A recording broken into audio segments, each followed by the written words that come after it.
Hello everyone, this is Tormuse, and today I'm going to be streaming I guess it's going to be a bit of a marathon of DDLC mods. There's 6 of them for the Pride Mod Jam. Happy Pride Month, by the way. It's still June. Thanks, Stream Elements. It's still June for the next 2 days. Still Pride Month. So, yeah. Excuse me, DDMC, Doki Doki Modification Club, i.e. The community for making mods for Doki Doki Literature Club has been having a Pride Mod Jam over the past month. Due date to submit mods is coming up in a couple days, so there could still be more coming for all I know. I was a little hesitant to do this stream. I thought maybe I should wait until after month of June, but that doesn't seem quite in the spirit of the I don't know, of Pride Month to wait until after it's over to play the Pride mod. So I wanted to do it while it's still June anyway. And a whole bunch of them were made. I count 7 mods for the Pride Mod Jam, which was kind of neat. I mean, the DDLC modding community, I've observed, can be a little weird about LGBT related content for whatever reason, like more so than the the greater DDLC community at large. So I was pleased to see there are a bunch of Pride mods out there. That's kind of cool, including the one that I submitted, Verbosity, which I already streamed a couple weeks ago.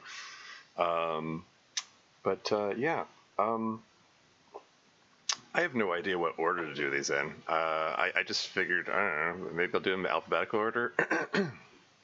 So I just put because I like pink and blue is the title of this one here. I can rattle off what are the titles here? There's because I like pink and blue, Cupcakes and Sunshine, Homoromantic, Ink and Icing, Self-Embodiment, and Watermelon Summer.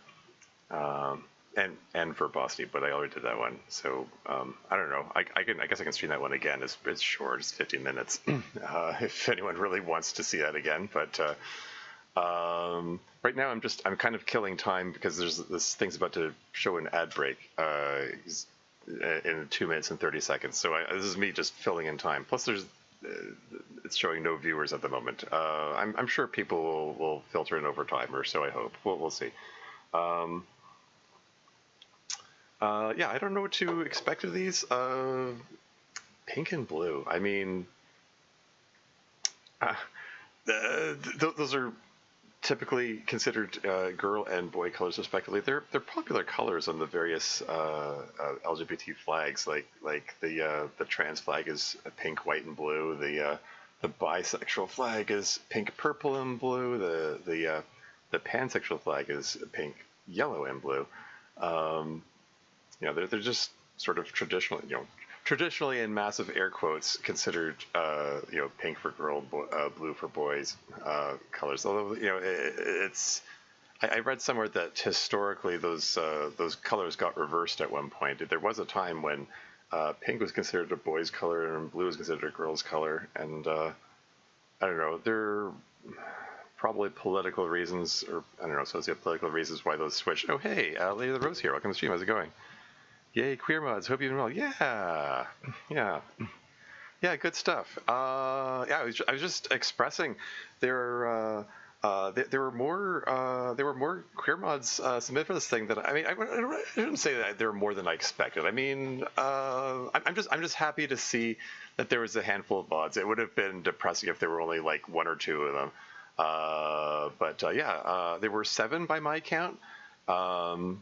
I'm going to be playing 6 of them. I mean, at least 6 of them. I mean, maybe I'll play my Pride mod again if there's demand for it. We'll see how I feel when I get to the end of the 6.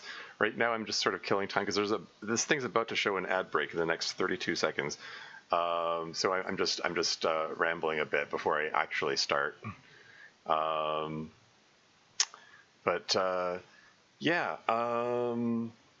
guess I can just click through this stuff here. Because I collect Pink and Blue is a Doki Doki Literature Club fan mod. It is not affiliated in any way with Team Salvato. It is designed to be played only after the official game has been completed and contains spoilers for the official game. Game files for Doki Doki Literature Club are required to play this mod and can be downloaded for free at or on Steam. Actually, maybe I shouldn't click on through this until the actual ad break is finished. It's the ad break is imminent. Oh, there it goes. I'll just hold off and I'll just keep rambling a bit. Now I'm at the part of the stream where no one can hear me except people watching the VOD afterward. I don't know. Having this thing do 3-minute ad breaks every hour seemed like a good idea at the time when I was organizing my Twitch channel. Yeah. What else can I say about it? Yeah, apparently this mod centers around Natsuki. I don't know anything about it beyond that. Like the promotional art had an image of Natsuki. It also had an image of Monica. Maybe it's the rare Monosuke ship. I don't know. I'm just kind of going into these blind. I'm actually not 100% sure if like one of the mods I just listed earlier a moment ago, Homoromantic. I'm not actually 100% sure that was submitted for the Pride Mod Jam because I looked at the post for it again and it doesn't specifically mention the Pride Mod Jam, so that might just be one that was coincidentally released during Pride Month and wasn't actually meant to be part of the jam. I don't know. Got another minute and 30 to kill. How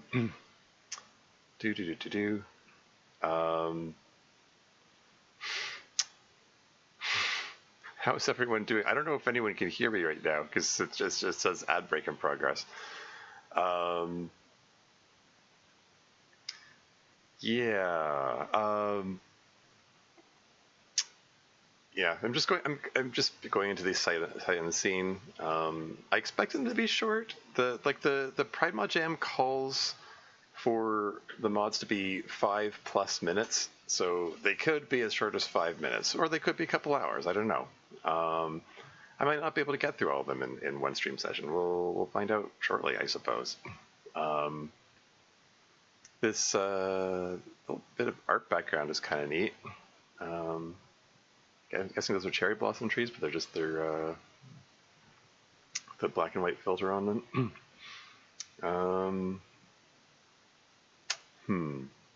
25 seconds. Start it. I'm drawing a blank. What else could I say?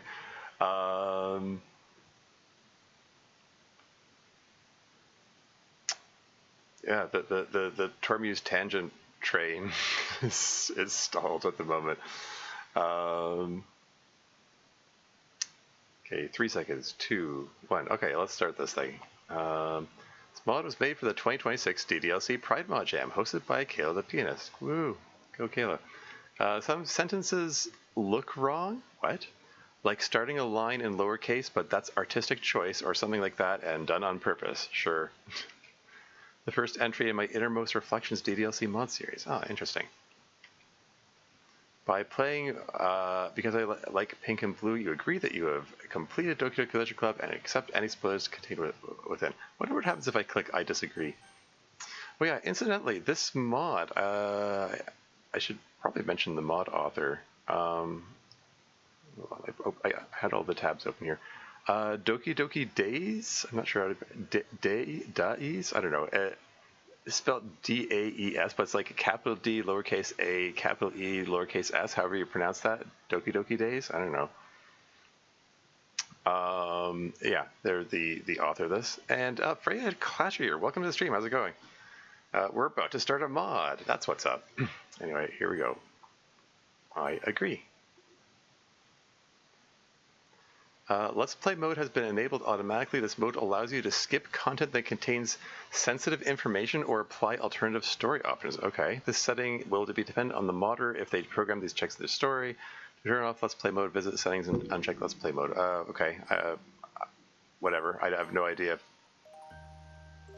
Hey, that's neat.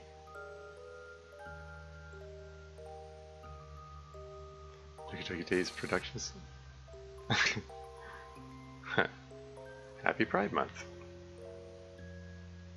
Hey, that's cute. Doing good? Cool, cool.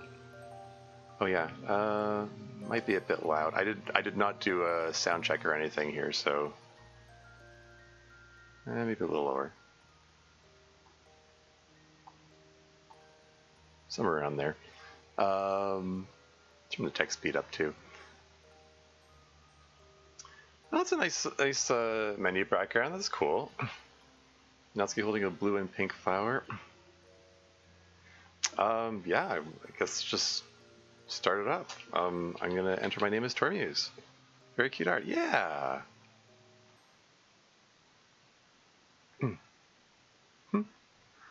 I've often wondered what it would be like if I didn't have to try so hard to hide it.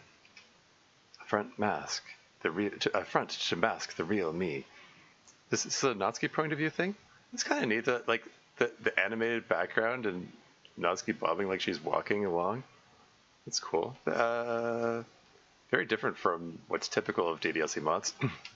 Anyway, faces no one else can see. These feelings I try to brush aside. I tell myself I'm wrong, but I can never convince myself otherwise. Webcam seems to be off center. Here you go. So, how do others see me? No matter how I look at it, I feel like I don't belong. Trapped beneath my own skin. Am I really so much different because I like pink and blue? Something metaphor symbolism. Oh. Cutscene? That's neat. I notice little things, even with friends. From her flowing hair that frames her graceful figure. Confidence when talking about a particular book. Words carried with an air of mystery. To that dorky grin of his he wears when embarrassed. It's neat that the color change of the text depending on the gender of the person that she's talking about.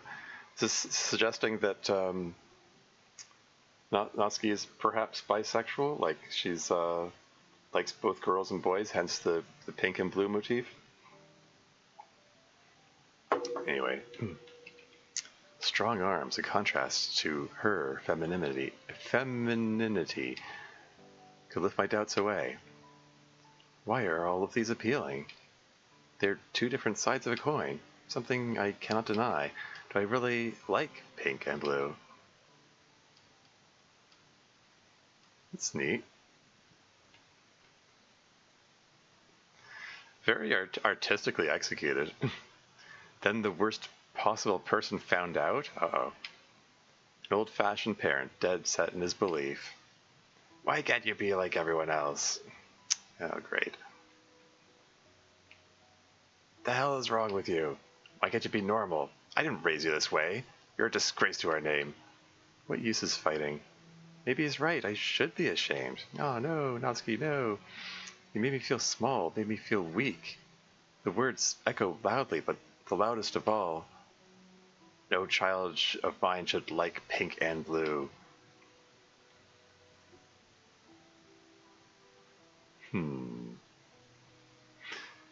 The color of the plant pot fading, like she's stifling her own growth.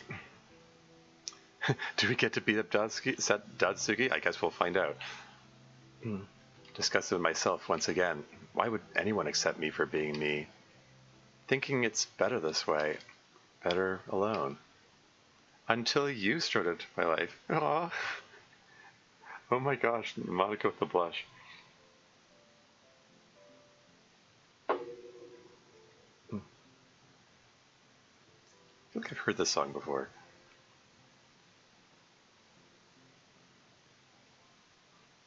Is this where was this song used before? I think this might be lifted from Monica Before story.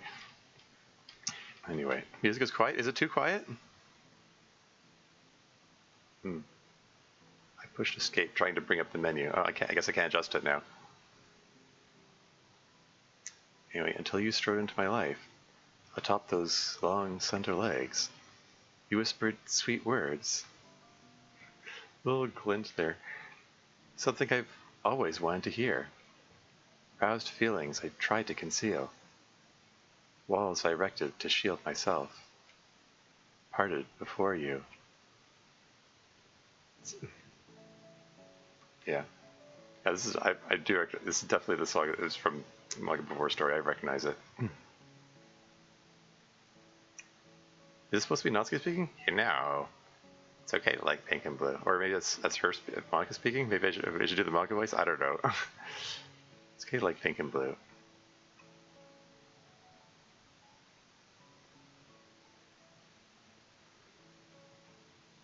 Aww. The world was brighter when with you. Hours upon hours we spent. Together never felt wrong. The whole world could be against me, though I could never care. Be each other side by side, which is all I ever asked for. There was that nagging doubt in the back of my mind. Freak. But never with you. You made me feel tall. You made me feel strong. You helped me to see it wasn't wrong to like pink and blue.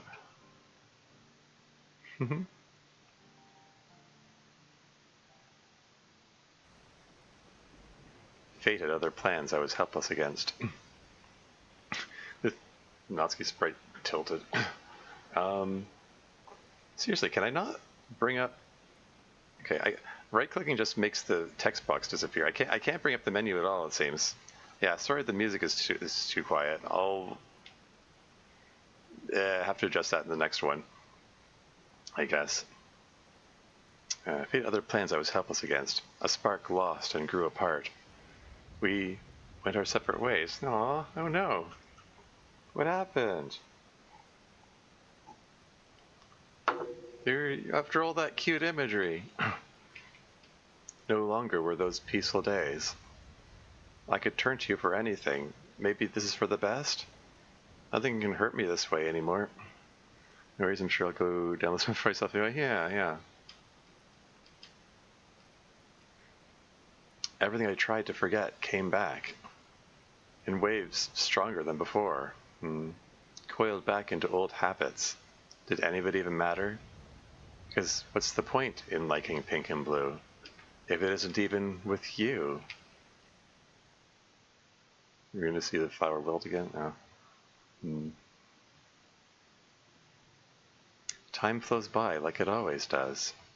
Wounds heal, but they never fade. Bittersweet memories of what we had. Surface every once in a while. They no longer hurt as much as they did, as strange as it may sound. You still help me even now. Although you're not with me, you showed me I'm not alone. Comfortable on both sides. I don't have to hide. That I like pink and blue.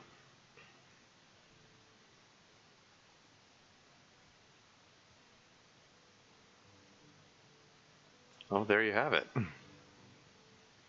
Modded by Doki Doki Days. Thanks for playing. It's plus dedicated to my 21,000 subscribers on YouTube. Thank you so much for your support. 21,000? Cool. Shout out to my friend on the Discord. Thanks for leaving me, guys. Art by Jan Alexander. I guess I mentioned Itchy. So cute indeed, yeah.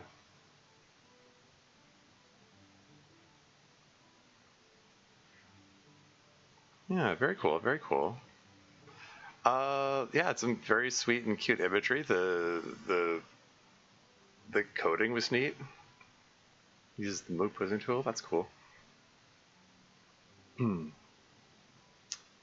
Yeah.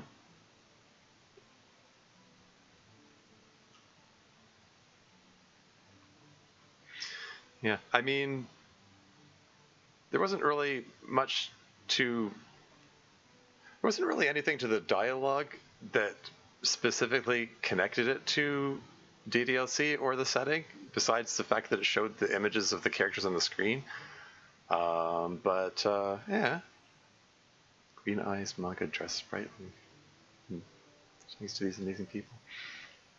But yeah, yeah, very artistic. I liked the. Sorry, bear with me.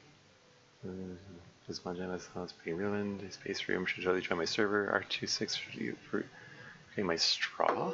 Here starts being goal with number of mods. Team Chaos, I'll revive you one day. The person who helped me most. Heart emoji, honorable mentions, ATL, my beloved. My fellow bisexuals, the Easter eggs I've hidden. Monica, thank you, art by Wednesday. That's on the Twitter. Thank you for watching / playing. What's this about Easter eggs? Is there stuff that I'm supposed to be finding here? I will make worse? What does that mean?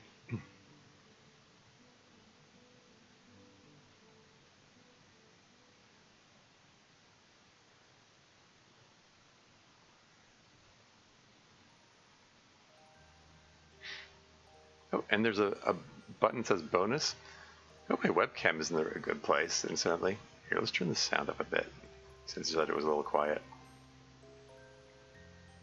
So I can click bonus. Thank you for playing my mod. Here are a few bonus extras I made because I finished the mod way before the deadline. There's developer commentary, how to find the Easter egg, ... A few words from Team Chaos. Green Eyes Act 2, Wibble, Prime. I guess we can just go through them one by one, I suppose.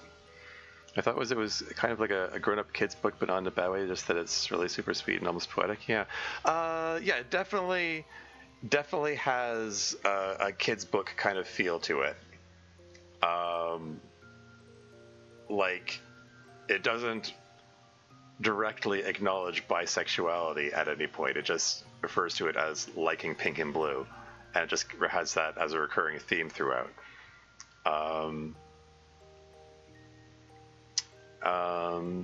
Yeah. Anyway, developer comment. Is this gonna play the thing again? Oh, whoa! It's opening a window here. Okay. It's bringing up a YouTube video. A 27-minute video. I think I'm gonna pass on that. I was kind of hoping to. Hopefully it doesn't crash the stream or anything. Yeah, I was kind of hoping to breeze through all the mods on the list here, so I'm not gonna. Maybe I'll look at that later. How to find the Easter egg? ... What's this? There's an invisible button hidden somewhere in the main menu of this mod. Could be in the settings. Could be in the credits. But you just said it was in the menu. An Easter egg should be hard to find, but you'll know when you see it. There's a chain of them as well. And no, looking in the files won't do you much help. Good luck. Oh, great. Should I just keep clicking things until I until something happens?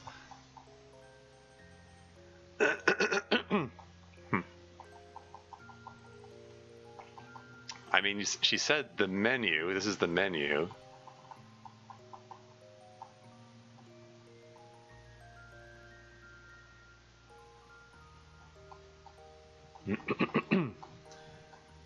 But then the contradicted that by saying it could be in the credits or something. So I don't know.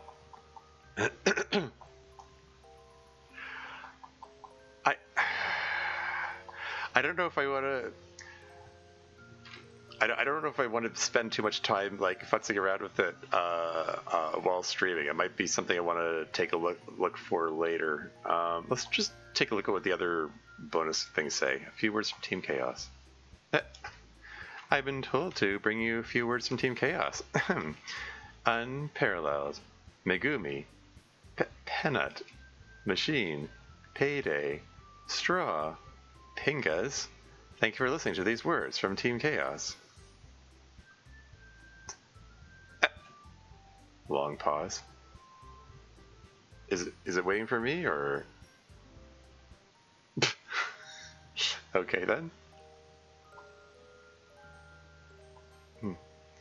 Green Eyes Act 2? What's this mean? Act 2? I mean, what in the world?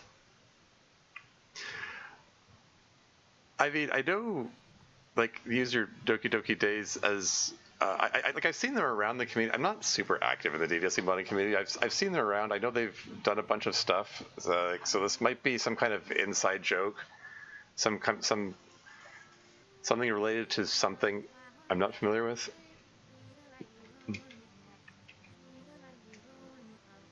Dot dot dot.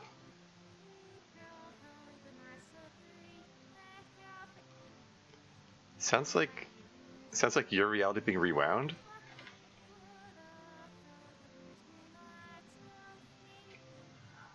There is no continuation for I have reached divinity. To drag us out would be futile. What in the heck was that? Okay. There's a mod titled Green Eyes, if I recall correctly. Yeah, I know, like, there's a mod called Pink Eyes, which is,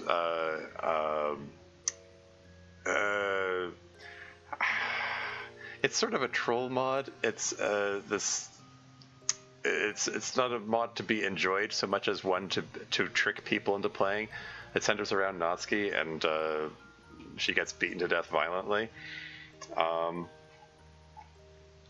And then I guess some people made some spin-offs of that, like Purple Eyes and Green Eyes related to the other characters. So I guess, yeah, that was a nod to Green Eyes, but I haven't played it. I'm not familiar with it really, so I don't know. What does it do with that? I guess so. Did Doki Doki Days make Green Eyes? I don't know. Anyway, what's this? This button says Wibble?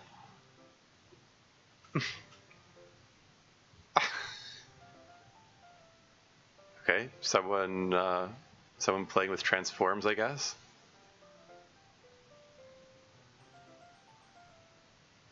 Is that all there is to this? Someone just messing around in Renpai. It's you know, it's not hard to make a transform like that. You just you know,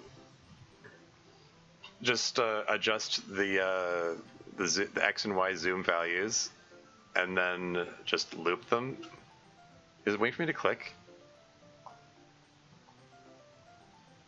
Maybe this is where the Easter egg is. Oh.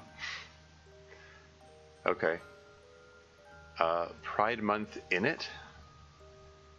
Made myself laugh with this one, so I'm adding it for the love of the game. Happy Pride Month, you're gay. Okay, looks like a screenshot. Probably from their Discord server or something.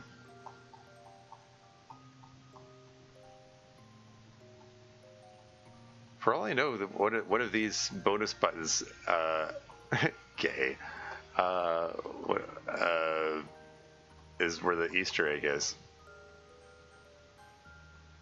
Alright, there's a gallery. How can you just sit there and eat pizza? Man, I could go for some pizza. Could she really be in that town? Because this seems to be a reference to the Silent Hill 2 remake. Again, these are feeling like they're all like inside jokes, which might not actually have anything. Why did it? Okay, there's a slider to here. But why did it start at the bottom? Anyway, a collection of images related to this mod reference I made for Jen Xander. The pumpkin is an inside joke for a few of our friends. Holding two small flowers instead of one big one, one pink, one blue, casual outfits, something similar to this, but Natsuki, no background.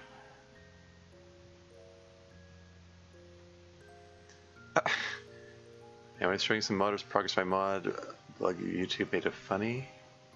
That one error that I couldn't be bothered to fix, so I left it in. Sorry, this is referring to this. This is referring to one area I couldn't be bothered to fix, so I left it in. What error?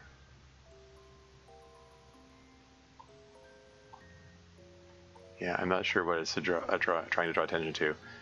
ATL is a lot of trial and error sometimes. Me, when I forget positive and negative positions exist. Yeah. transparent background showing up there. Oh, right. Shoot.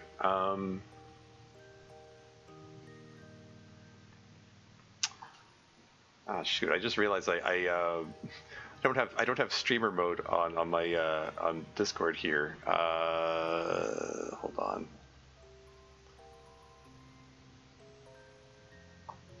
And that means the bot didn't pick up the queue to notify people. There we go. Normally it mutes Discord notification sounds. It reminds me of the Monica "That's Hella Gay" meme. Well, yeah. I'm sure there are lots of memes like that. Autograph from the world of mid guy. My biggest flex. A few more words so this lines up with the rest. World of mids. Okay. Midori's famous catchphrase by OC is a femboy because I folded for a CG discount? I was hoping click on this would expand it or something, but no, it just clicks and drags it. Okay. Time moves forth as it always does. There's no end to time and you cannot escape it. Okay. Picture of a clock. Hey, it's Don't Starve. I remember that game. The last session of Don't Starve Together, I had the biggest army of spiders I've ever seen. Yeah. This is just such random stuff. Check this guy's details. I don't trust this guy as a lawyer in the slightest. Peanut? Anyway, the point still stands. You're going to hell? Okay. Yeah,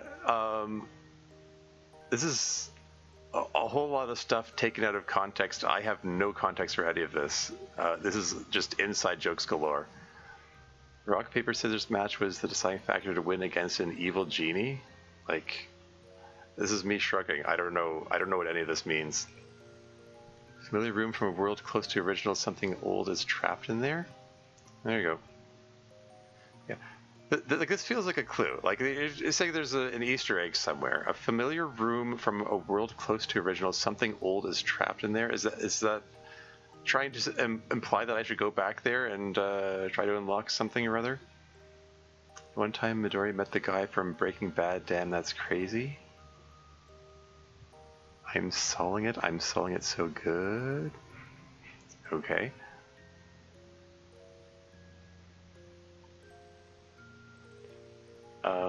All right.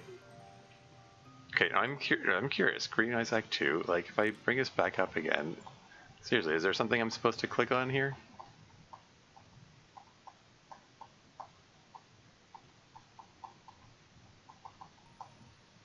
Okay, just went back here again. Whatever. I don't know. One more so I have a full page. Sure, why not? That's just complete laziness. Scram.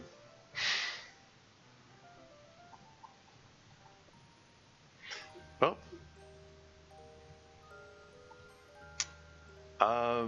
Cool. Okay. That was because I like pink and blue. Apparently there's more to be found. I don't know if I want to spend a lot of time puttering around or even any time. Maybe I'll come back to this. You know that's what I'll do. I'm gonna close this, and I'm gonna go on to the next mod because there are 5 more to get to. The next one is entitled Cupcakes and Sunshine, and this one is by who's the author again? This one. Kino2317 is the username on Reddit.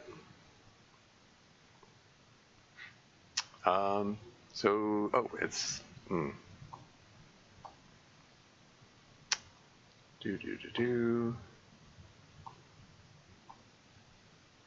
OBS did not pick it up. There we go.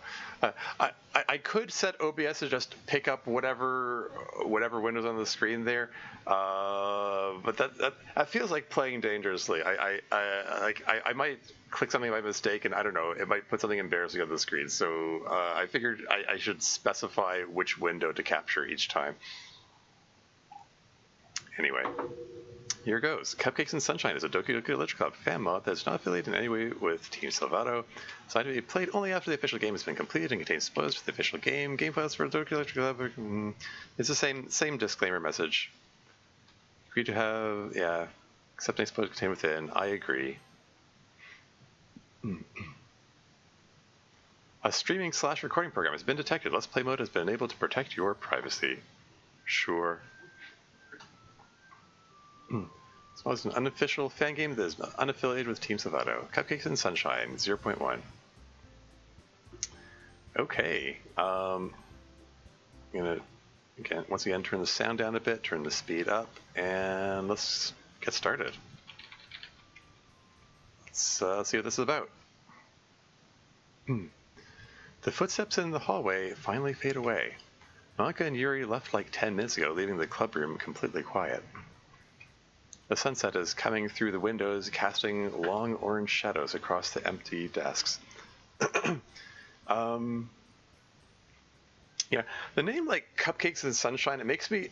I have no idea. I try to avoid like looking up information for these, so I don't know what to expect. But just the name Cupcakes and Sunshine makes you think Natsuki and Sayuri, perhaps. Is this a Sayuki mod, perhaps? Anyway, I got some long orange shadows across the empty desks. It's that weird time of day where the school feels totally different, way too quiet. Only 2 of us are left here. Natsuki is sitting on the edge of a desk, frowning and digging through the absolute bottom of her backpack. Sayuri is trying to clean up the tea set Yuri left behind, but she's mostly just making a lot of noise with the cups. Phew, today was great, wasn't it? The club feels super cozy lately. Honestly, I could just stay here forever. Natsuki lets out a loud sigh and crosses her arms. Yeah, whatever. If you like listening to Monica talk about poetic structure for an hour in this heat. Oh man, it doesn't have focus changes when different people are talking. Oh well. I mean, doing like posing and expression changes and stuff is the tedious part of modding. Not everyone can be bothered to do it, I suppose. Anyway, it's not like anyone even listens when I try to talk about new manga anyway. That's not true. Yuri totally steals glances at your manga when she thinks you aren't looking, and I love everything you write. Plus, everyone ate your cupcakes yesterday. Like, there wasn't even a single crumb left. Blush. Natsuki's cheeks turn a light pink. She looks away immediately, snapping her jaw shut. Well, that's just basic math. I measure everything to the exact gram, so obviously they're going to turn out good. But whatever, that's not what I'm thinking about right now anyway. She reaches back into her bag, shoving some binders out of the way with a loud plasticky clatter. She pulls out a roll of satin fabric. It's a bit wrinkled at the edges, packed alongside a cheap plastic box of sewing pins. Sayuri stops completely, holding a teacup midair. Her eyes go wide. Oh? What's that? Secret project? Are you making clothes now, Natsuki? Dummy, use your brain for like 2 seconds and actually look at the colors before you start making things up. Natsuki unrolls the satin across the desk, smoothing it down with her palms. 6 bright stripes show up under the sunset, red, orange, yellow, green, blue, and violet. Wow, it's the pride flag, the rainbow colors. It's so pretty, Natsuki. It looks so shiny in the light. Are you going to hang it up on the board for the festival? It's like... Is Natsuki trying to send a message to Sayuri here, which she's not picking up, perhaps? Anyway, Natsuki flinches and looks towards the open door, checking the empty hallway. Shh. Keep your voice down, Sayuri. Seriously. And no, I'm not hanging it here. You know Monica. She's already micromanaging all the decorations for the festival. This flag, it's for me. For my bedroom wall. Natsuki's voice drops. She sounds way quieter now, almost hesitant. It's that vulnerable side she never ever shows when the others are around. She runs her thumb along the top edge of the satin where some loose threads are fraying. I want to fix the edges properly so it doesn't look like trash, but I'm useless with a needle. I've been doing nothing but stabbing my fingers since last night and it's annoying. And at home, let's just say it's not the kind of stuff I can leave lying around on my desk without getting a bunch of crappy questions. Natsuki, don't look at me like that. It's just... whenever. It's important to me, okay? I wanted it to be perfect, something I actually made myself to remind me that I have a right to be proud too, even if it's just hidden by my door.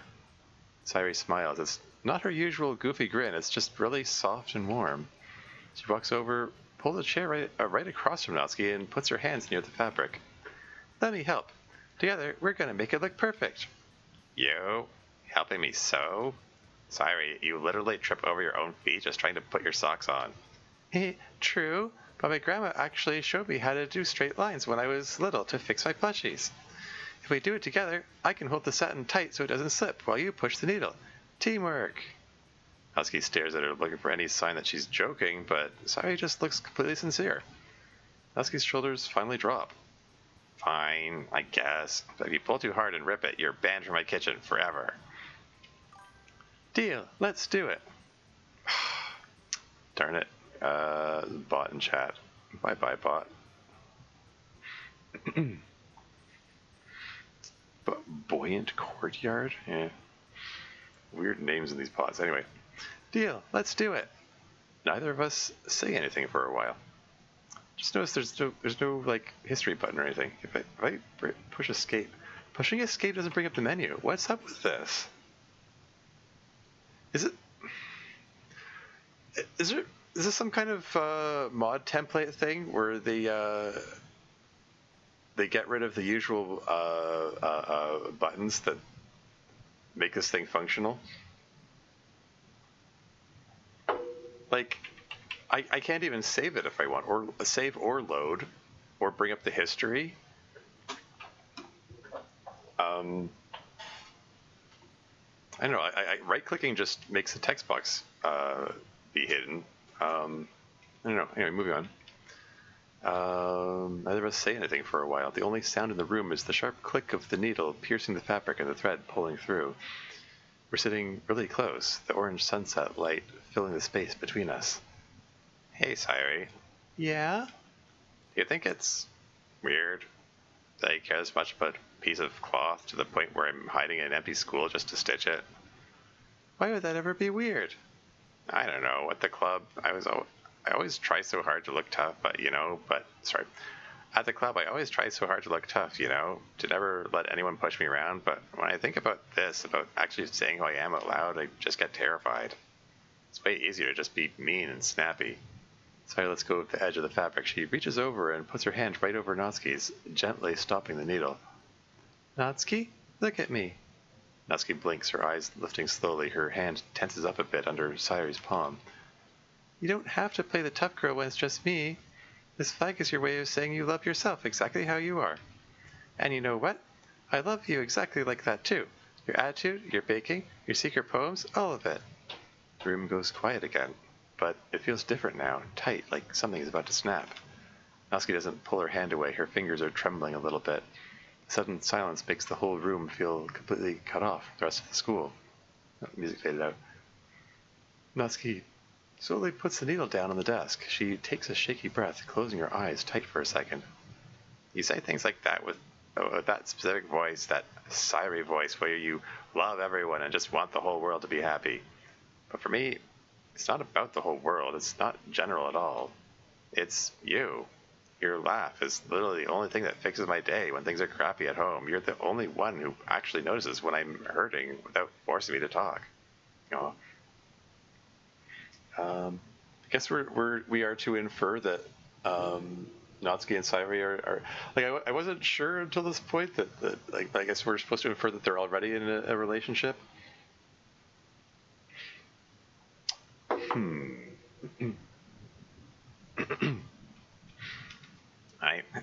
Look, I'm trying to say I like you, okay? Not like how you like everyone else. Like I'm completely in love with you, you idiot. Natsuki immediately looks away, her entire face burning red. She's holding her breath, completely terrified of the silence she just made. Or wait, maybe they aren't in a relationship. This is her confessing her feelings for the first time? Sayuri stays completely frozen for a few seconds, her mouth slightly open. She looks totally shocked. Then, very slowly, her expression softens into something incredibly sweet. She doesn't pull away. Instead, she squeezes Natsuki's hand a little tighter. Jaw. Natsuki? I think I've been waiting for you to say that for a really long time. I love you too. So, so much. That's not funny. Don't just say that because I look pathetic right now. Aww. I'm not joking. I mean it. Look at me.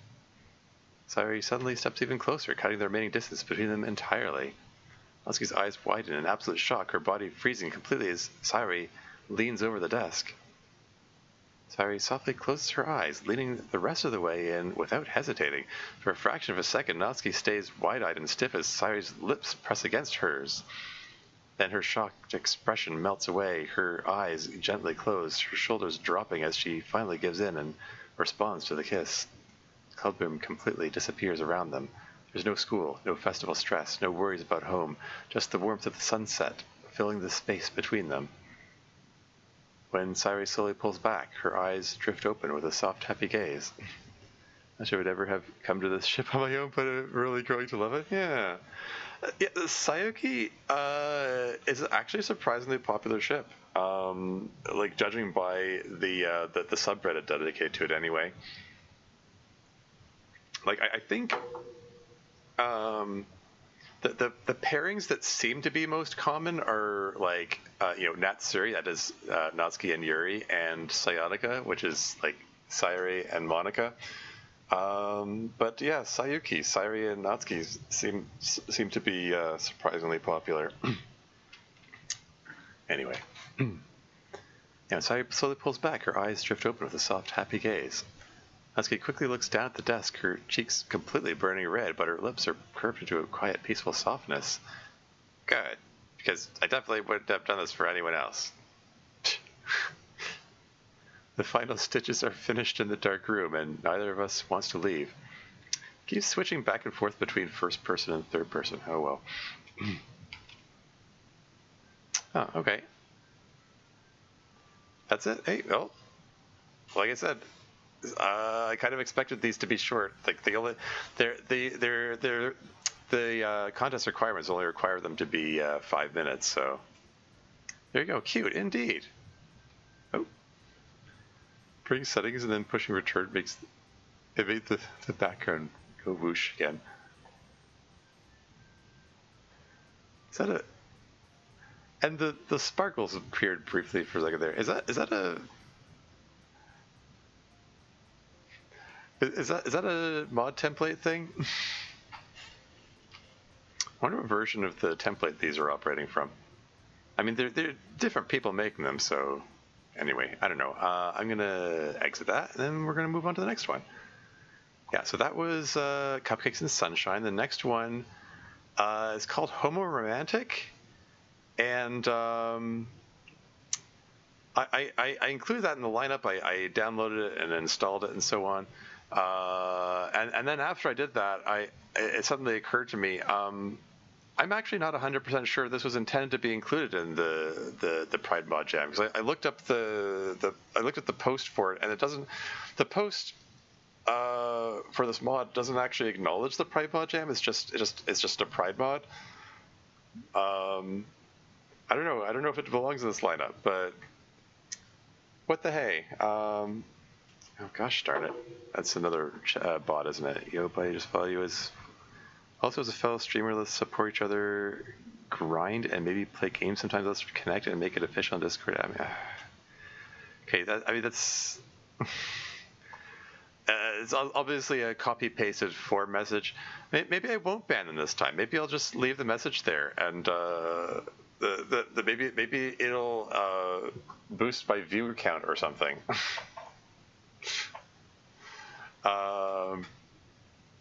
I probably should ban the obvious chatbots. I just hit the ban button on that. But yeah, this already looks kind of neat. It's got this moving smoky background here, a nod to DDLC Plus with the Metaverse Enterprise Solutions logo. I don't know. Let's see where this goes. Homoromantic is a fan-made modification of Doki Doki Literature Club, not affiliated with Team Savato, and instead operating under Metaverse Enterprises. It is designed to be played only after the official game has been completed. It contains spoilers to the official game. Game files for Doki Doki Literature Club are required to play this mod. It can be downloaded for free at or on Steam.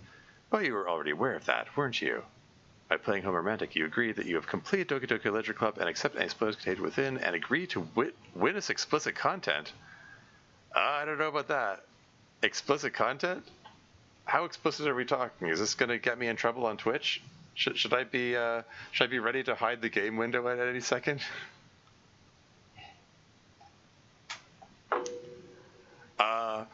I am slightly concerned about the explicit content warning there. I'm gonna. All right then. I'm gonna gamble. Let's see what's been sitting in your system, Paula. What? Oh, okay. I think Paula is one of the characters from DDLC Plus, like one of the Metaverse Enterprise Solutions characters. I would hope it has a Let's Play mode in that case. Yeah, I don't know. We'll see, I suppose. Oh yeah, and to anyone unfortunate enough to be accessing this rather catastrophic mix of files, there may be light sexual conduct included. It is non-explicit and contains no nudity. Laster and I have ensured those boundaries are respected. Okay. All right, we're gonna trust Laster, whoever Laster is. Oh yeah, that reminds me. I forgot to. I was. The author of this mod is Fogbound with 2 Ds. FYI. Yeah, from the emails, exactly. Yeah. Anyway, all right. Ensure those boundaries are respected. We're gonna trust that they respected those anyway. Heh, you've already been through more than enough. Let's see. Let's Play mode has been enabled automatically, etc., etc. Yeah, the Let's Play mode and stuff. Something built into one of the mod templates. I never bothered messing around with the mod templates. Oh yeah. Let's turn the sound down a bit.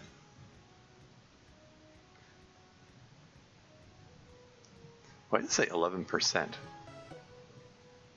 That isn't actually 11%, is it?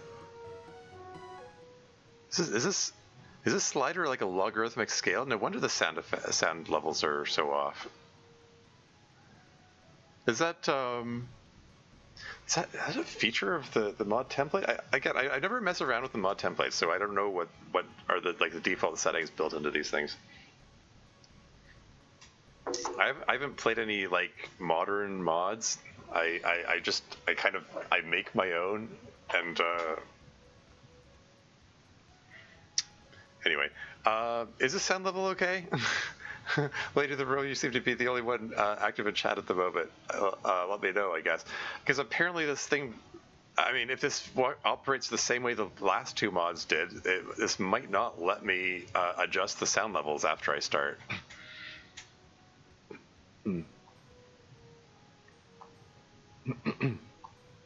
Anyway, music sounds reasonable? Cool. Okay, set new game. Tormuse. Yeah, rumor has it, your perspective? Rumor has it this mod, you've unlocked a Dorito stain? Whatever that means. Yeah, well, my understanding, rumor has it this mod is about a relationship between M's. You know what? Actually, maybe I won't say anything. I'll just let it speak for itself. Let's see where this goes. The harsh breeze greets me the moment I leave my house and step into the street. I wipe the Dorito stain off my face and my white dress shirt. It only smudges and makes it look like even more of a mess. Come on, just get to the AA meeting and get it over with already. Alcoholics Anonymous, presumably. I can't remember the last time I went out like this. Maybe high school when things weren't so goddamn awful. Okay, so we're doing some world building. This is like post-high school. I took my flask in my pocket and down the rest, the excess soaking into my greasy neck beard. Oh no. Is he drinking on his way to the Alcoholics Anonymous meeting? That seems unfortunate. I guess they were referring to the street light halo for being Dorito shaped. Okay. Now that you mention it, yeah. But I don't know. The description of like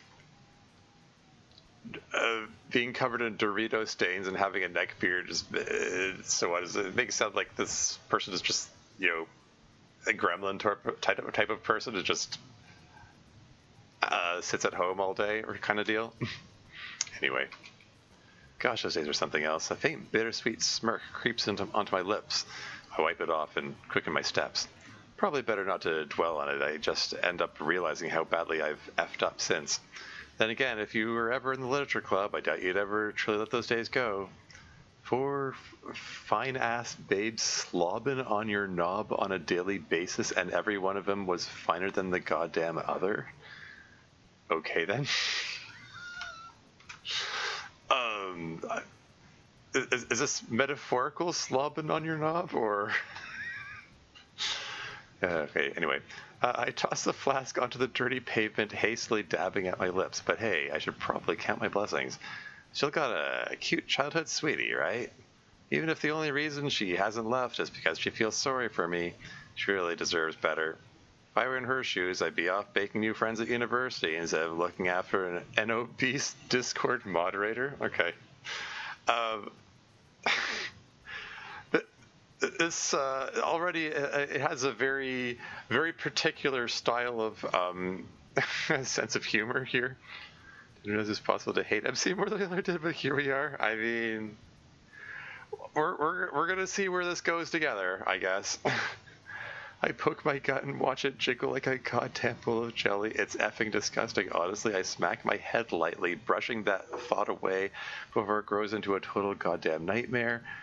Christ, Trevies, you really went and shit the bed. You could be at university right now, meeting gorgeous women and actually living life, but ever since the literature club disbanded, you've just been drowning yourself in cheap liquor. Oof, yikes. So he really did turn out to be a NEET, I guess.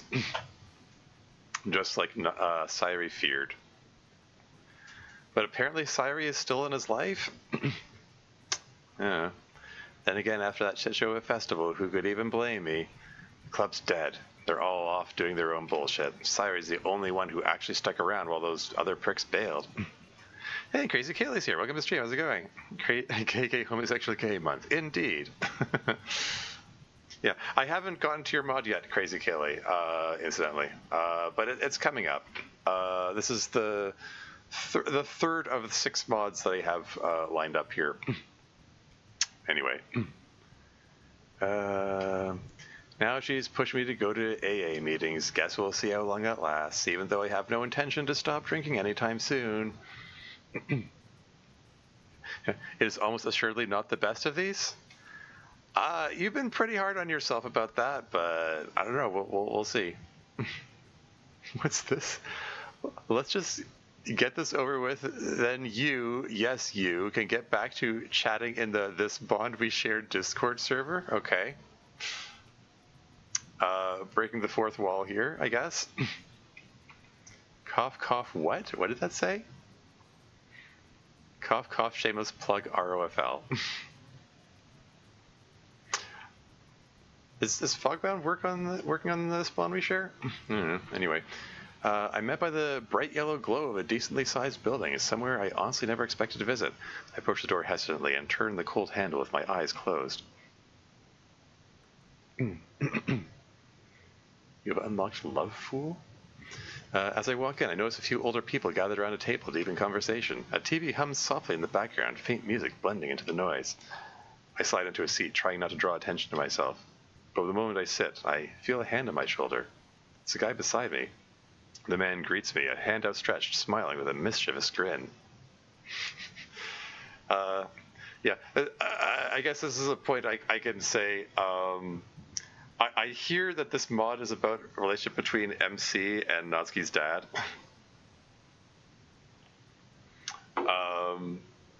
Apparently it's a joke mod. Why? I don't know. Somebody thought it would be funny, apparently. Anyway, you're the new guy, huh? Mr. Fletcher mentioned a new face might show up today. Tusig? How do you pronounce that? Tusig? Tasaki? Something like Tusky? I don't know. I mean, typically in Japanese they put the emphasis on the first syllable, right? So Tasaki, I guess. I'm Tasuke Muramoto. Nice to meet you, man. Shake the man's hand, an awkward grin tugging at my lips. His hands are soft and a bit hairy, the touch lingering just enough for me to register it. I give a light cough and clear my throat, instinctively backing up a bit. I'm Torbuse DeSocial, but people just call me Torbuse. It's a pleasure to meet you, Tusky. Pleasure's all mine. Take it the alcohol is what brought you in? Oh, how'd you know? Can't help the snark creeping into my voice. You've got the look of someone who's been through it. Not that's a bad thing. We're all alcoholics ourselves. We're all alcoholic ourselves. We know how it is. But a place like this, or how we recover. And, we're literally sitting in an AA meeting. He playfully taps my shoulder. Shiver runs down my spine, though strangely, I don't mind it. Shit, I can't believe it, but he's actually making me feel a little better about myself. I literally just got here. Well, here's hoping. And suddenly there's an ad break coming up in 3 minutes and 58 seconds. Toxic yaoi. Exactly. That seems to be the direction this is going. Sure, it's going to be lovely. I mean, yeah. Anyway, he gives me a cheeky grin before setting back into his seat. Yeah. I guess that's the closest the Dadsuki sprite comes to a grin. Yeah. If I ever I said before, I'll say it again. I have a Natsuri mod partly written. That is to say, I have a sequel to Storm partly written, which would center around a relationship between Yuri and Natsuki, and of course Natsuki's dad would have to factor into that. And I considered using this sprite set, but it's such a narrow range of expressions because he's just supposed to be this. Okay, right clicking doesn't hide the text box here.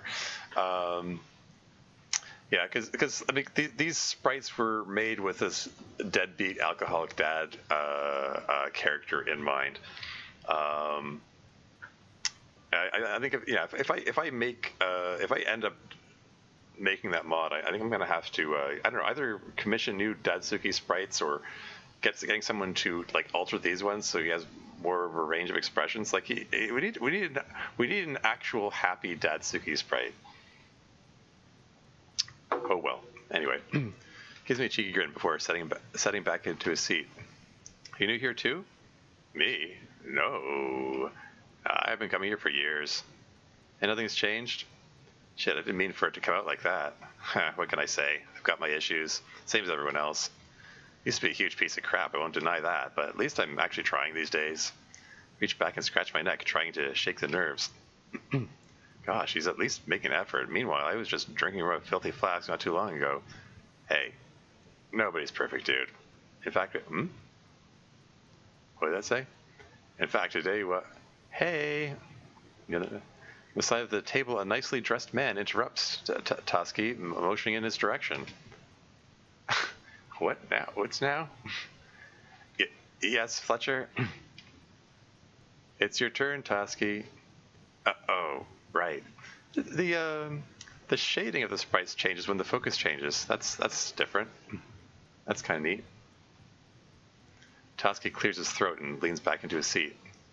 So, how was your day? Well, today wasn't very good. I creased my brow in a mix of confusion and interest. Why is that? Well, this morning I went through my usual routine before work. Shaved, showered, picked out a decent outfit. It was pretty tough, but I got through it. What made it so tough? I hadn't gotten much sleep last night. I stayed up playing that DDLC mod, this bond we share. Really? We're just gonna name drop that mod over and over again. Oh well. Cough what? Cough, not another shameless plug. Cough, mother effing cough. Heh, based. I wasn't exactly in a great mood while I got ready. After my shower, I fixed a small drink. Said it was just to wake myself up. Hey, it happens to the best of us. We're all here because we've been through it too. A few people at the table chuckle, scratching their necks in a kind of self-conscious, knowing embarrassment. One of them stands up. My daughter usually wakes up around the time I'm heading out for work, getting ready for university. What the? Oh, okay. Follow. Thanks for the follow. Tweak Super Pro. Ad break is imminent, so I'm gonna take a break. I'll be right back.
And I'm back again.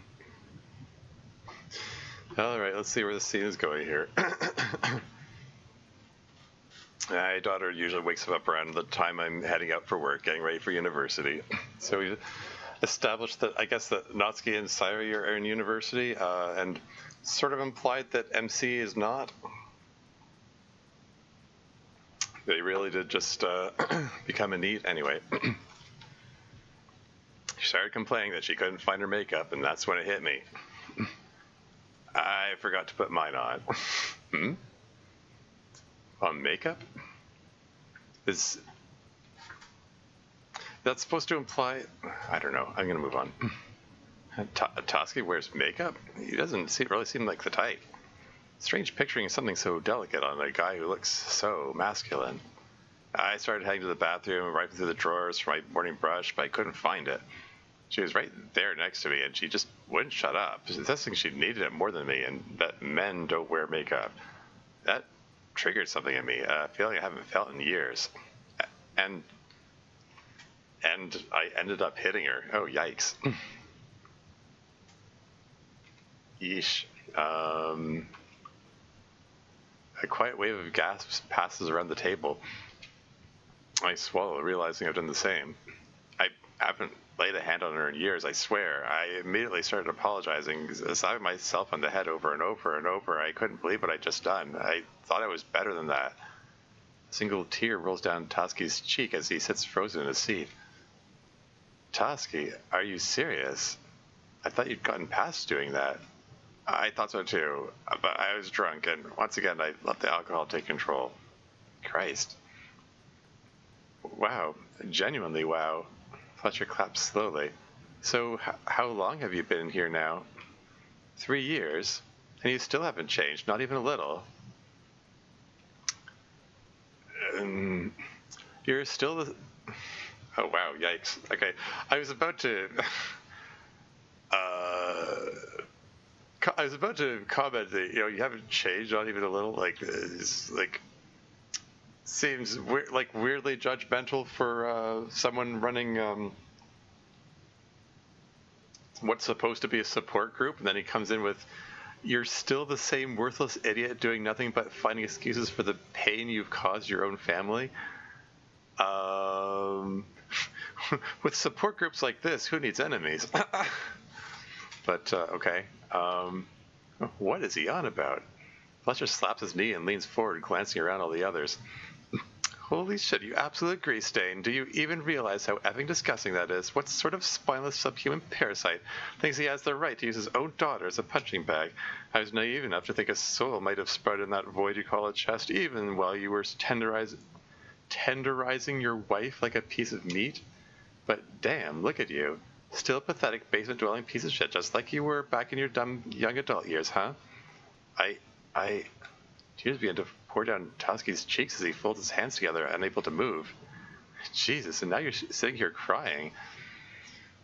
This has got some weird tone choices. I'm starting to see why he might not have made much progress for 3 years here. I mean, yeah. Okay, the opening of the mod felt like it was intended to be a little silly, and now this is pretty yikes. Okay, I'm just gonna move on. How are you sitting here crying? Good God, Toski, it's a effing miracle your wife didn't set you on fire before she divorced your pathetic ass. I don't run a goddamn daycare for deadbeat child-beating stains like you. This is an AA meeting, not a dumpster for human waste. We are here to un-F our lives from booze, not listen to a violent, bottom-feeding prick make excuses for being a coward.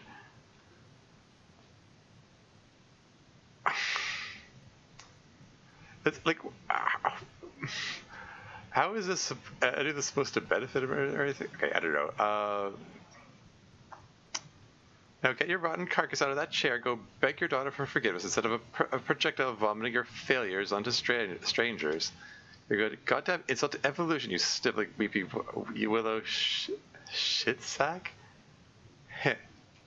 He gets up close to Toski, essentially whispering into his ear. Okay. I bet the only reason you'd beat your wife is because you're too much of a repressed, closeted coward to admit you'd rather be on your knees for a man? Okay, so in addition to all this ridiculously over-the-top abusive stuff, there's just homophobia on top of that. I sure hope this is going somewhere.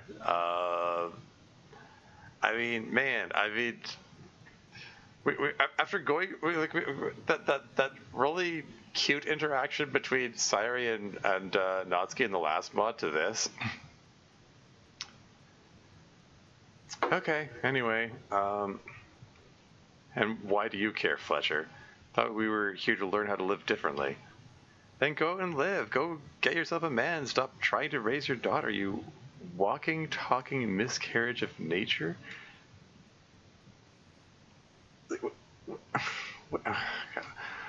It's just, I don't know. I'm just there's so much to unpack here. Like, what is this? What is going on here? Not about to go find some guy to bend over for you? Like, I don't know. Like, is this a continuation of a previous conversation where Toski said that he was attracted to men, or is just Fletcher just pulling this out of the air and is just throwing around as an insult, as in like that presumption that being gay is an insult or whatever. Going somewhere right straight to the recycling here. Anyway, am I wrong though? F you. Oh yeah. Fletcher drags Toski out of his seat and marches him to the door, shoving him outside with a slap on the ass to send him off. The others at the table erupt into laughter, pounding their bellies in over-the-top amusement. What is this mod? What? I'm sort of feeling like maybe this is a toxic yaoi indeed. I mean, I said earlier on, like, I was hesitating to include this one in the lineup because I realized after downloading it and installing it that it doesn't actually say in the mod post that it was intended to be part of the Pride Mod Jam. I just sort of assumed it was, I actually I double checked the announcement post for this mod came a few days before the announcement post for the Pride Mod Jam, which even if it wasn't included in the Pride Mod Jam, that theoretically disqualifies it. So because the rules for the Pride Mod Jam say that no work on the mod should happen before the mod jam started. I mean, I don't know. At this point, I feel I'm kind of wondering if maybe I should discontinue this and go on to the next actual mod that's actually listed for the Pride Mod Jam. I don't know if people think this is maybe going a little too far, and maybe this should be a separate stream or something. Like, I don't know, like, just the fact that there's like some homophobic bullcrap mixed in there, it makes us sit very uncomfortably in a Pride Month themed stream here, you know? Like, if it's going somewhere and it's going to turn around and, you know, have some kind of cathartic resolution to the homophobic outburst, then okay. But I don't know. I've got some misgivings about this so far. Anyway, let's move on for the moment, I guess. My mistake for letting. Jeez, I'm sorry, everyone. My mistake for letting the room get contaminated. Where were we before that sorry excuse of a man came along and killed all the intelligence in here? Tears start welling in my eyes, my legs shaking frantically beneath me. Toski didn't deserve any of that. What the hell's wrong with these people? You open up, trust them completely, and this is what you get? Knew this place wasn't going to do shit. I pushed back my chair and sprinted for the door, desperate to find Toski. F you, Fletcher. Do you want us begging to Austin Powers? What? I ignore him and hurry toward the exit? What? Austin Powers? All we know about MC is that he has Dorito stains on him and he has a neck beard. And he's kind of overweight. I'm not sure where the Austin Powers connection came into that.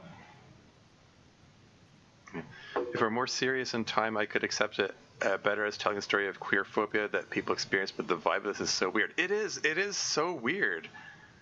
Like, the tone is kind of all over the place. Like, it's It is, yeah. I don't know. I might bail on this.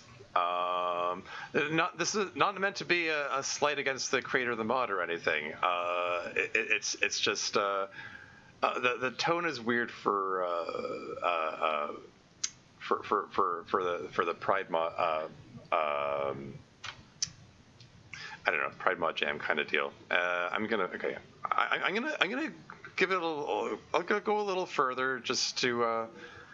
I mean, whatever interaction is about to happen between MC and Tusky has to be better than what we just witnessed.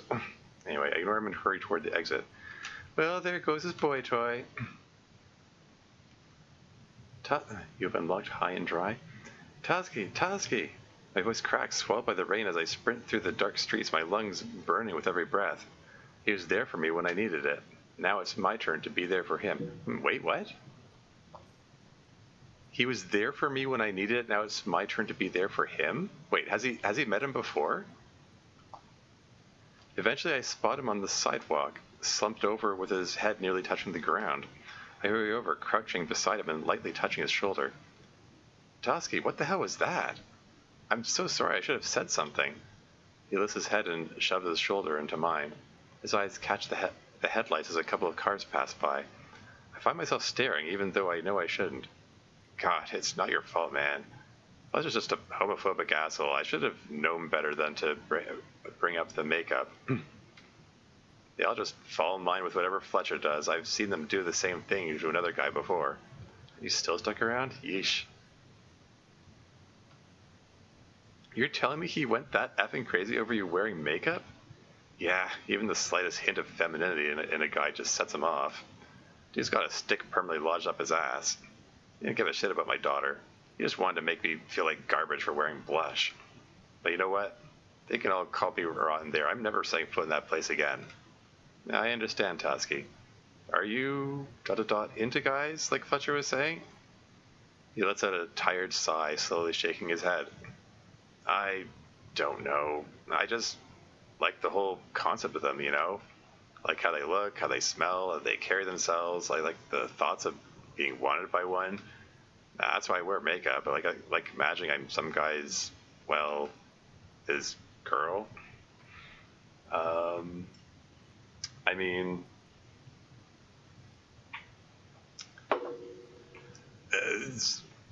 it seems to be some hints of some. I don't know if gender dysphoria is the right term for this.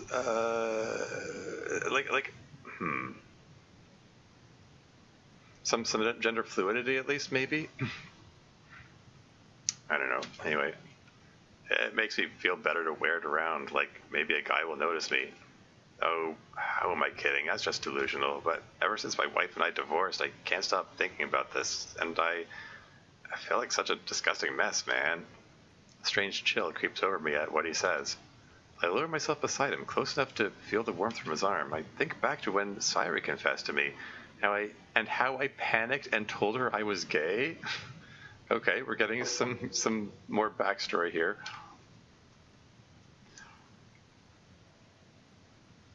Is this referring to the weekend scene from the original game, or are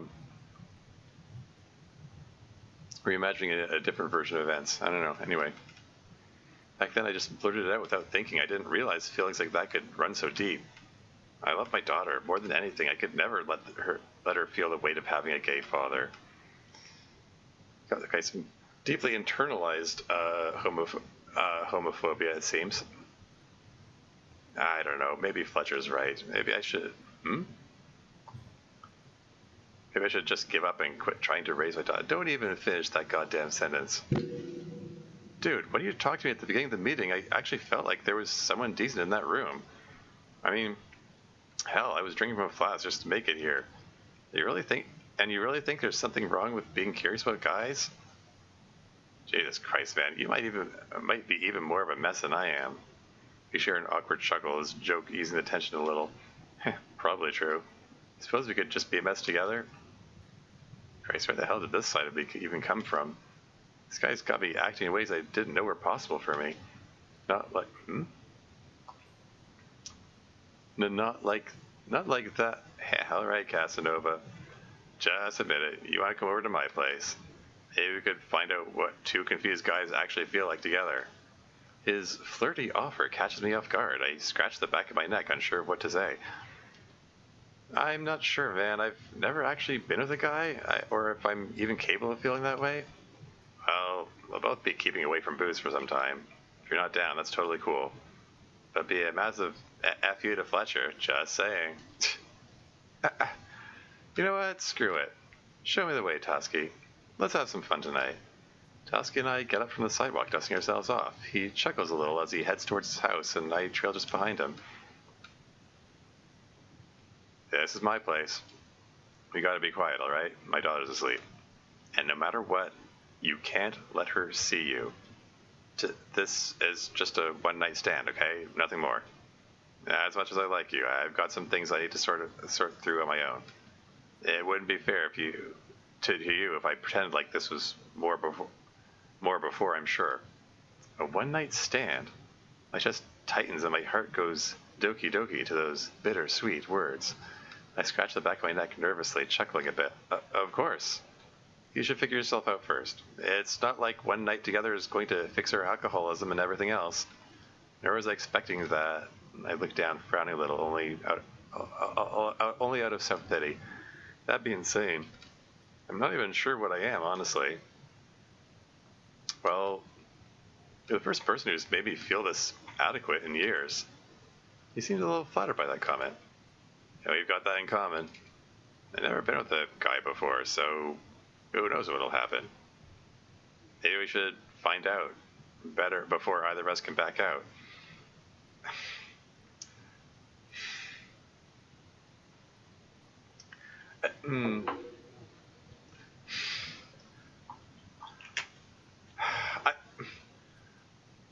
That's right. I feel a need to comment, and I'm just not sure. I'm not sure how to unpack this.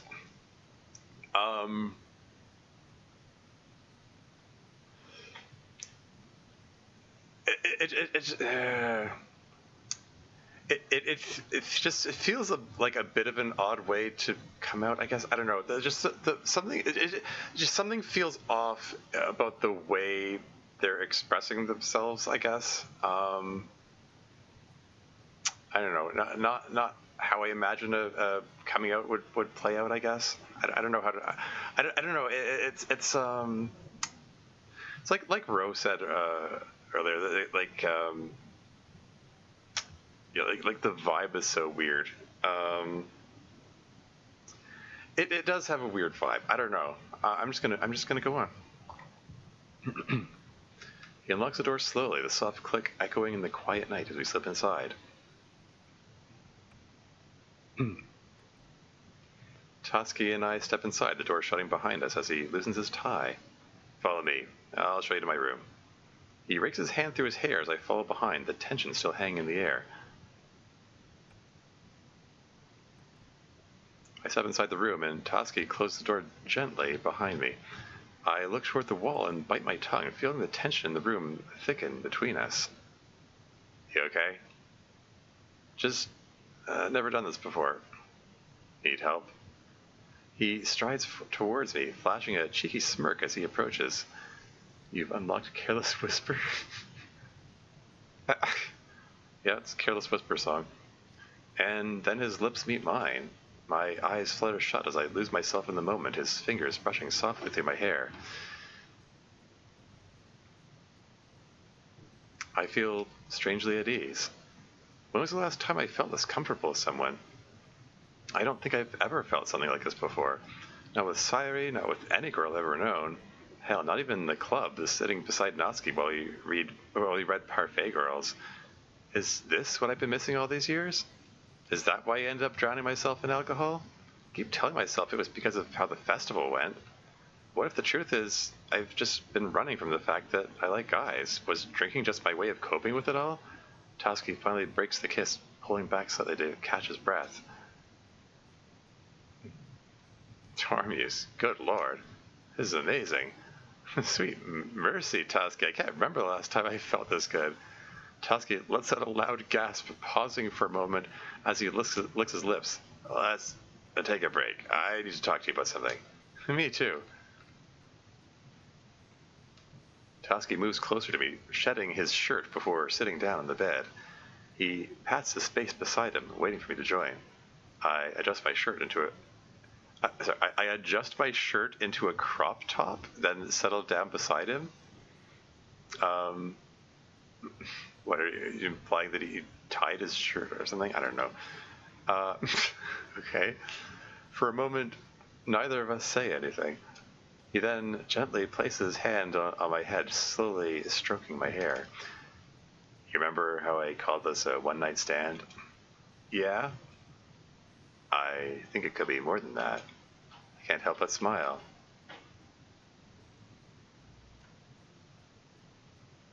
I feel the same way, Toski. I don't know where this is going yet, but if we can feel this close already, then, well, maybe it means something. Maybe it's worth seeing where it leads, you know? Toski smiles and opens his mouth to speak. Darby's I was actually...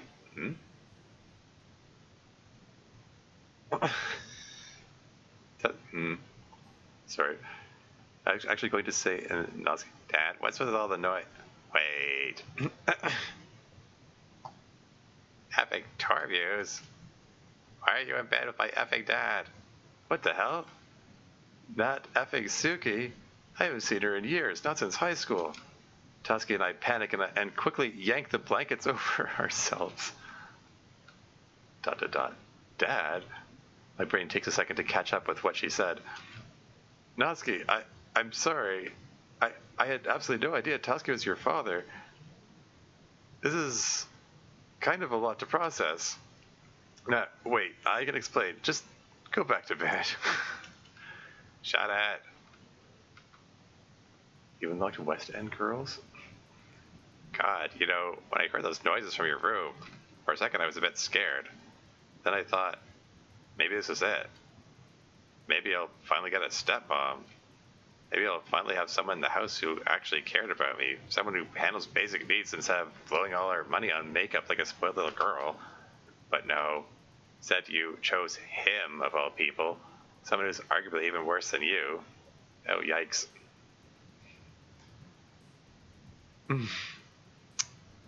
Yeah, the vibe of this continues to be weird, I guess. Okay, anyway, we're moving on. The hell is wrong with me? Bro, do you remember that time I had to visit one of my clubmates and he... Had to visit one of my clubmates and he turned out to be a massive creep? What? Natsuki, I treated you well. I actually liked you back then. Maybe if the club hadn't fallen apart, you would be a little more fair? Are you kidding? You literally shoved your finger in my mouth covered in cupcake icing.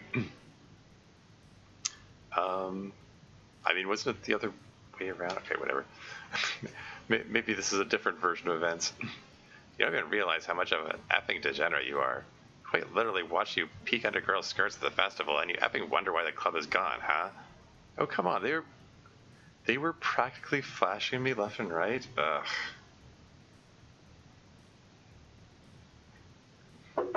Okay, so MC is now rationalizing looking up people's skirts.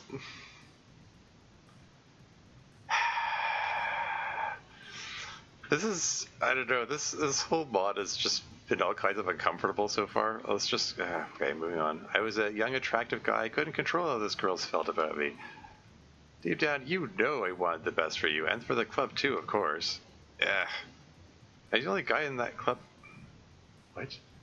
Like, the only guy in that club. Is not my fault it fell apart after the festival just because people wanted to frame me as some kind of creep. For the love of God, Harvey, shut up before you embarrass yourself even more. And you, father. Go F yourself. Genuinely. Snowski walks out of the room. The sound of her phone dialing echoes through the hallway. Hey, Koto, can we talk for a second? Yeah, it's about the club.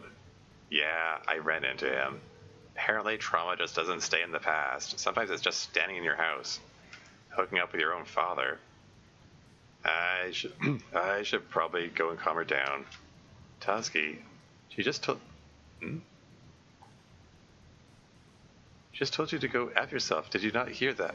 Toski suddenly smacks the back of my head, snapping me back to what I just said. Ow. You don't get to intervene in my family. Maybe she's right, my daughter. Christ, I should have listened to that tiny voice in the back of my head. You weren't worth my time. Toski, you don't mean that. I don't even know what I mean anymore. Hey, that's okay. Give me a second. Once I've adjusted my shirt back into place, I hurried downstairs, trying to remember where the front door is. Thanks, Katona, huh? Okay. I'll get back to you in a minute. The moment Natsuki hangs up with this mysterious Kodo person, she starts stuffing her essentials into her backpack. Uniform, phone charger, manga, practically everything she can't live without. She's leaving. I hear it race as I rush over to her, forcing a nervous smile onto my face. Natsuki, get out. She quickly turned her face away as if she couldn't look at me anymore. Don't intervene in my family again, you obese grease bag. I didn't think I actually thought you were attractive back in the literature club. No wonder you switched to guys after letting yourself go. Wow, so you're homophobic as well, figures. Oh, please, I wouldn't be surprised if this whole gay persona is just some act to get back at me for abandoning you after the festival.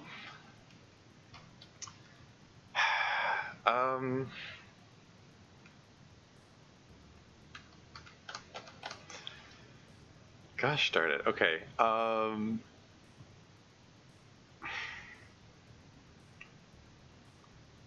Okay, I feel like I'm feeling more and more like I need to make some commentary here.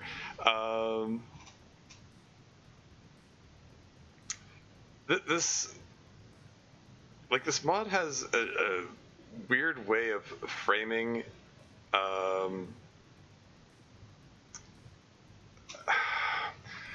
weird way of framing the concept of being gay in the first place. And like that could be it could be an intentional thing to highlight what the effect of homophobia, the effect of what am I trying to say here? A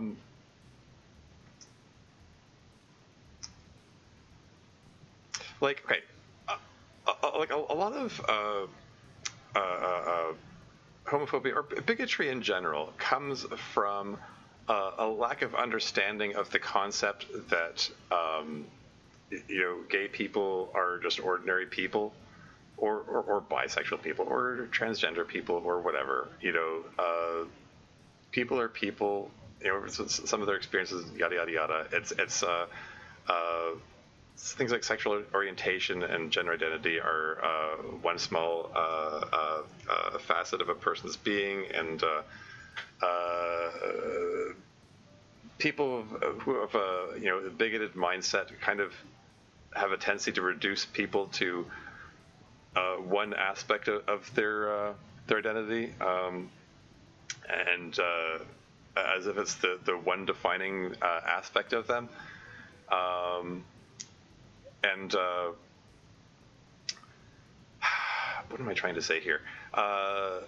They treat that aspect as just this abstract thing, and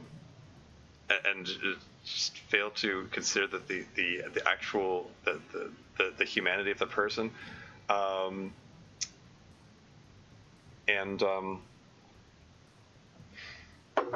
What am I trying to say here?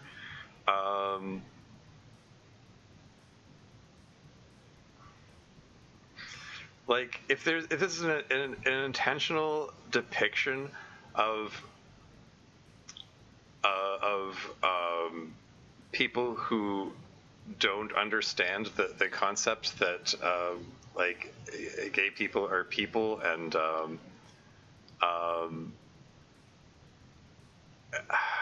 okay, fine, fair enough, but it's like at this point I don't trust the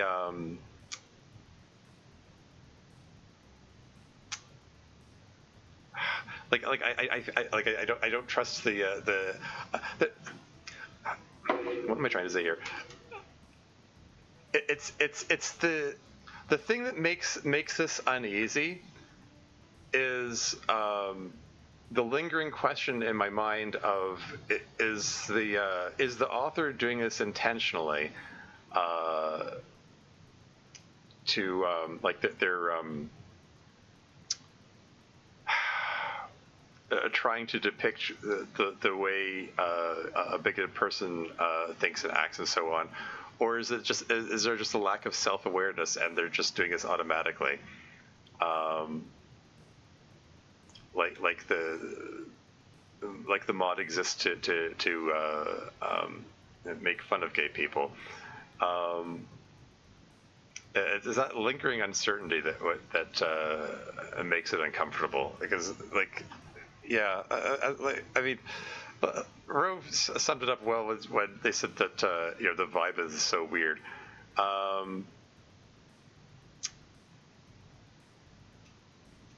I don't know how long the mod is too. Like if I could be sure it was short, then I would say okay, whatever. I'll just power through it. But I'm not sure. Like if this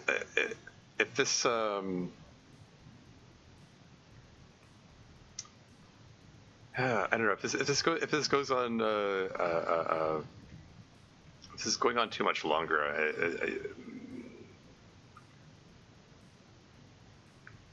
I don't know. Like the description on the download page here.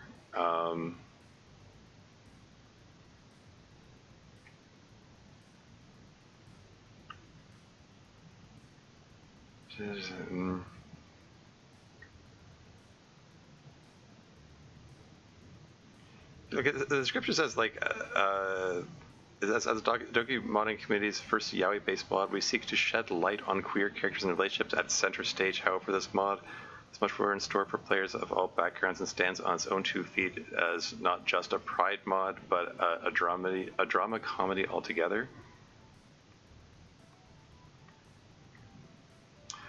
I mean, like what I'm getting at is the description of it tries to it seems to try to frame it as being something that attempts to address the issues in some degree of a respectful way, but it's like it's feeling really questionable. I don't know.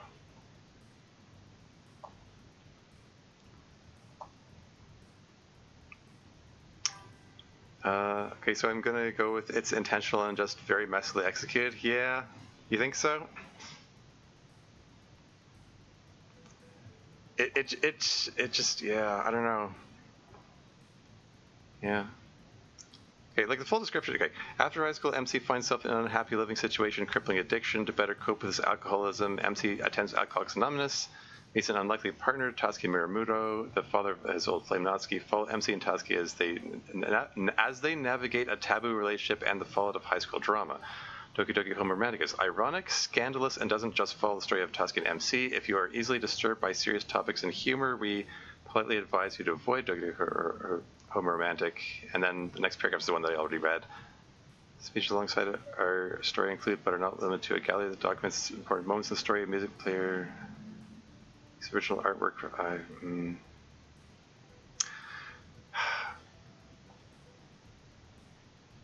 but yeah, messily executed is right.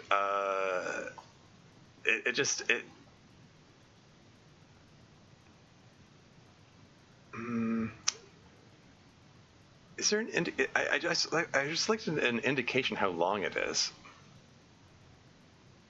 Heck.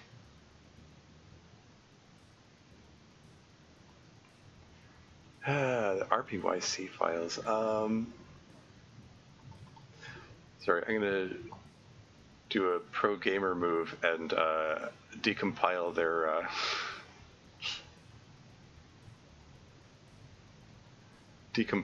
RPYC file and see if I can determine. Okay, so there's story.rpyc and it's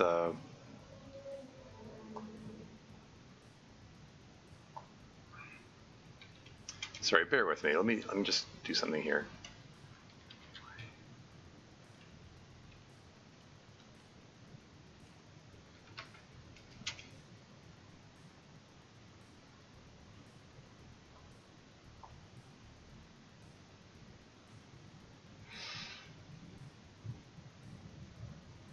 work?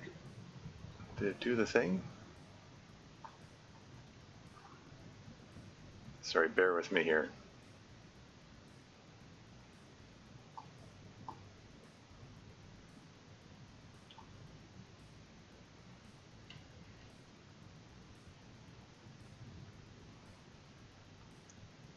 I'm trying to decompile the file. Something went wrong.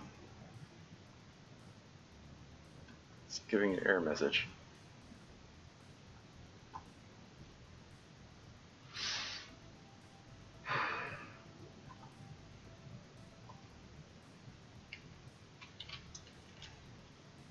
I was trying to do a quick thing to find out how long the mod is, and this is not cooperating. Bear with me.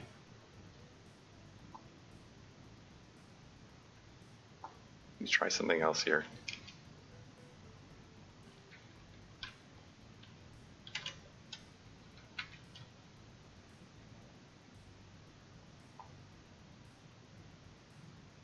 Did it work that time?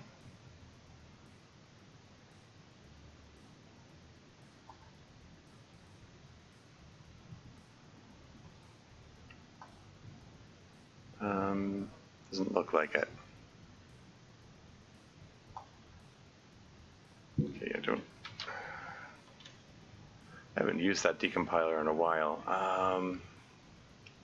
Heck. Decompilation mentioned. I was just trying to determine how long this mod is. It has a bit of an uncomfortable execution, and I'm like, well, if it's not much longer, then whatever, I'll power through it. But if this is like really long, then I'm probably just going to bail on it. Welcome to the stream, though, by the way, the Computer Geek 2. I don't know, my usual decompilation methods aren't cooperating with me today. Okay, let's just get to the end of this scene, and then I'll make a decision at that point, I guess. I don't know what you're up to with my dad, but you should leave now. May seem charming, but he's just a mindless child abuser with no real remorse. I'd rather live with Kotonoha for the rest of my life than endure another second in this household. Not who the hell is Kotonoha? She attends the same university I do. Not that you know her, you're too busy feeling sorry for yourself on Discord all day to even show up to college. Need to head over to her place now, so please excuse me. Natsuki, listen, I get it. You may think Toski is just an F-up and a child abuser, but he's more than that, and you, of all people, should understand that. Probably judge based on rough file size of the scripts? Yeah. I mean, it's, Okay, just, minimize that.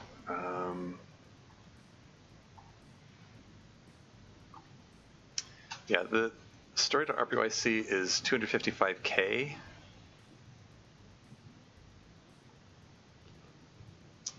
I'm curious about something here.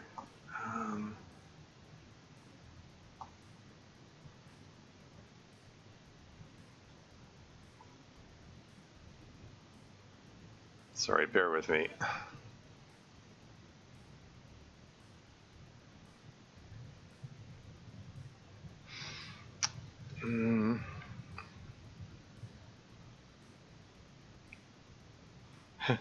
So Rabbit's here. Welcome to stream. How's it going? What's the current game mod? The toxic young one whose name I forget. The name of the mod is called Homoromantic.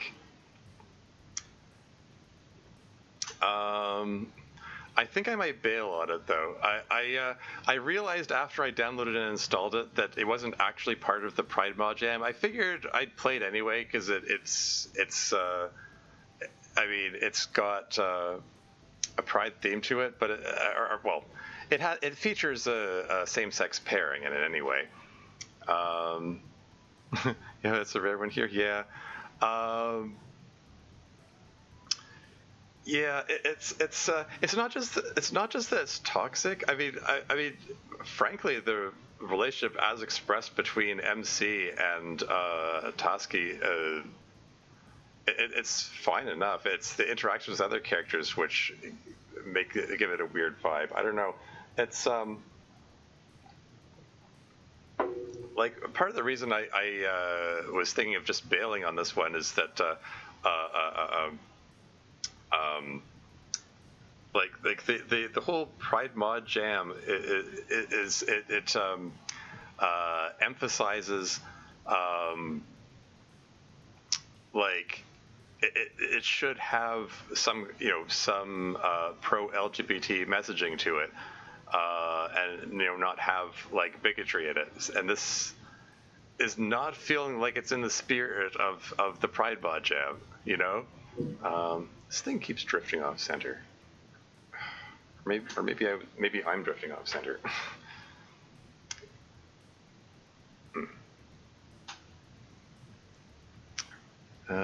Who's the happy gay couple? Yeah, the gay couple. I don't know if they're happy or not. It's MC and Natsuki's dad, and it feels like it's if you go based off how often various animations and such are used, that could give you a scaling sense. Yeah. Yeah, that's part of why I was like looking at, like comparing the sizes of other mods, other RPYC files I've worked with. It's probably like this is probably in the neighborhood of an hour's worth.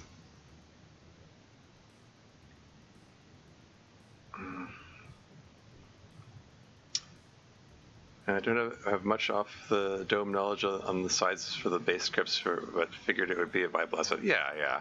I'm just sort of eyeballing file sizes. There's probably an hour in this.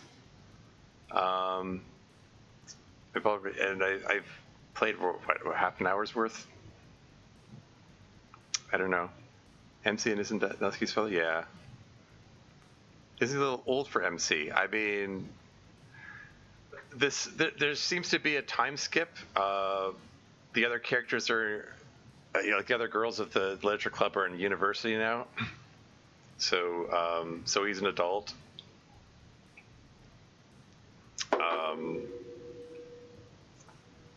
But yeah, he's older than him. And out of the maybe 5 lines maximum, you see this. It is a big yikes. Yeah. Hasn't changed the age cap though. Yeah. I don't know. Let's put this up to a vote. Who says I should just power on through it? There's probably a half hour to 45 minutes of material left in this. Or should I should I just bail on this and go to the next like mod, which I know for 100% sure is in the Pride month Pride mod jam. The next one on the list is called Ink and Icing, and it's actually made by the same person who did that wholesome Cupcakes and Sunshine one. I don't think it's a mod, but that age cap just puts me off. Yeah, I would bail. Yeah, that's fair.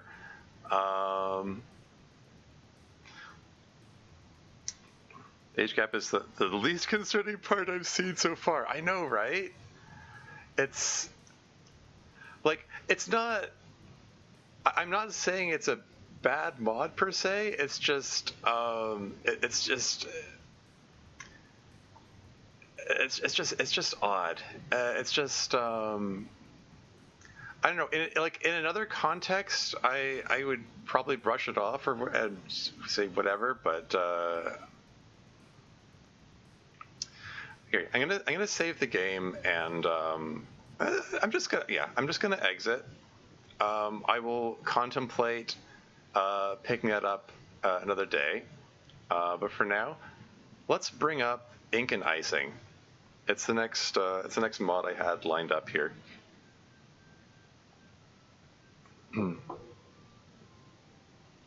Oh hey, we didn't have a. didn't have a screen for the this is not affiliated with Team Salvato, etc. Oh yeah, I need to tell it to capture this window here.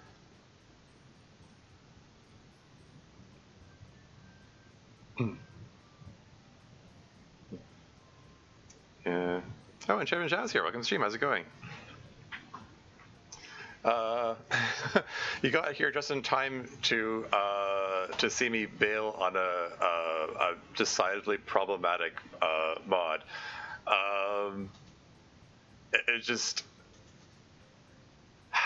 It had an odd way of presenting itself.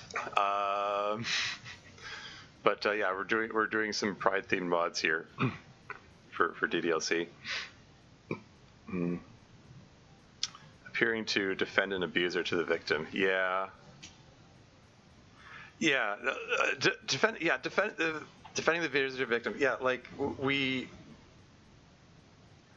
just established earlier that Natsuki's dad hit Natsuki earlier, and MC was there to hear him talking about it, and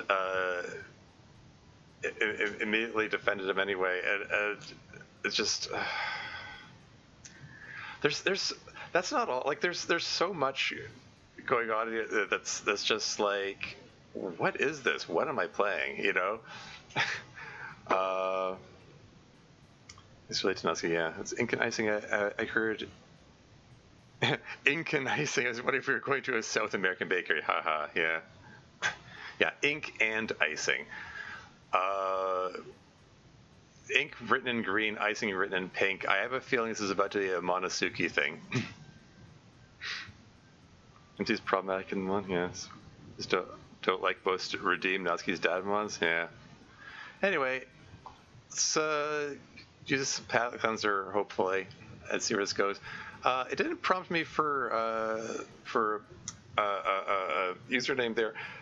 And this mod, Ink and Icing, was made by the same person who made the earlier one I played, so Cupcakes and Sunshine. I have a feeling they didn't edit the options.rpy file to give it a different save destination, so it's just it's using the same save folder. Oh well.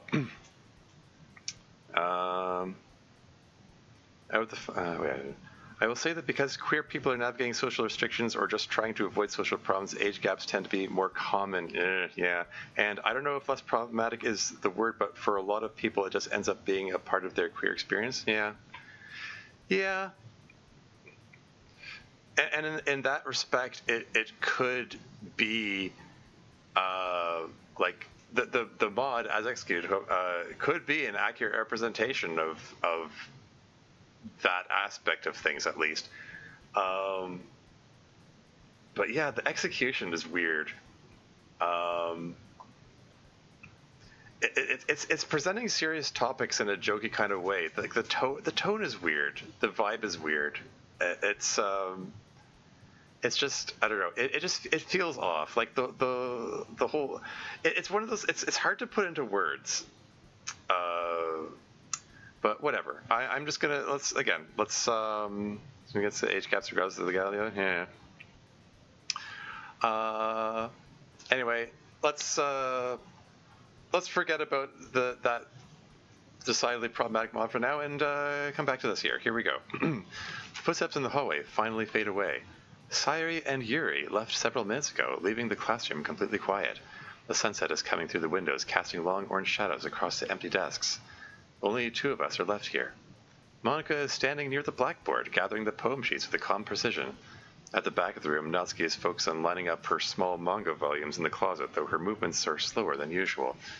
Phew, what a day. Hey Natsuki, hey Natsuki, are you almost done with the shelf? I'm going to have to lock up the room soon. 2 seconds, Monica. If I don't put these volumes of Parfait Girls in the right order now, Sayuri is going to mess everything up again tomorrow. That's true. She can be a bit distracted. Take your time. There's really no rush. Slam.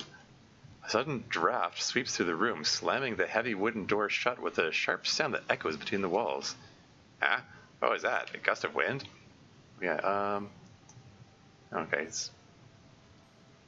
Of course, it has the same music volume because I use the same save file. Yeah. Perhaps a developer on doing something brand new, but I'm not completely caught up on it to have a strong opinion. Yeah, he did. I guess he came at a bit of an awkward time, but yeah. Anyway. Huh? What was that? A gust of wind? And probably the hallway window's left open. Hold on, I'll go reopen it. Monica walks across the room at a calm pace and grabs the handle. She tries to push it down, but the metal refuses to move. Click, click. Wow, are you seriously struggling with a doorknob now? Natsuki, the door jammed completely. I left the keys in the lock on the outside. The latch must have caught from the impact. What? Are you kidding me? Are we trapped in here all night? I mean, I don't think... For safety reasons, I don't think doors actually work that way, but oh well. I don't oppose age gaps per se, provided it's legal, but when there's a clear maturity gap, it's bound to fail. One ex-head was 5 years older than me, yet still acted like a teenager. Oof, yeah. You know, I see a nod to come out. I think Monosuke is the usual, at least the more common ship name. Anyway. Are we trapped in here all night? The janitor doesn't do his rounds until dawn. I'm sorry, Natsuki, we are definitely stuck. Silence falls instantly. Through the windows, the sky begins to turn purple, marking the start of an unexpected face-to-face night. Couldn't find the file. Images background clubnight.png.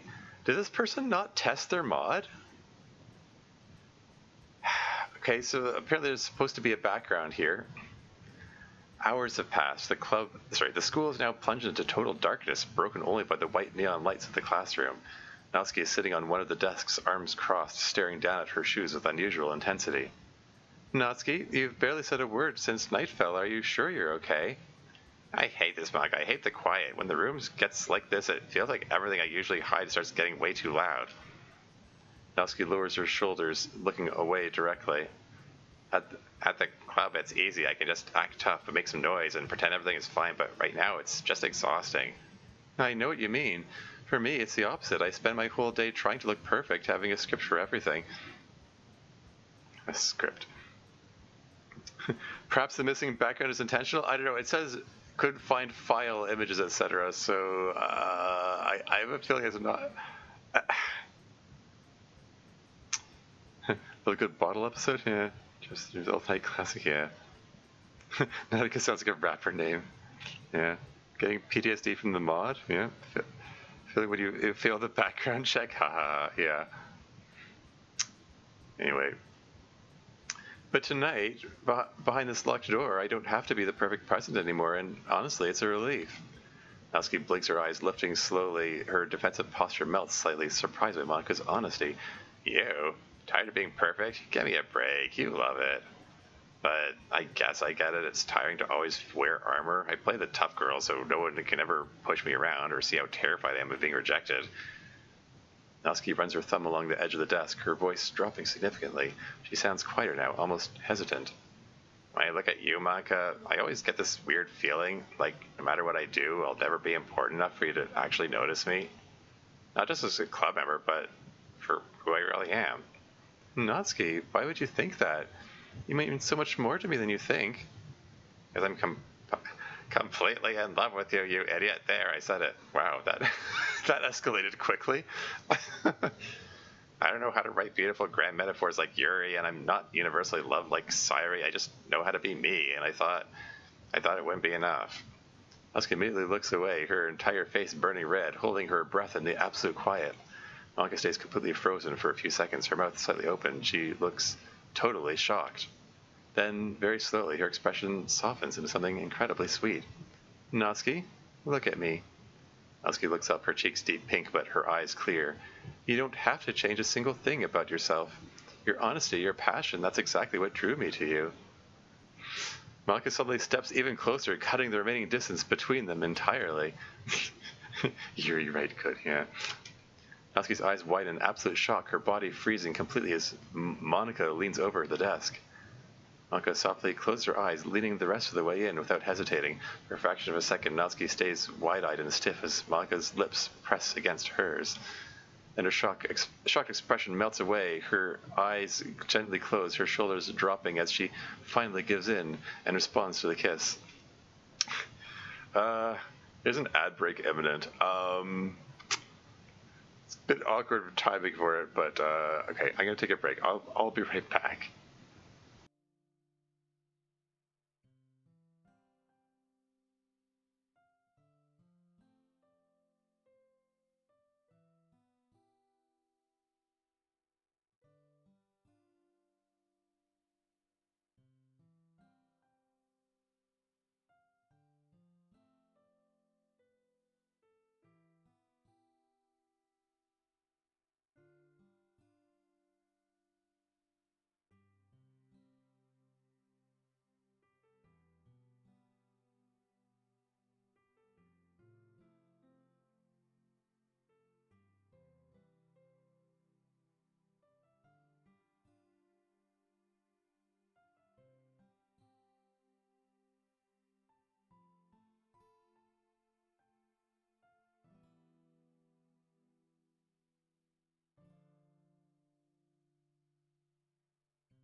And I'm back again, and what the heck is this? What?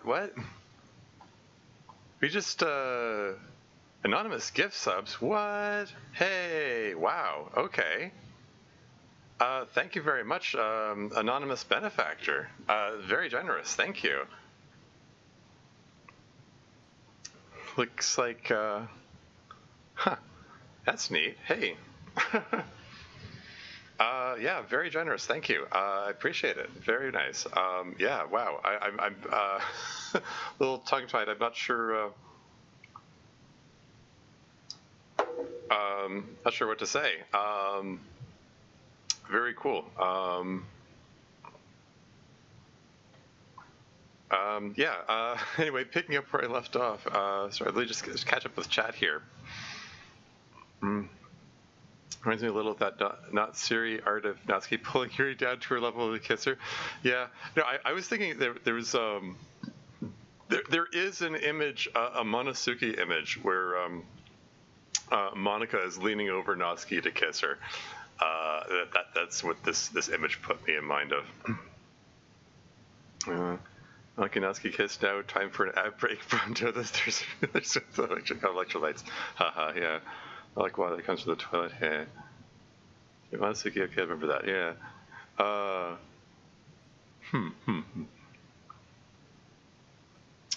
Cool. I remember the other ship names. Yeah.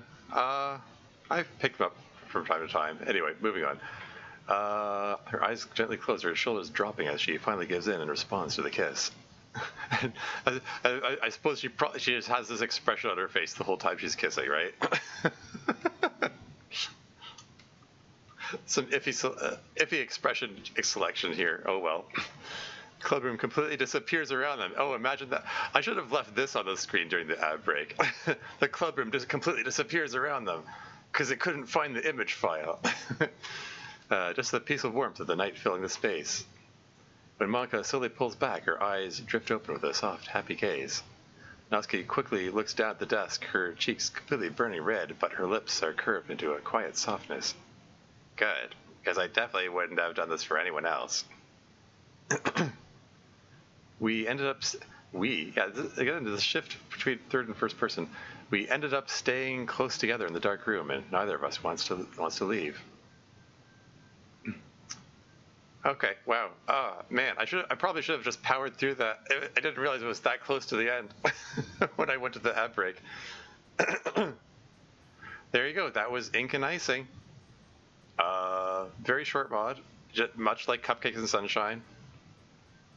That was it. Yeah. I mean, the guidelines for the Pride Mod Jam said 5+ minutes, so like they only need to be 5 minutes. Yeah, considering the Homoromantic one was like probably an hour plus or whatever. It seemed very short-lived. Anyway, the next mod on the list is called Self-Embodiment. Apparently, it centers around Sairi, judging by the Sairi image on the download page.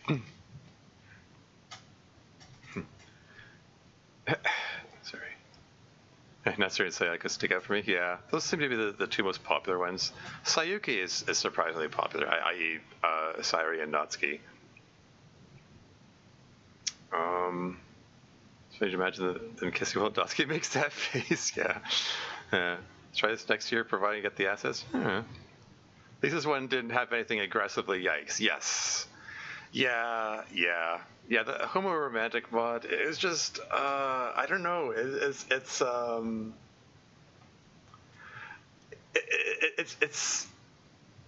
It's all the framing, I guess. Like you want to have some represent some bigotry in there. You need to frame the bigotry as being bad, and you know, if you're trying to make something that's pride themed, like, and it's I don't know, the framing felt like, kind of like you were supposed to laugh along with the guy who was making fun of making fun of Natsuki's dad. It just felt off. And what is this? I'm getting notifications here. Hype chest? What? What is? You earned a hype chest open to see your reward? What does that even mean? Rewards, good one, emote, share? Okay. Okay. It auto-generate this line, says choo choo, and then does that mean there's a new emote available or something? What is this?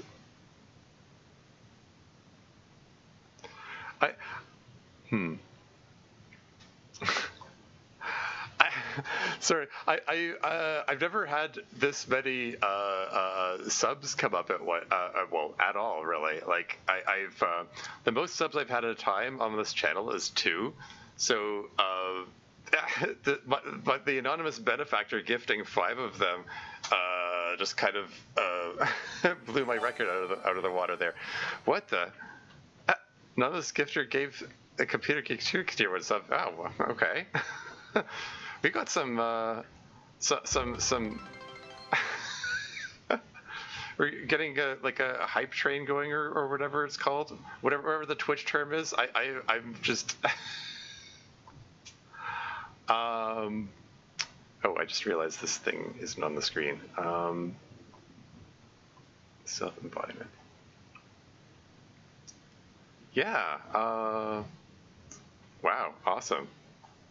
I don't know. Is it the DDLC or the Pride themed stuff that just inspired people to be generous today? That's awesome. Thank you so much. I mean, sadly, my channel is it presently doesn't have much in the way of rewards for subscribers. Like it's just the default. It's just the default. It adds 1 emoji.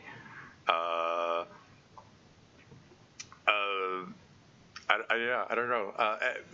Plus, it lets you skip ads, but I kind of like I take breaks during ad breaks anyway because I don't want anyone to miss anything.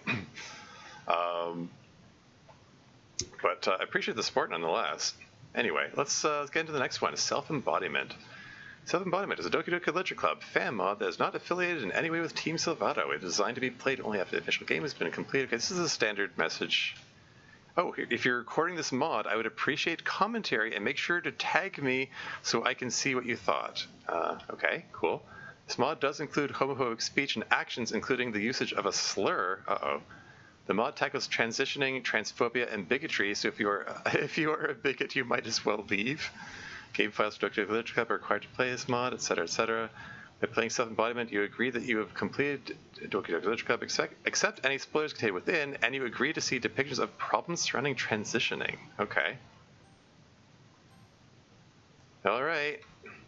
There's your content warning. And it says thank you. Self-embodiment.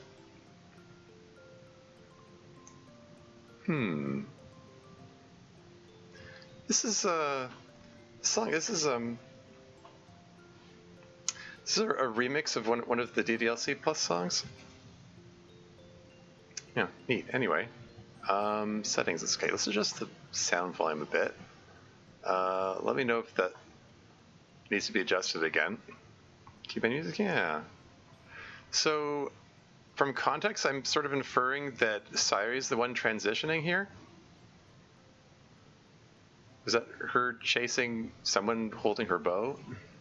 I mean, Music Box Remix, that's a few on YouTube. Yeah, anyway, let's hit new game.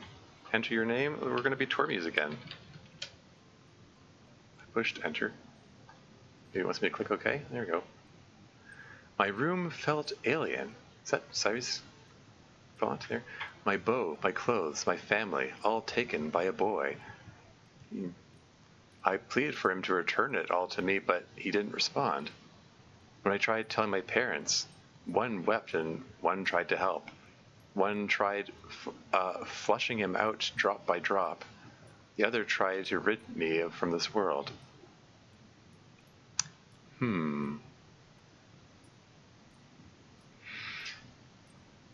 Yeah, my bow, my clothes, my family, all taken by a boy. I think she might not mean that literally. They were taken by a boy, like, as in, like maybe she's transitioning from being a boy. So like the idea, the conception of a boy is what took her bow, her clothes, etc.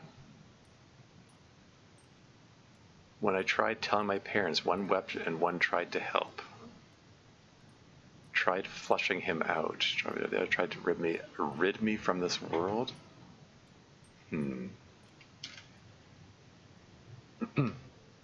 Mr. Cow, I hate this.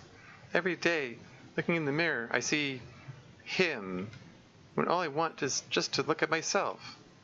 No, Mr. Cow, I don't think that would fly. Wait, you think I should ask my parents? I don't know.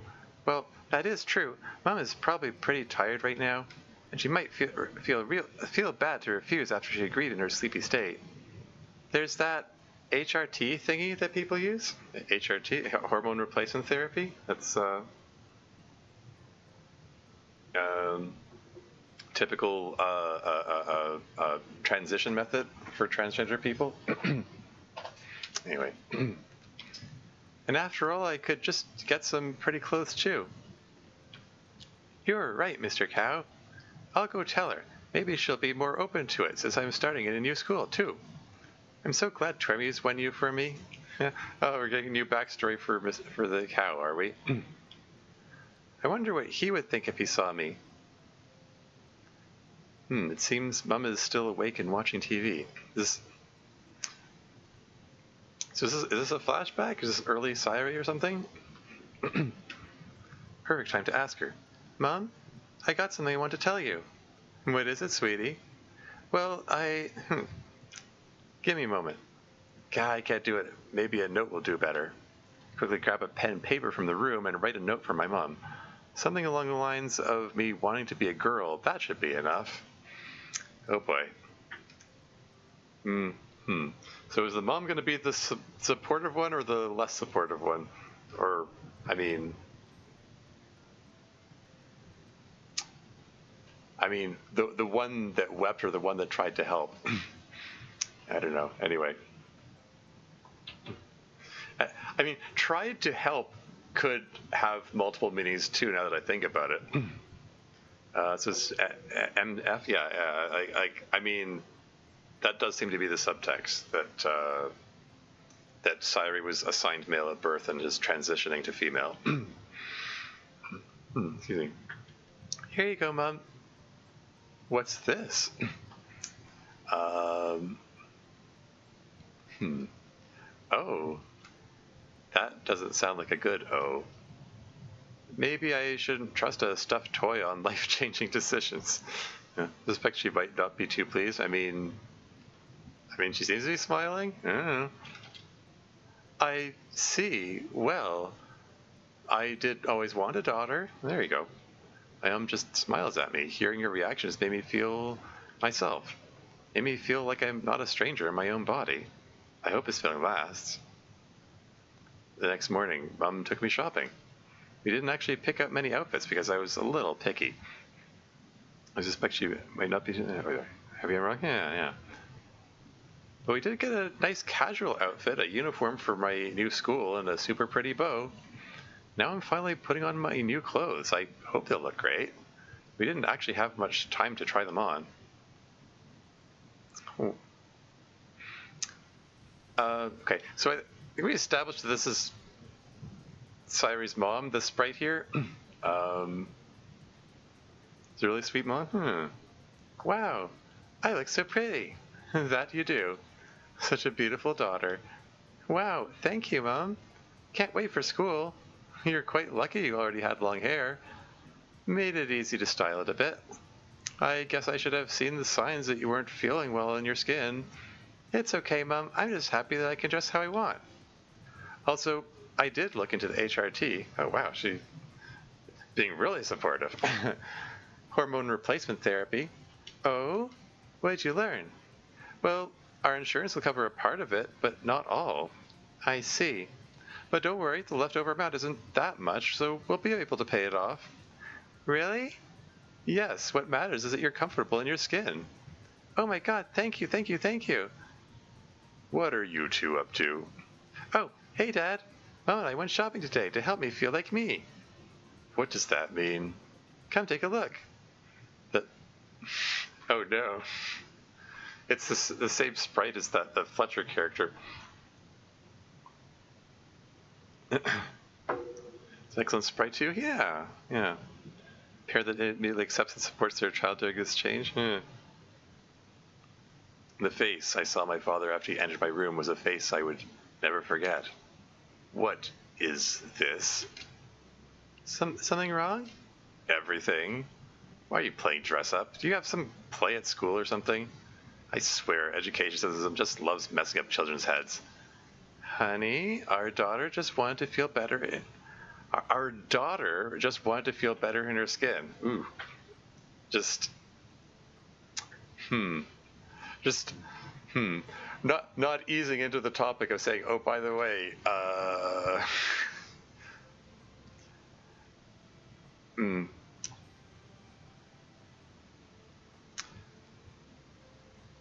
Okay, I'm just gonna move on. Daughter? What are you blabbering about? Oh, please, can't you be a little happy for our daughter for once? Stop calling him that. This carefree attitude by letting him do whatever he wants is sickening. It's probably the reason he never goes out. Look at her. She had such a beautiful smile before you came in here. Now you just have to ruin her mood. Ruin her mood? All I'm ruining are his delusions. I know we had our disagreements throughout our marriage, but this takes the cake. And Satoru, you take off that bow. Oh boy. I guess that's Sairi's dead name, i.e. her former name before transitioning. Is there hands with even stars? Yeah. You look stupid in it. What's wrong with you? With me? The only thing wrong here currently is our son dressing like a F slur and gawking at himself in the mirror. And of course he has to have a little skirt too. I just shrink into myself and kneel on the ground quietly crying. Aw. I just want our child to feel good. What's so wrong with that? Everything. You want me to be bullied at school, or even worse, be locked up in some mental institute? Stop indulging him in such nonsense. You're making her cry. Are you happy now? Let him cry. Stop calling him or her. I won't stand by and say nothing as you F with our son's head. He's not going to become some transvestite and ruin his future. You expect him to find a job while he plays dress up? Yeah. Of course, the dad intentionally misgendering her, referring to her as him. All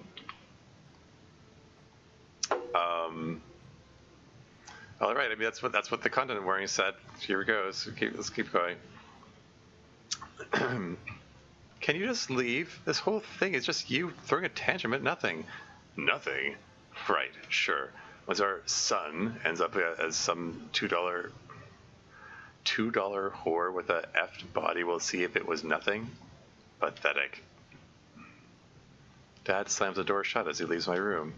As soon as he leaves, I let out a sigh of relief before fully breaking into loud sobbing.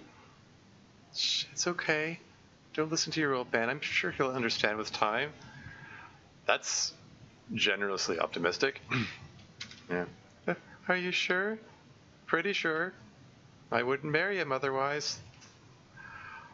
I don't know. I mean, the stuff that he said, that's kind of difficult to walk back.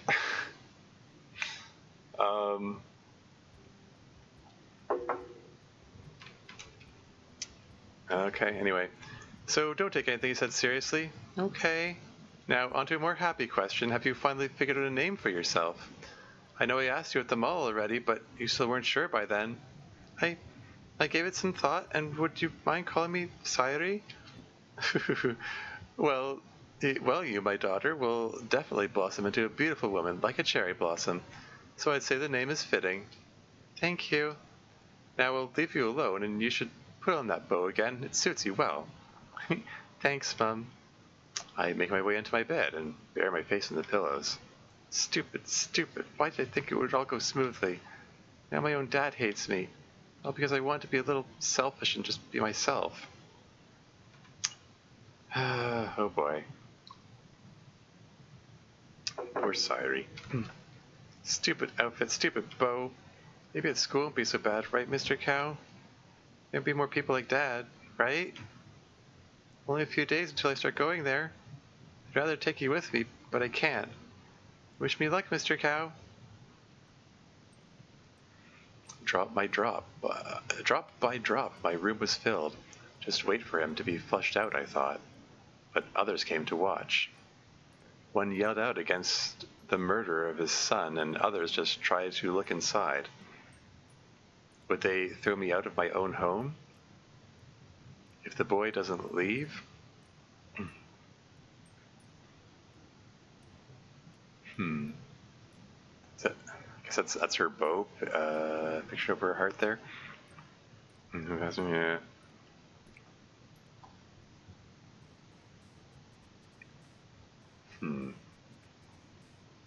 Ooh, different text box. Class is over. This class wasn't actually that bad. I wonder what we have next. I look over my schedule and my smile drops. PE. Physical education? Uh-oh. Every week that I see PE on my schedule, I just know it's going to be awful. I don't want to risk that the tucking comes undone. The PE teacher should be in his office right now, so I better go ask him to excuse me again. Guess I'll go with the sickness excuse again. Hello, Mr. Sayanji? May I come in? Of course, Sayuri. Mr. Sayanji? Okay. Now I presume that asking why you came here is useless. Got stomachache again, or maybe your legs hurt? Yeah, something like that. Maybe possibly to be excused again then? Now I know that I have been lenient in the past, but this is getting absurd. It is week after week, and I believe it's fairly obvious that you aren't actually unwell. Well, it's a little complicated. For Prima's high quality? You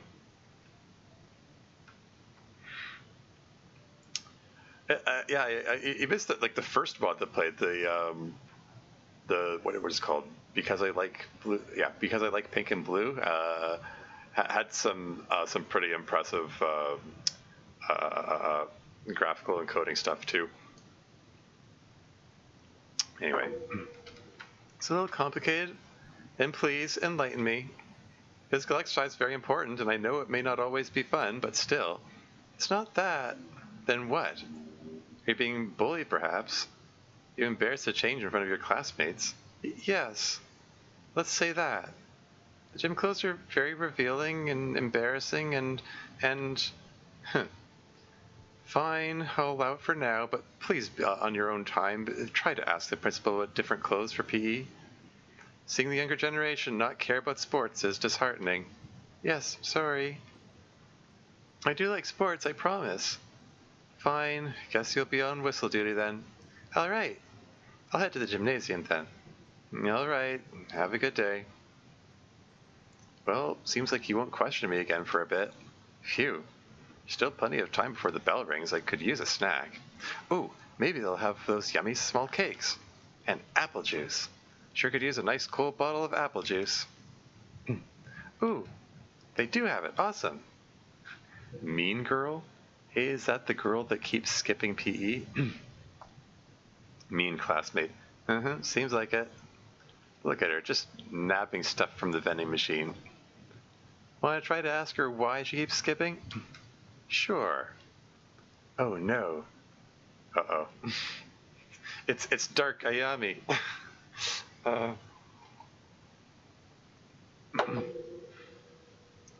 Anyway. Hey, new girl. Why are you here grabbing stuff out of the vending machine instead of getting changed for PE? Well, there's still time. The sidester's back on, yeah. I did get a little hungry, hey. Sure, you and hungry. Makes sense. No exercise, always hungry. Hey, I do like sports, I just do them at home. What, are you embarrassed? No reason to do them at home instead of here. What I heard, your home isn't probably very nice, is it? Considering mommy and daddy divorced, isn't that right? Okay, so wait. Did we have a time skip, or did you say just a few days have passed? Or were they already divorced before, at the start of this? I mean, I get the feeling there might have been a couple of time skips. I don't know.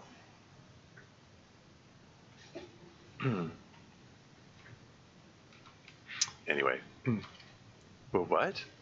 How'd they hear about that? Didn't think it would get out, huh? Well, guess what? Your dad works at my mother's company. I just be a job.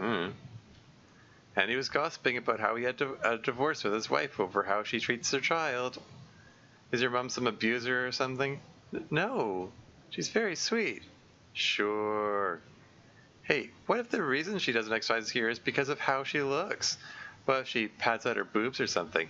If I didn't know any better, I'd think they'd know my secret. Thankfully, they're just being big meanies in general. Doesn't make the tears stop, though.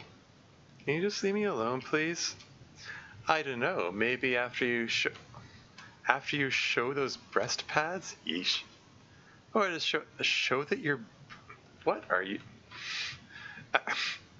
Dark Ayavi, your gay is showing. I'm kidding. Or to show that your boobs are all natural. You'll be so embarrassed if they were, right? Hey, maybe it's a bit too far, no? Fine, just wanted to make her squirm a bit. It's no fair she keeps skipping PE whilst everyone else has to run or work out or whatever. I know, but... Hey, Monica's here. Hey, not Miss Perfect. Miss Perfect, question mark? May I ask why you two are bothering this girl? Why are you even here? Don't you have more important things to do? Let's just drop it. We don't need her snitching on us. We wouldn't want that, right? F off, Monica. Monica, question mark. Hey, you okay? Yeah, I guess. Did they harm you in any way? No. They're just big meanies. Yeah, they really are big meanies, aren't they? I didn't properly introduce myself. As you may have heard when they were flipping me off, I'm Monica. Nice to meet you. I'm Sayuri. How'd you even find me? Thought everyone would be on their way to class. Well, I'd be lying if I said it was a coincidence. I actually saw you a few days ago just writing something, and I thought I'd try and shoot my shot? What does Monica have in mind here? I mean, from context clues, I'd sort of infer that she's going to invite her to the literature club, but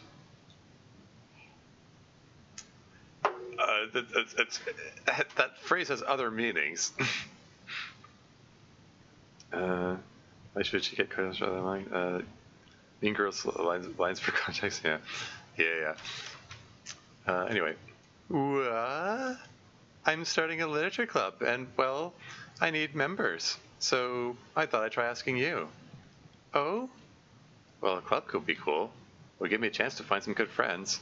Sure. I mean, just how good at reading do we have to be?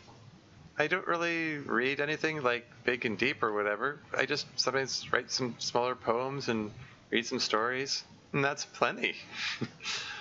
I want to make a place for everyone to just have fun with all types of literature. Oh, that sounds awesome. Sure, count me in. All right, well, just meet me in room 4C after your PE class, okay? Yep, I'll be there. And thank you, Monica. No problem. The room burst open. The boy was gone. Only scratch marks and broken toys remained. My bow left unharmed. A friend of his tried to barge in. I stand still, frozen in fear. Will he scream out for his friend, or will he accept the new resident? A friend of his. I have a feeling that's referring to MC. Will he scream out for his friend, or will he accept the new resident? I mean, scream out for his friend, presumably referring to Sayuri's old self, and accept the new resident, referring to the new, more feminine Sayuri. And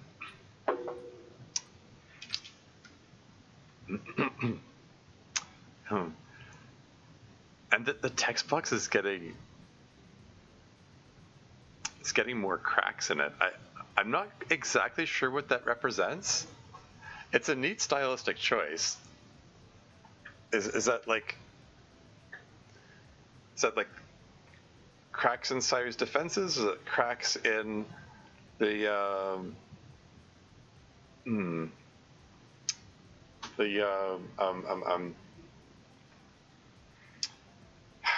the facade that she might have put on when she was living as a boy, I guess, perhaps.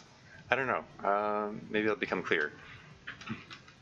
Anyway, Monica and I have been leading the literature club for a while now. Currently, we're in the midst of a meeting with our two other members, Yuri and Natsuki. Well, more like I am in the midst of a meeting with them. Monica is oddly missing. I never expected Monica to be this late. Yeah, like, sure she is late pretty often, but never for more than 10 minutes. Meeting's gonna end without her at this point. Come on, it's Monica. She'll arrive soon enough. And while we are waiting, I think it's time for me to do my vice presidential duties. And what would that be? A questionnaire. Really? Could be interesting. No. Sorry I'm late, everyone, but I had a very good reason for it. Yes, thank you, Monica. Huh? I was about to do a questionnaire. The horror. Well, it is important once in a while. I like questionnaires. Same. Anyway, why were you late, Monty? Oh, it's quite simple. I found us a new member. Ooh, who is it? Uh-oh. Hope it's not anyone bitchy. What kind of language is that, Natsuki? Completely normal language. Sure. Girls, let's get to the actual situation. We're keeping the guy waiting. Of course it's a guy. Come on, be nice, Natsuki. Fine. I'll go prepare the typical welcoming for a newcomer with Yuri then. Splendid. Come on, Tormuse. What? No, I must have misheard. It can't be him, right? Hi there. Happy to be... ... here... ... Uh-oh. You recognize Sayuri, perhaps? He can't recognize me. Can he? Interrobang? Oh no, he dead named her. No. Satoru? Oh, the tilt. The tilt and zoom. No. I need to get away for a bit. Satoru? I sprint past both Monica and Tormuse rushing towards the roof. I finally stop at the roof and start coughing from the run. Why? Why do you have to come back? I missed him, I really did, but why now? Why here of all places? What sort of bad luck is this that I transferred to the same school as him? I tried keeping it all a secret. Now he's probably telling them now he used to know me. Yeah. I made the comment earlier, like, was there a time skip? I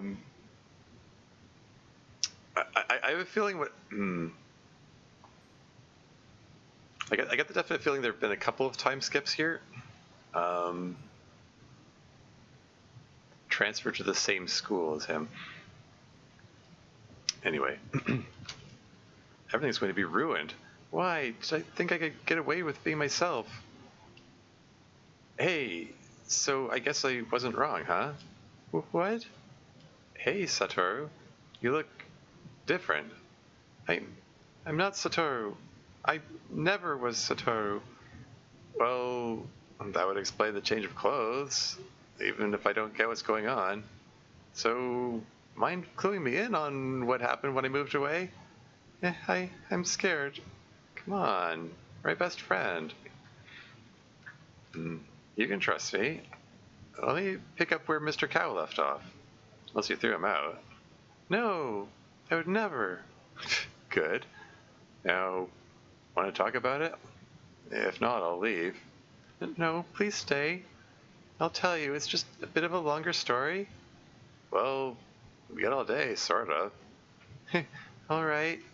Well, I'm a girl. What? Pretty sure I saw the opposite when we were changing as kids.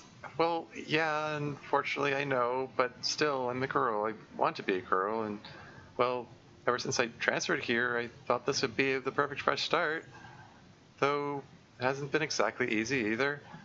My parents, they divorced over it. Oh, I'm so sorry. Yeah, Dad doesn't really like me much anymore, but I'm fine with staying with my mom. She actually pays with the help of insurance for the HRT. The what?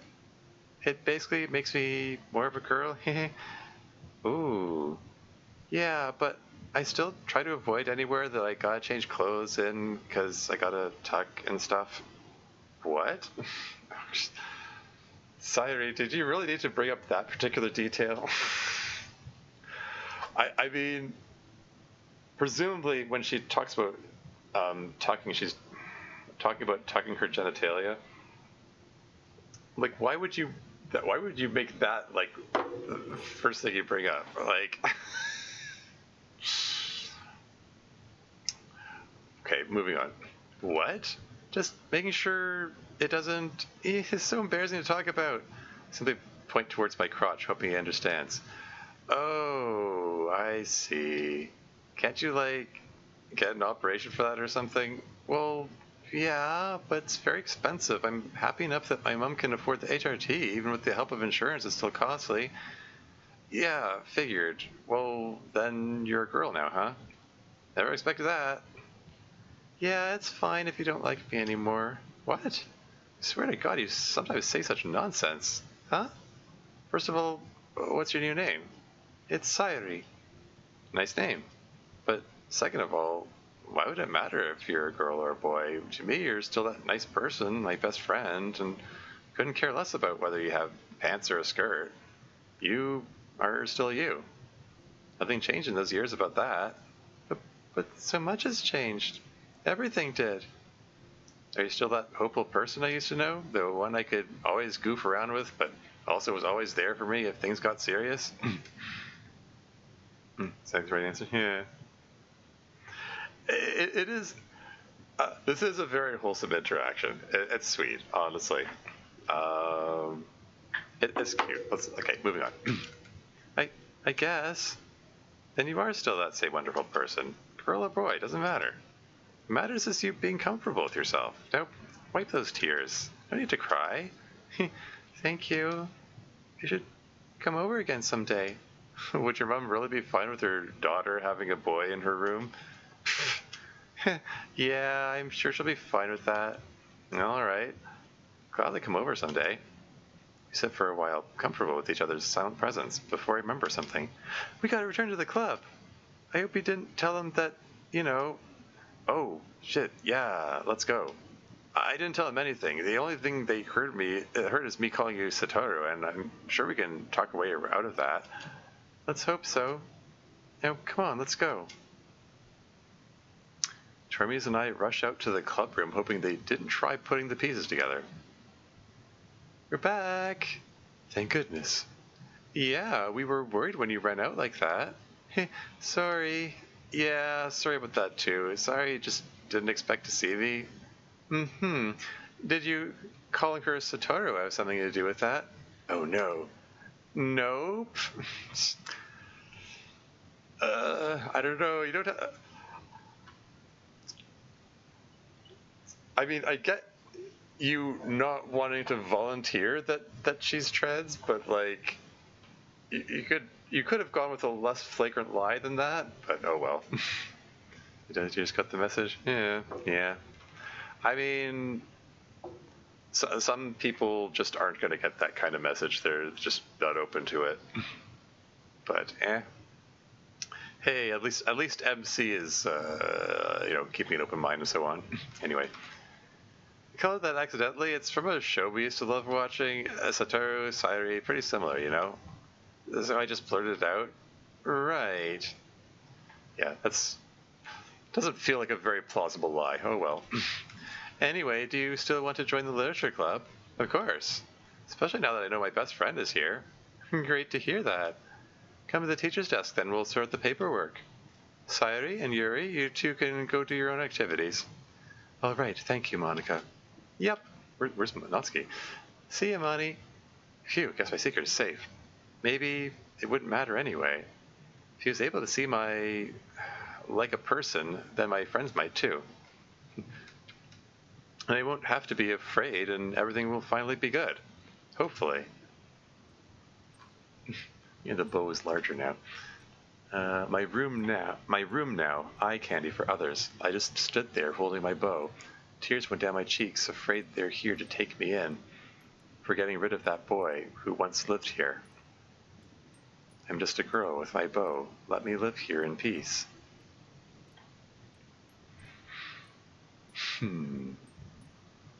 Eye candy for others?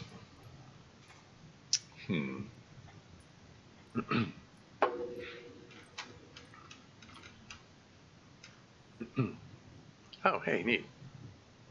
The boy with a bow, the girl in tow. My room felt alien, my bow, my clothes, my family, all taken by a boy. Okay, so this is everything we've just read about so far. Well, I'll reread it. My bow, my clothes, my family, all taken by a boy. I pleaded for him to return it all to me, but he didn't respond. When I tried telling my parents, one wept and one tried to help. One tried flushing him out drop by drop. The other tried to rid me from this world. Drop by drop, my room was filled. Just wait for him to be flushed out, I thought. But others came to watch. One yelled out against the murder of his son, and others just tried to look inside. Would they throw me out of my own home if the boy doesn't leave? The room burst open. The boy was gone. This is a little different from before. Only scratch marks and broken toys remained. My bow left unharmed. A friend of his tried to barge in. I stand still, frozen in fear. Will he scream out for his friend, or will he accept the new resident? My room now, eye candy for others. I just stood there, holding my bow. Tears went down my cheeks, afraid they're here to take me in, for getting rid of that boy who once lived here. I'm just a girl with my bow. Let me live here in peace. ... I put down the poem, but my eyes refused to leave it. Yeah, so the text box is like fully red now. Before it was gray with like red cracks on it. I guess the red is representing her authentic self, the self that she wants to present. My friends wait in anticipation of what I say next. So, that was my poem. The boy with the bow, the girl in tow. It's not fully finished, but I didn't want to come empty-handed. Didn't want to do what Travis did last time. I expected a wittier remark or him telling me off, but none came. Finally get the courage to look up, and I see everyone staring at me. Was it sadness, maybe pity in their eyes? But why? Is my poem that bad? I quickly start looking down again in embarrassment until I notice the few wet spots on the floor. Why is that? I rub my eyes and then I feel it. Tears? But why? I look back up at everyone and I start to panic. I don't know why. Reach my blazer and grip my bow for I reach into my blazer and grip my bow for comfort? Oh, she's not wearing the bow?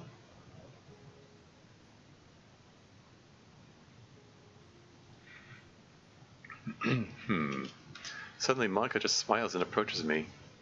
I brace. Even if I know that Monica is my friend, I still brace for something. You're a silly girl sometimes, you know that. I think I finally figured it out. I had my suspicions, but your poem helped me piece it together. What? It's okay. Monica takes the bow from my hand and puts it in my hair, letting her hand rest there and cupping my cheek with the other.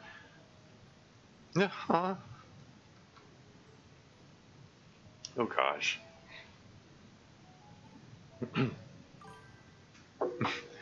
You've been through a lot, haven't you? Monica, wait. It's okay. You're safe here. You can be yourself here. It's your room, no one else's. I let it out, Sayuri. You're free to be you. I sob into Monica's shoulder, but for once it's tears of pure joy. Thank you so much, Money. You're truly one of my closest friends. It's okay, girl. Now you should get ready to talk about it with the rest in case they didn't understand it from your poem. Oh, right. I stand there in place, frozen by fear. Also not, yeah. Telling my whole club my deepest secret. I don't know if I can. Suddenly, Monica squeezes my hand and smiles at me. That's all the courage I need. Natsuki approaches me first. So, you're giving a hard time for it? Yeah, a bit. It's a different remix of the Daijibu song.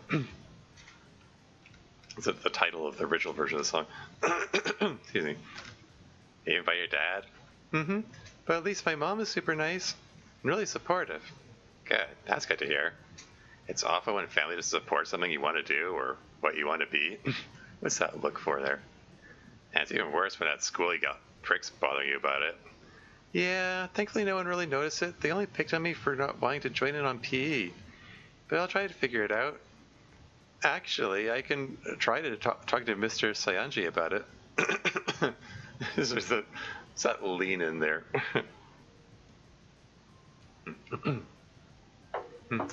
I do pretty well in sports. Maybe I can try convincing him that since my duties as a president include making sure my clubmates are fine, I can try telling him that I'll convince you to exercise. Exercise spelled with an S. Oh, well. But don't worry, I won't tell him about your secret. Is earned by someone hailing from the British Isles? I did wonder that. It does have that vibe to it, doesn't it? So the choices of words.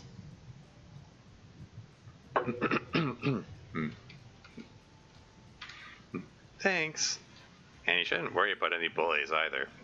I wouldn't offer to try and reason with them, but I'm sure Miss Perfect wouldn't like that. Yeah, I wouldn't. Having members of my club in detention for assaulting someone doesn't look good on me. Yeah, whatever. Sorry, if someone bullies you, just try to ignore the pricks, okay? Okay. Please don't beat up anyone for me, Natsuki. I know. Natsuki and Monica leave to go to their respective I think that's a typo. Go to their respective activities, and Yuri approaches me next. I will not lie, I am a bit confused about the poem. I know it symbolizes an inner turmoil, but I wasn't exactly sure what kind of turmoil it was. I considered maybe some sort of imposter syndrome, but I presume I am mistaken. Sorry, it's still really hard to say out loud. Take your time. You're always patient with me, so I will gladly offer the same courtesy. Well, I'm trans. I see. If that's an issue, I understand. It's just... What? Why would that be an issue? Sorry, you just stopped talking, so I thought that it maybe made you feel uncomfortable or something? Oh, phew. Don't worry, Sairi. I was just thinking of my response. I fully support your transition. Trying to be your true self despite all the adversity that society throws at you is admirable. It's a strength, another typo, strength that I one day hope to possess with one S here. I think that should be two S's on the end. Yeah.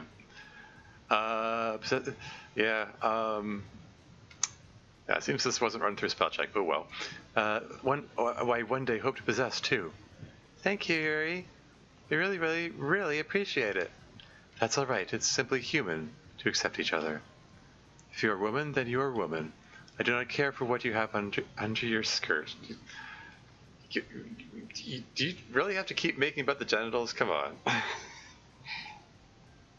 Don't make this awkward now, Yuri. Yuri, don't say that out loud. It's a little too embarrassing. Now I get why Termes didn't like buttoning up my blazer. That's fair. Now, if you won't mind, I'll go back to my book. Alright, thanks, Yuri. And lastly, my best friend approaches me. Yo!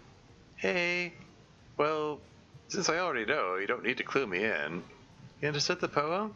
Oh, come on, I'm not that dumb, especially since I actually knew about you being trans. True. I'm proud of you. What? I'm proud of you, seriously. Seeing my best friend be so brave. Aw, tour muse. I go to hug my best friend as tight as I can. Sorry, come on. We already had a sappy talk on the roof. No need to squish me to death in the club. Okay, okay. I just really appreciate it. Yeah. Alright, sis, I gotta catch up on some homework. We'll walk home together part way again. Awesome! Thank you! And so, I'm left alone again. This time it's not a lonely solitude. I finally found a place where I can be open about my past. I can let them in my room without them looking for the boy. And I love them all dearly for it. Can't wait to get home and finish the rest of this poem. The crowd stood still. They only smiled. My room finally earned, my bow finally worn. No one to throw me out for just wanting what's mine. Finally, I'm no longer the girl in tow. At last, I'm the girl in front. What's mine is mine forever. Aww.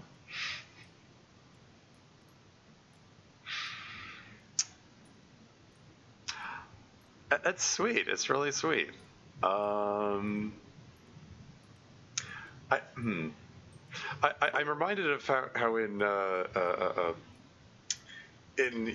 my own Pride mod from a few years back, GTLC, KK Lesbian Club.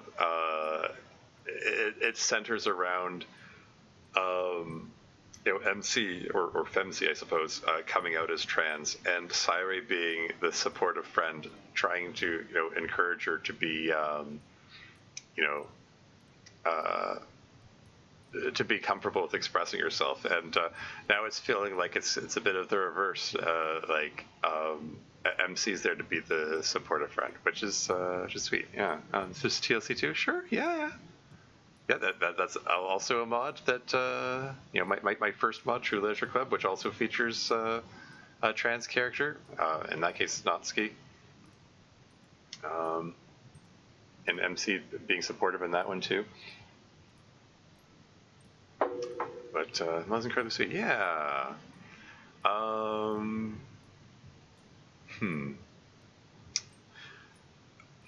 Yeah. Instantly, there's an ad break coming up in 2 minutes and 47 seconds. Yeah, I was considering just leaving this on the screen during the ad break, but maybe I'll move on.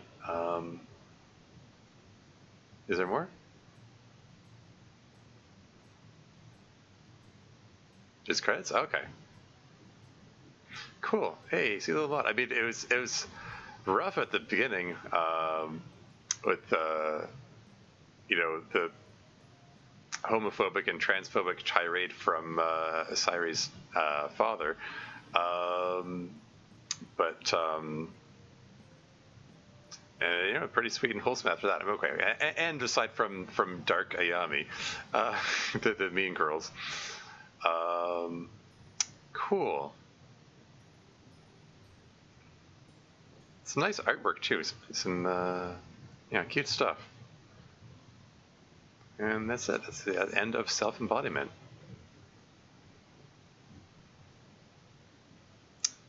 Very cool. Yeah.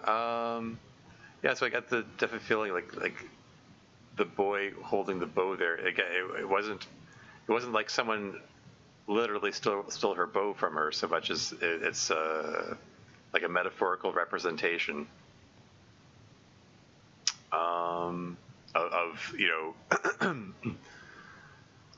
of the boy that her parents, particularly her dad, thought she was, I guess. I'm reminded of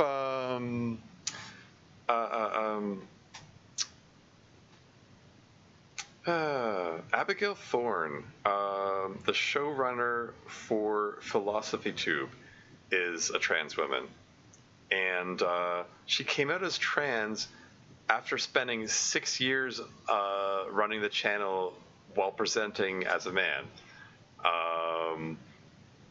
And she talked a lot about the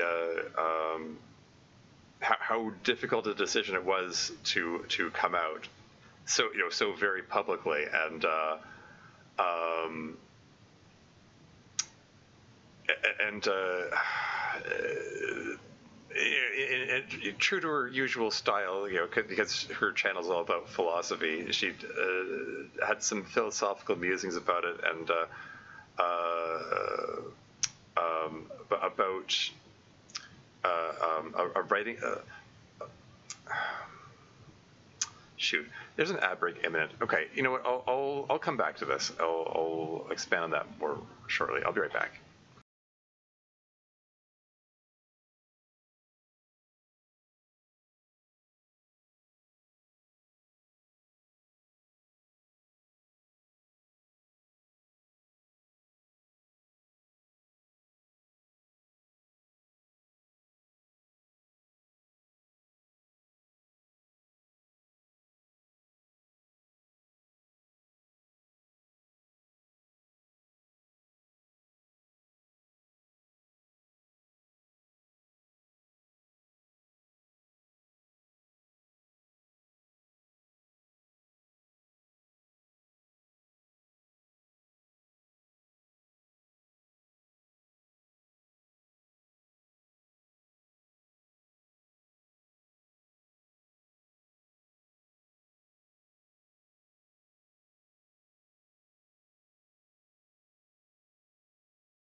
And I'm back again.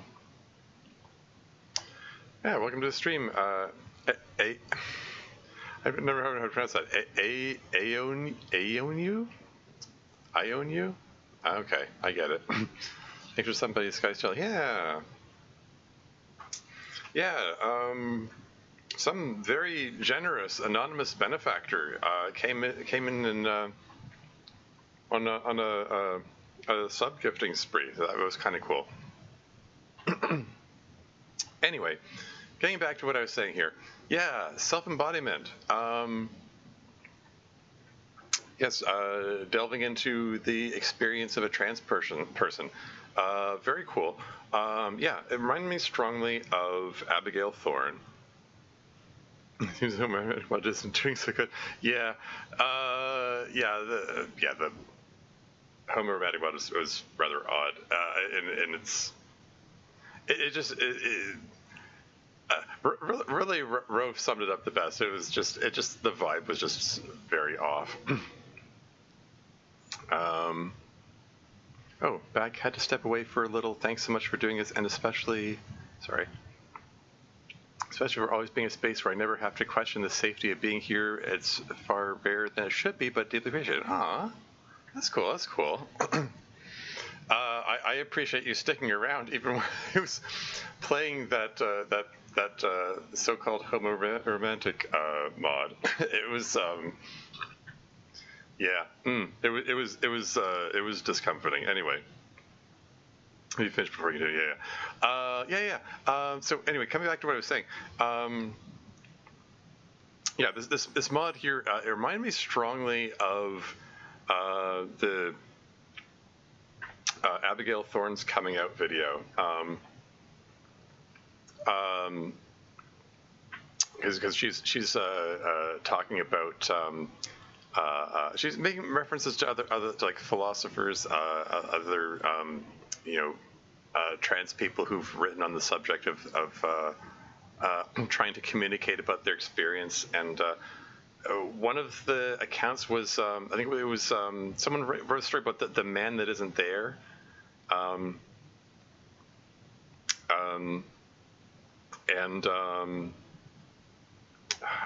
did she put it? There's this like this sense of guilt that comes from I don't know, like giving up this male persona that other people perceive to be there, but she doesn't really feel like represents her. Like she gave accounts of because she spent years presenting herself as male full time. She got a lot of feedback from public, and she heard from people saying that they were like really happy to have her as this like they saw her as a great male role model, showing what masculinity can look like. And like whenever she gets those compliments, she feels guilty. Like it's like, I mean, thanks, but that doesn't really represent what I am. Like I don't see myself as masculine, kind of deal, like because I don't know. That's what came to mind when talking about like Sairi's poem, writing about this boy in her house, which like talking about this either part of herself or just this perception that other people have of her. Like they perceive this boy to be in her house, but it's just her. Anyway, other trans or homosexual, but hopefully support the cause, because I've seen what happens to people who don't have rights. Yeah, brought up before, but Alan Turing is a big part of why I support the cause of innocent people suffering because no pain stands. Yeah. Yeah, Alan, yeah. We talked about in the stream the other day. Alan Turing's story is particularly sad.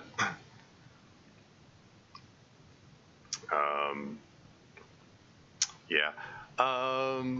Anyway. Yeah, it's it's a sweet, wholesome little story. I love the the imagery and like the progression of the text box as Sari got more comfortable with herself.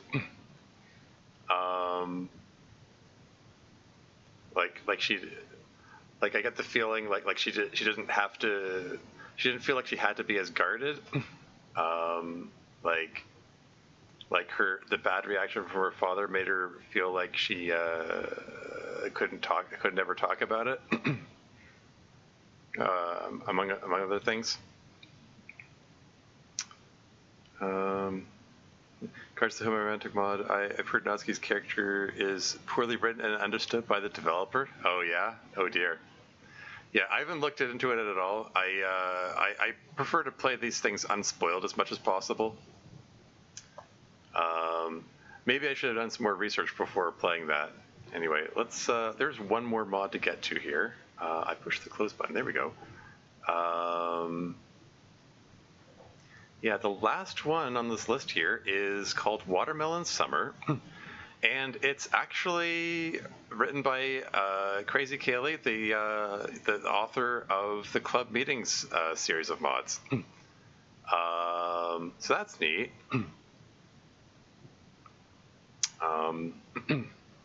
Now I need to tell this thing capture new window. Watermelon Summer. There you go.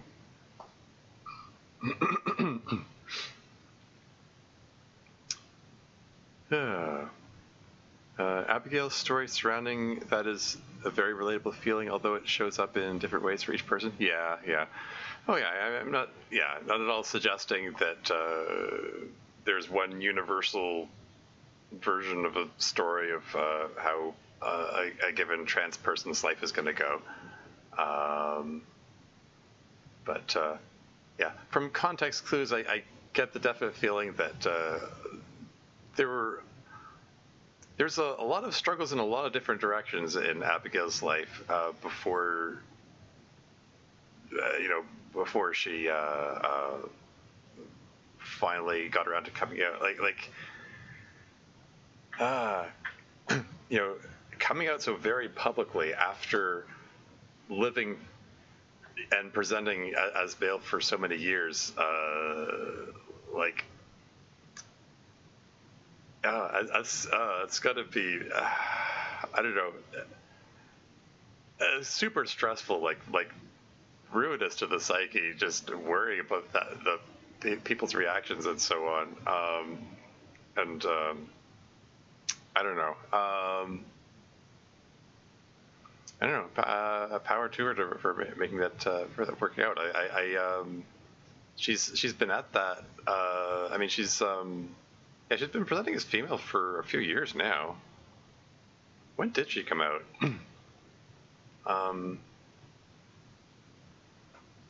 to think of it, I don't know. Anyway, let's move on with this thing here. So it's probably going to be a standard message at the top of this thing here. Game files, etc., etc. Please consult the readme.txt contained in the mod download for more information. Yeah, incidentally, Crazy Kayla, if you're still here, I was a little amused to find I did consult the readme.txt file, and I was a little amused that it still has it seems unintentional. It has because I know this isn't actually a Club Meetings mod. It isn't supposed to be part of the Club Meetings canon. But it does have a note saying, reminding people that they can write to Monica at lit.club.pres.monica@gmail.com for the Club Meetings emails, and also includes the world.bat file from Club Meetings. I'm sort of presuming those were included in there accidentally. Anyway. Hope everybody's having a great Pride Month. Shout out to the gays. Sorry, yeah. So this doesn't have the same mod template, so the layout is different, and the sound levels represented are different too. This is a more linear scale, whereas the other one has more logarithmic sort of thing.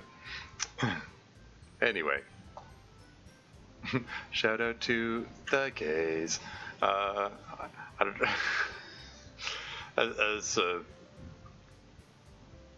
I'm not even sure where that meme is lifted from. Anyway, the title's behind Monica's skirt there. Oops. Watermelon Summer. I have no idea what this is about. Let's find out. But club meetings. Honestly, one of my favorite mods out there.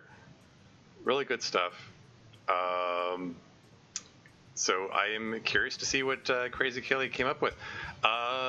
They were expressed they weren't very happy with how it turned out, but we'll see. Okay, everyone, that's enough for today, I think. For next time, let's try poems about seashells. God, that's lame. Blatant Yuri pandering if I've ever seen it. Wait, is this already a nod to the club meetings canon where Yuri appreciates sea life? Anyway, how the F am I going to write a poem about seashells? How am I meant to endure this blatant favoritism? I'm sure you'll survive. It is not particularly a theme that favors me, I feel. It is the summer after all. Seashells and the beach are a delightful theme for the season. Absolutely insufferable. I don't even remember the last time I saw a seashell. What? When was the last time your family went to the beach? We, don't get a lot of chances to go to the beach. Well, that's no fun. Wait, we should go to the beach as like a club activity. Beach episode. The beach episode that we were deprived of from the actual club meetings mod. Anyway, I guess we could, although it's not super literary. Yeah. Wait, he's listed as MC rather. He's not Torbuse. I guess that's just club meetings habit. There's ADHD we love so much. Yeah. And that's true. It's not. Still, I think it'd be a great way to just spend some time together. Don't you guys? ... Natsuki, Yuri, you guys don't look too happy about this. I have... Yuri mumbles indistinctly. What? Scars. I don't want to show my scars. I think that looked like there was a focus change fail. Also, Yuri's about to do it. Sorry. I know Crazy Kayla is I don't know, they're big on, should I be taking notes? I took notes whenever playing club meetings, and they appreciated the notes, so I don't know. Maybe, here's what I'll do. I can just, gosh darn it, I have too many windows open. I have one window open for each of the mods, and I'm trying to find, that's what I'm looking for.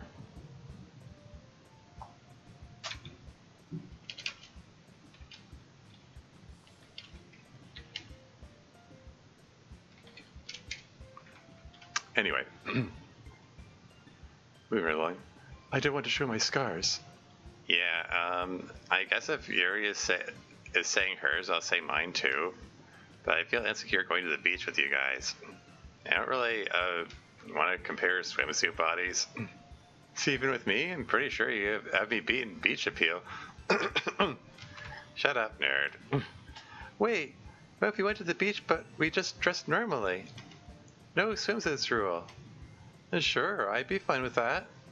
Well, how about it, you two? No swimsuits so that you 4 girls can avoid being shamed by my perfect physique? Shut up. But yes, that's fine. I'm down. ... Uh-oh. Z order fail. Yuri isn't in front.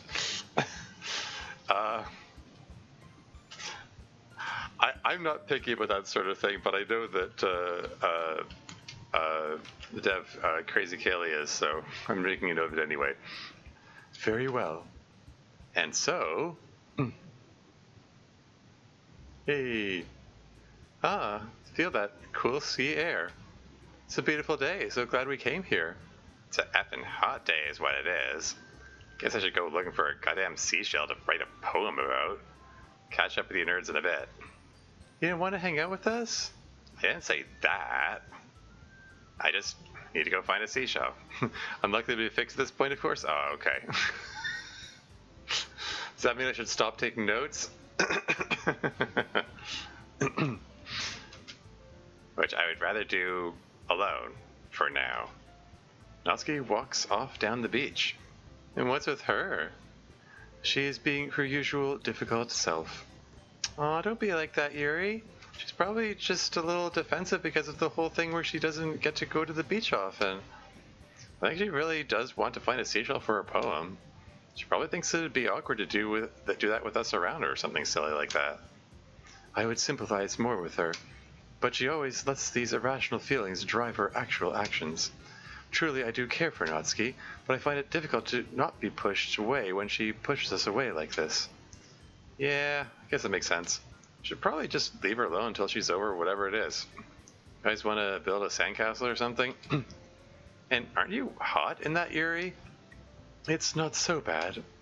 The sea breeze Monica mentioned makes it quite tolerable. I want to build a sandcastle, MC. Well then, let's get to it, guys. ... Oh, is Monica about to break the fourth wall, perhaps? ... Natsuki is walking slowly along the beach. ... Monica? Hi, Natsuki. I brought you some seashells in case you needed more for your poem. That's like a dozen seashells, Monica. Yeah. I just didn't want you to be stuck with the poem. Plus, I'm the one who assigned the poem topic. I felt bad when you talked about not having seen a seashell recently. I should have thought of that. I didn't mean to make you think of the idea that you don't get to take many trips to the beach. So I wanted to make it up to you a little bit. Thanks, Monica. It wasn't really about the seashells, or maybe it was about them a little bit. I don't know. ... Do you want to talk about it? Nah. Come on. Let's just go back to everyone else. ... Ha! That was a huge wave. Kind of ruined the sandcastle, though. That's kind of the point of a sandcastle, though. It's gonna fall down eventually. Still feels slightly melancholy. You okay, Monica? You're kind of distant. Yeah, I'm fine. I'm kind of worried I ended up putting together a bad outing. I'm glad we're out here having fun. But Yuri is just sitting reading under an umbrella, and Natsuki's just sitting there sulking. Well, I mean, arguably that's Yuri being Yuri and Natsuki being Natsuki. I don't know. I don't think they're having very much fun. I think Yuri's having fun. Reading under an umbrella is just her way of having fun at the beach. You might be right about Natsuki, though.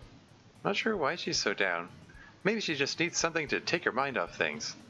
Yeah, we should get everyone together and do an activity. Truth or dare? No, I'm kidding. Like a beach activity. Come on, guys. Don't just hide under the beach umbrella all day. Come on out and do stuff with us. You guys were literally building sandcastles. That is an activity which is, like, actually a metaphor for doing something pointless. It's okay to do pointless stuff sometimes. It's fun. Well, I, for one, am having plenty of fun with my book. Come on, guys, don't be lame. Come have fun with the rest of us. We miss you. What exactly am I being asked to do here? You have not proposed an activity. We could go swimming. Wow, revolutionary. But also, no, the whole point of this trip is that we didn't bring swimsuits, remember? Oh, yeah, I forgot. What about beach volleyball? Lame, plus you don't have a net. You're so hard to please sometimes, Natsuki. I have discerning tastes. There's a stand selling watermelons over there. Uh-oh. Would that be a summer watermelon, perhaps? For the watermelon summer? I don't know. We could buy some and smash watermelons. Hell yeah, now you're talking. As long as you guys are buying for the watermelons. Yeah, not a problem. I can cover the watermelons. You get to the title card, yeah. Okay, well, there's a stand with watermelons over there, and that's the title of the mod, so, yeah. Yeah, speaking of breaking fourth wall, well, alright then. I can do some watermelon smashing. How about you, Yuri? You in? Smashing fruit pointlessly is the least appealing alternative I have heard today. I'll continue to read and enjoy your wanton violence at a distance. Say yourself, nerd. Alright, let's get to smashing. Okay, so how does this actually work? You get blindfolded and then just smash the watermelon? Sorry, I've only ever seen this done in manga and anime. Well, first you put something under the watermelon to protect it from the sand once it splits open. Like this tarp I have here. She just had a tarp especially for that purpose. Then one person is blindfolded and spun around, and then, usually with the help of friends, they're guided to the watermelon to hit it. And then once you hit it, we eat the watermelon. Okay, but, like, how do you win? I'm sorry? I don't get how you win this game. Like, is it whoever hits it in the least time, or that's a question mark? She planned this right from the start? Yeah. It's kind of meant to be like not a game where anyone usually wins or loses. You're just meant to have fun stumbling around and trying to hit a watermelon. Lame. Where's the thrill? Where's the excitement? Leslie's just describing everything as lame in this. Or either lame or refer to people as nerds. Oh well. I mean, I guess you could try to time it and the fastest person wins. That makes sense. No, we are not doing that. Yeah, that would imply that you have at least four watermelons. Just try to relax and have fun, Natsuki. Not everything has to be so formal. Sometimes you just have to put on a blindfold and have fun and not worry about whether you're winning or losing. You just have to focus on the task at hand. Fine. So what? We just take it in turns then? Incidentally, I've yet to see how this ties into a pride theme so far. I'm assuming this is going somewhere. I mean, I know that club meetings is a mod which, while it has overarching themes and plot points, it does tend to be like a slice of life kind of deal. And this is feeling very slice of life-ish. But slow burn. Yeah, we'll see. Sometimes you just have to put on a blindfold and have fun. Kinky, haha, yeah. Anyway, take it in turns then. Yeah, we can do teams. I'll be an MC's team. And Natsuki and Monica can be the other team. You just want to be on his team because you're madly in love with him. Can't we switch it up? Do I have to be on Monica's team?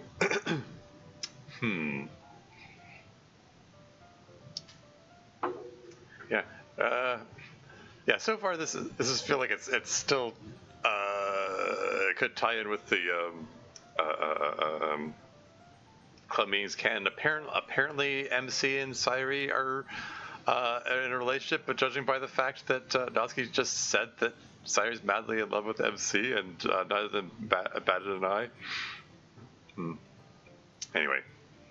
Do I have to be on Monica's team? Come on, Natsuki. Think of how cool it'll be when we beat the living couple with the loving couple with superior communication and athletic skill.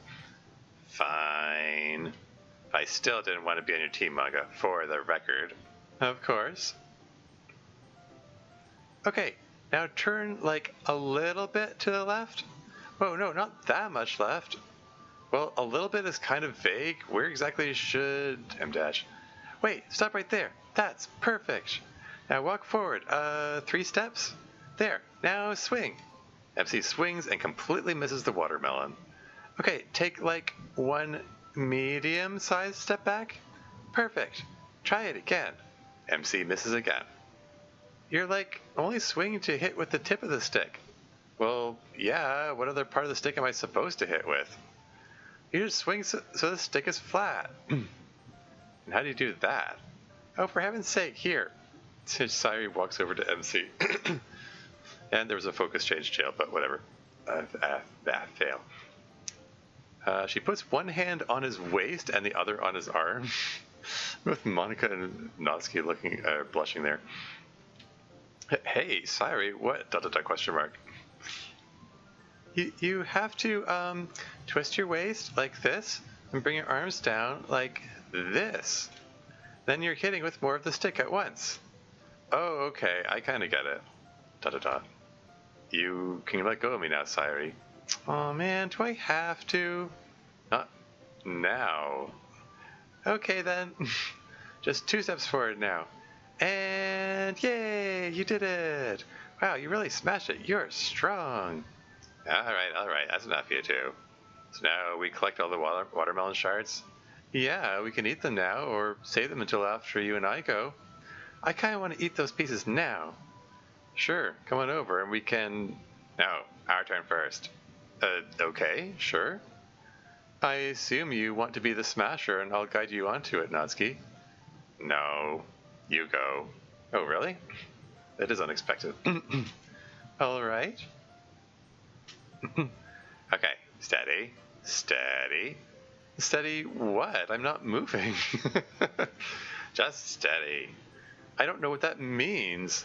Just hit the effing watermelon. You're supposed to tell me where it is. God, just here. We're just doing an immediate repeat of manually guiding her. Natsuki grabs Monica's legs from behind. Just had to go for Monica's thighs, I suppose. What are you...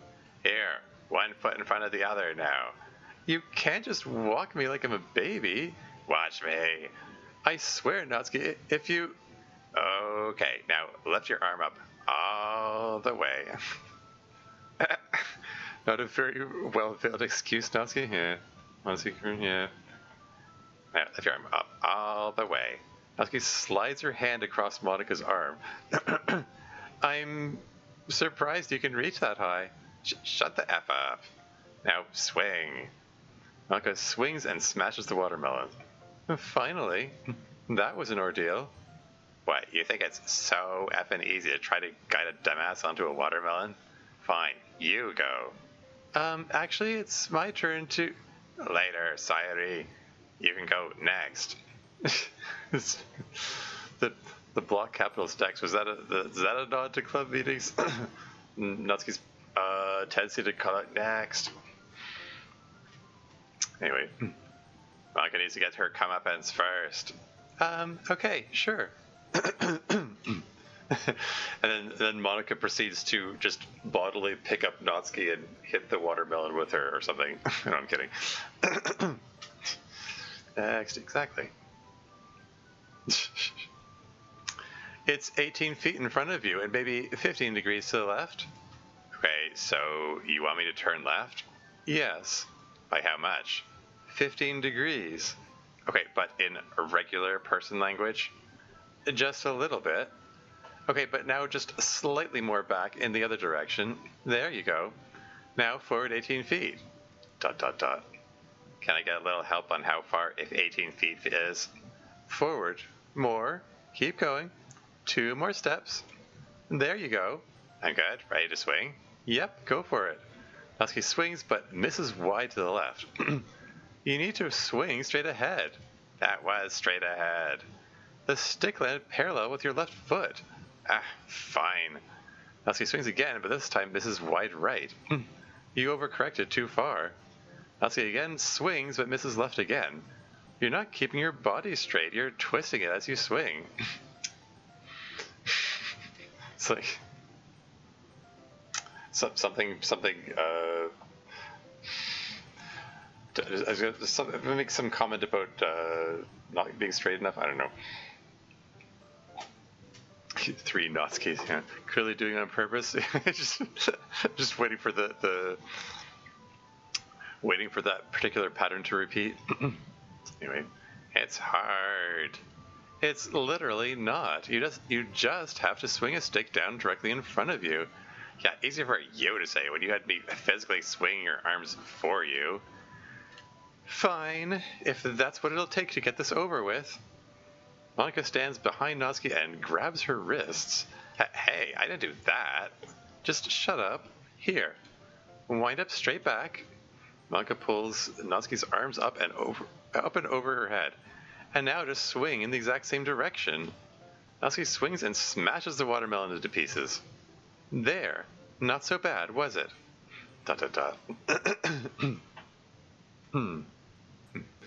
The club is happily eating chunks of watermelon. Well, I think that's the last of it. That was really tasty. Maybe it's just eating it after a day at the beach, but that was some of the best watermelon I've ever had. Much more flavorful than usual. Watermelon is always better after a day spent outside with friends. Normally, I would be somewhat skeptical of that proposition, but I must say, I have to agree after direct experience.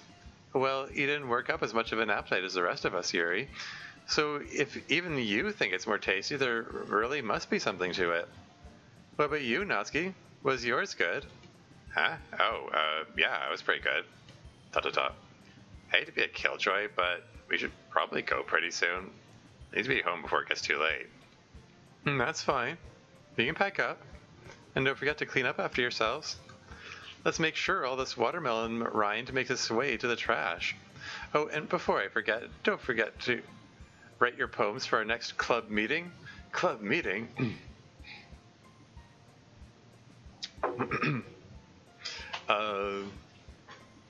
Again, leaning into the club meeting canon of having, like, poems to write for each session. Only one meeting, yeah.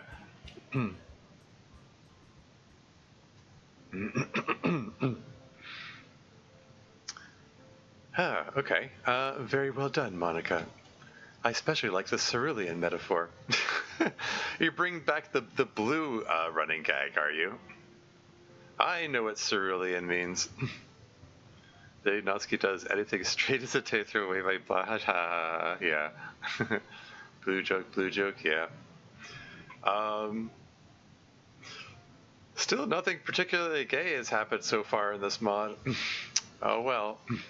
Like you said, slow burn, I guess. Thanks, Yuri. I did the best I could. Well, that's about all the time we have, and we're done with all the poems. I'll see you guys next time. Club starts to pack up and leave. Bye, everyone. Hey, wait a second. Oh, yeah. Focus change failed instantly. Oh, sure, Natsuki. What is it? I just, wanted to talk to you for a club reason. Okay. ... question mark? What is it? Here. Natsuki hands Monica a very heavy canvas bag. While blushing, apparently. Watermelon smashing was pretty gay, you have to admit. It was, I don't know. It was quasi-gay. I don't know if I don't know if I would describe it as pretty gay. Anyway. Some measure of gayness. Ooh, this is heavy. What's in here? Well, just a crazy idea, but maybe you could look and find out. Fair enough. Let's see. It's a watermelon. Yeah. I wanted to thank you for when we went to the beach. I remember going to the beach, but I'm not sure what cause you have to thank me for. You're too nice. You do stuff for people and then you don't even remember. What did I do? ... question mark. You bought like 4 watermelons for us to smash. And a bunch of drinks. And you drove me there. I suppose I did do those things. But honestly, Natsuki, it's not a big deal. You didn't need to give me anything in return. I just do it because I like to make you guys happy. ... Natsuki looking angry. Watermelon? I was going to say that was very lesbian of them both, yeah. Natsuki stands on her toes and puts her hands on the back of Monica's head. Hey, what are... Then she pulls Monica's head in and kisses her. ...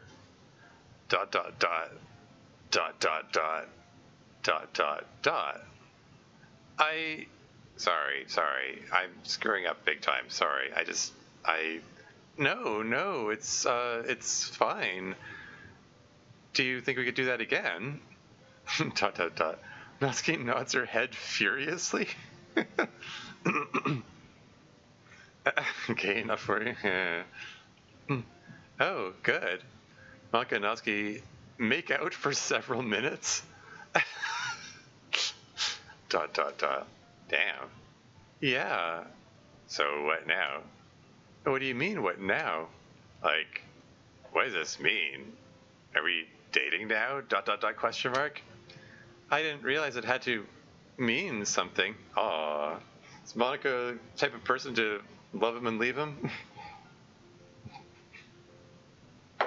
You didn't prepare me to have this conversation. You said you wanted to talk about something entirely different initially. We were meeting for a club reason, Natsuki. I guess I got a little impulsive. You're just being so nice, and touching you while we were smashing watermelons made me feel, yeah. Yeah, me too. Wait, really? I made you feel that way? I mean, you're obviously hot, well-built, super sexy Monica. And I honestly do not know how I meant to fill in the end of that sentence. I'm just, barely a girl at all. Hey, don't say that. You're every bit perhaps? Every bit as much a girl as I am. And you're just as attractive as I am. Oh, come on, you don't even believe that. Monica angrily grabs Natsuki by the back of the head and makes out with her some more. Yep, this is lesbian culture. Yeah. Held up this the last. Yeah. There. Do I need to demonstrate any further how attractive you are? Dot dot dot. Dot dot dot. Yeah. Natsuki with their mouth still closed. You know what? Yes, I think you might have to. Later. At your house. But, dot dot dot. What is it? It's nothing. Nothing that can't wait until later. You, wanna give me a ride to your place? Oh, right now you mean? Yeah, I'd like to, if you're okay with, going that fast. I am very okay with it.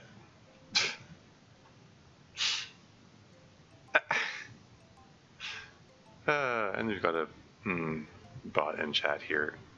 Just hit the ban button there. Bye-bye. Did he really just fall into Monica's bed there? Okay. Kerblam? Yeah.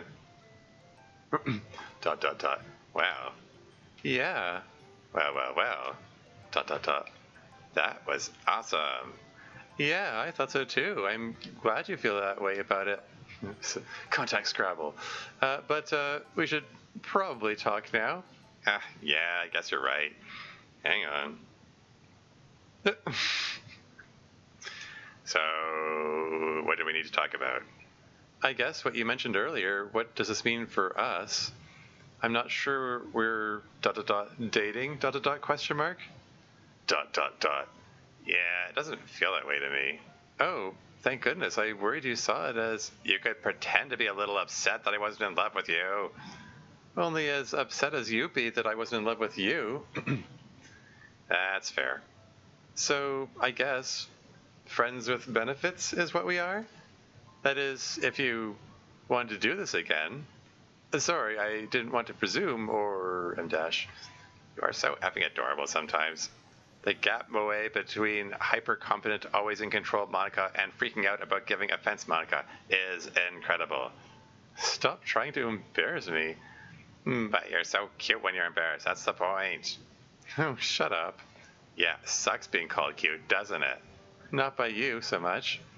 Well, just to put your doubts to rest, yes, I would like to do this again. Good to know. We still need to figure out what we're going to tell everyone else, though. Man, do we need to tell them anything? Maybe. It seems like something maybe they should know.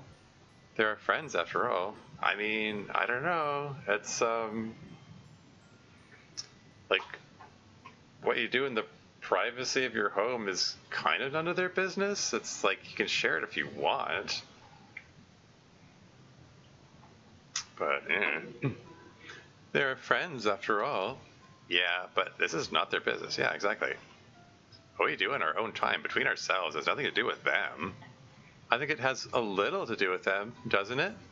It affects them. Da da da. Yeah, I guess it does affect them. That still doesn't make it their business. I mean, yeah, I'm with Natsuki here. So who's paying for the U-Haul? Yeah. All because of watermelon things is strange returning. Yeah. I don't want them to know. They make a huge deal out of it, and then it wouldn't be fun anymore. Unless they tease us and stuff. Probably. But it would be good-natured teasing. Yeah. Natsuki's mouth's still open. Sorry, it's I can't help it. Catching the club meetings errors anyway. Yeah, but even so, I don't want to make a big deal out of it. Yeah, I think I see your point. We'd be constantly examined. Whoa, Maka agreeing with Natsuki about something. Finally, I must be pretty good in bed. Well, yeah, you are, but I agree with you all the time. I mean, sure, we disagree about some things, but Maka, relax. I was joking. Mostly just wanted an excuse to brag about being in bed. Oh, I see. Well, once again, let me affirm that you are good in bed. Yes, I could tell. Da da da. And yes, you were also good in bed. Oh, good. How comforting to know. So, we're keeping it a secret? Keeping it secret? I guess we just act normal around everyone else. When do you ever act normal? Shut up. Time skip? Okay. I know. Man, it's really busy here today. The fatal pop-up ice cream van with the best ice cream ever is indeed here, so no wonder. But that's a long line. That's a very long line. I'm gonna have to wait like an hour for this, aren't I? Hey, Natsuki, over here. Micah, what are you doing here? So this van is a really legendary ice cream van. You never know where the guy is going to park when the van and sell the ice cream. But apparently the ice cream is like the best ever. No, I know about the ice cream van, but what are you doing here? To get the ice cream, of course. Huh. I don't see what's so odd about that. I guess it's not that odd. I guess I just didn't see you as a wait for the pop-up ice cream van type of person. You lack the whimsy for it. I have whimsy. I have plenty of whimsy. What are you doing here anyway? Same as you. Saw the van was here, came to check out the line. That's long as hell.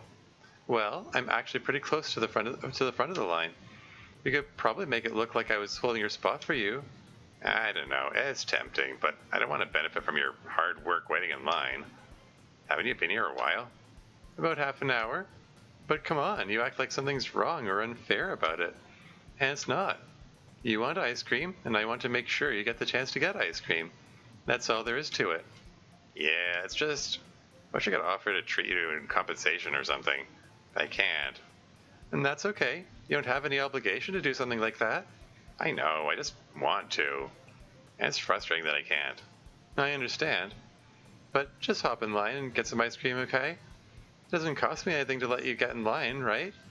I don't know, Oh, for heaven's sake. Maka puts her hands on Natsuki's shoulders and pulls Natsuki in front of her in the line.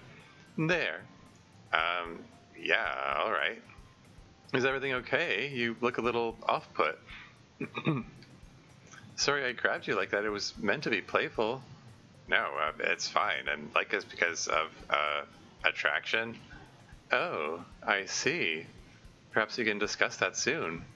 But for now, ice cream. Man, this is good. Glad to hear you're enjoying it. Can I have a bite of yours to see how it is? What flavor did you choose? Watermelon. Oh, that's funny. That's what I got too. It is very good though. Yeah. It it tastes like you.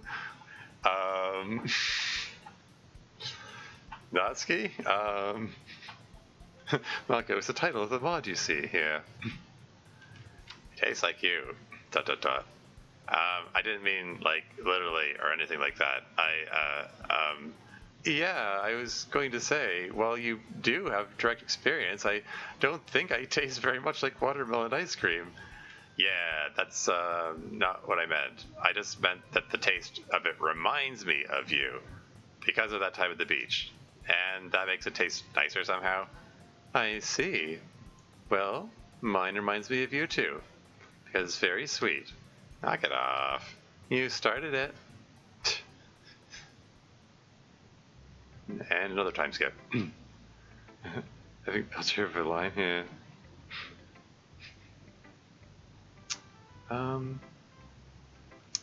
Curious thing. Sorry, I'm just noticing.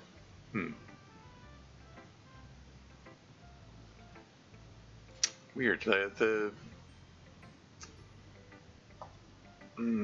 Something funny going on the other monitor. Is the stream still running properly? Had a loading icon for a second. Guess I hear now. Anyway, I think taken together, the plays ultimately form a story arc about maturity. But like the old guy, he's the most immature one. Uh-oh, said order fail. Seems good to me. Okay. Yeah, I wasn't sure. Anyway, the old guy. Yeah, the old fat drunk guy who's kind of a terrible person. You mean Falstaff? Yeah. I suppose he is there in part to teach us the difference between age and maturity. For though he is indeed aged, he is, as you say, the most immature character of all, as compared even to Hal, who begins as a boisterous youth but ends as a commanding and austere king. Yeah, I don't know what show they're talking about.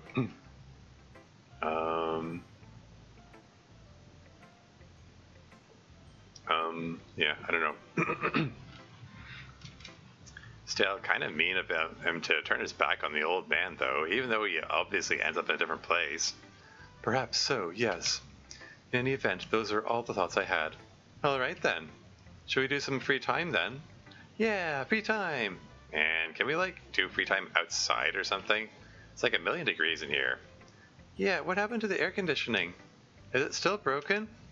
I haven't heard anything from the school. Wait, did Monica or Noski deliberately break it so they would have an excuse to go outside? Or something like that? Yes, 1/10 of the gay shit that the guy gets up doing things, sure. Fair. It's a little sitcom called Henry V by showrunner Bill Shakespeare. Okay. I had a feeling it was Shakespeare. I haven't read Henry V or read or watched Henry V. Shakespeare didn't know which one. Yeah. Anyway, I haven't heard anything from the school, but given that it's this hot, yeah, I presume it's still broken. So, club outside? I mean, according to the rules, we're supposed to do the club in our assigned club room, but it's so hot. Those rules assume that inside will be survivable. Natsuki, it is survivable, for goodness sake. We can open the windows. Oh, great. Then it can be 2 degrees cooler in here, and everything will be fine then. Uh-oh. Are they having a lover's quarrel now? Once more into the breach, yeah. Or once more onto the beach, perhaps? Anyway, the rails clearly weren't meant for days when the air conditioner is broken. Let's just go outside. No one will care. Honestly, Natsuki, it is not that bad in here. I'm not going to risk an incident for the club with the school just because you're a little warm. I am not warm. I am hot. Absolutely burning hot. The two of them just started blushing there, and I guess Natsuki is... The expression change seems to suggest that she's caught on to the fact that Monica is perhaps... being aroused by this confrontation. Anyway. Man, what is with them lately? They are fighting quite a bit. Yeah, it feels like ever since we went to the beach, they've really been at each other's throats. It is making it somewhat difficult to enjoy the club in peace. You hear that, Natsuki? Your antics are ruining everyone's experience. My antics? You're the one making a disruption. Everyone else, excuse me for 1 minute, will you? You, come with me right now. Are they just gonna run off to make out somewhere, perhaps? At each other's throats. You could say, yeah. I get it. Monica grabs Natsuki by the wrist and pulls her away. Hey, you can't just kidnap me. I am disciplining you. That's one way to put it. Uh-oh. Monica pulls Natsuki out into the hallway and slams the door. ... Huh. Monica walks in and looks around. She looks under all the stall doors. Anyone out there? Coast is clear. Then get in here. Now get into the stall and get down on your knees? Wow, okay. Haven't dived into clubbing yet. I'm suffering from One Piece syndrome on it. Yes. Yes. Same regarding One Piece. I mean, yeah. One Piece is also like a show I considered watching, but the length is daunting. And club meetings I'm on, which I took some time to get around to actually playing because the length was daunting. And extremely understandable, indeed. You've spent a few years of your life on DDLC, but easy, yeah. Mom has to go punish her, though. This is erotica's dialogue down here. Jimmy said it wasn't gay enough, so they had to make it gayer. Of course! This is the way. Anyway. Get into the stall and get down on your knees? Like, okay. Says something about their dynamic. I mean, I always sort of imagined that, like if there was going to be some kind of, romance between Monica and Natsuki, like the foreplay would be more competitive in nature, not just one person commanding the other. But what do I know? Anyway, get into the stall and get down on your knees. ... Make me, bitch. There you go. Fine, if you wanted to do things the hard way, it could be easy. You could get down on your knees. I guess we'll have to see what happens.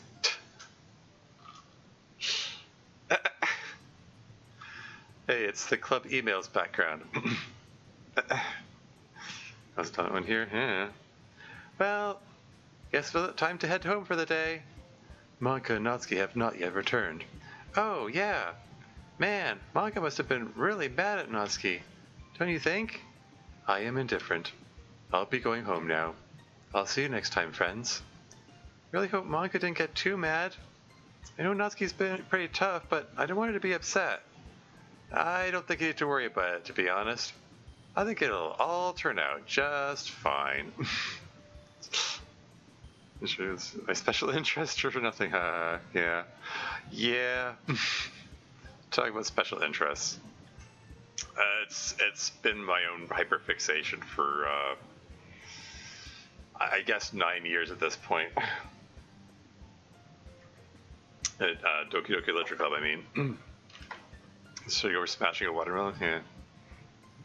Yeah, anyway, in the summer, indeed. Yeah. It'll all turn out just fine. And if you say so, they seem pretty mad. Yeah, they sure did. Hey, Sairi, I know we usually walk home together, but I kind of wanted to talk to Monica and Natsuki for a while today. You should go home. You should go on home. What?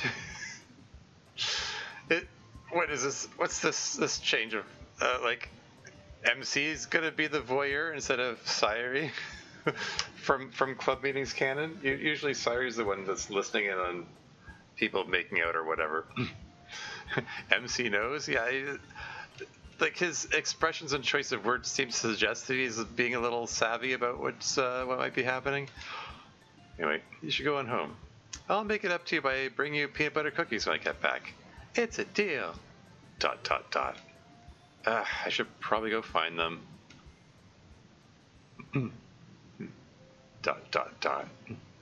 Voices are audible through one of the doors of the hallway. Okay. We need to think of a cover story. What are we going to tell them? That you disciplined me. Like you said before. And then she adds, it wouldn't even be that far from the truth, or something. In that tone of voice. Oh, not in that tone of voice, but like, hey, it's kind of true, at least, you know. I suppose it is. Well, let's... What is it? The time. Look at the time. Oh my god. Come on, we gotta go right now. Hi guys. Don't worry about the time. Oh boy. This is awkward. There's an ad break coming up in 22 seconds. I was kind of hoping I could get through this before the ad break came up. I think we're going to have to break this up and have one more. Well, we'll have to. I'm going to have to leave you suspense about how this confrontation is about to go.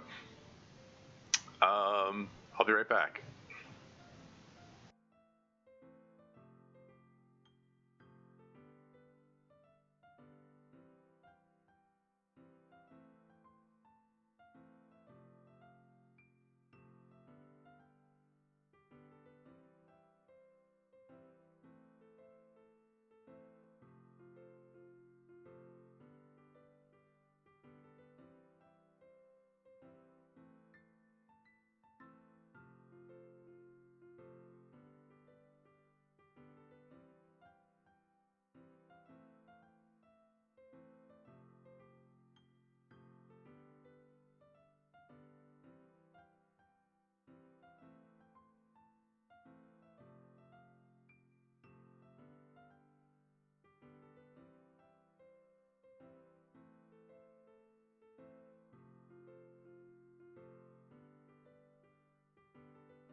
And I'm back again. Hi guys, don't worry about the time. There's no rush.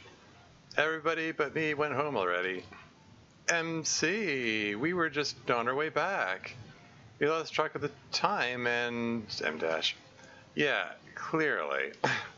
Look, it's pretty obvious to me what's going on here. I haven't said anything to Sayuri and Yuri because I respect your privacy. But when you guys end up ghosting the club, it starts to look really obvious. Plus, you're worrying both of them. Sayuri thinks you guys actually hate each other.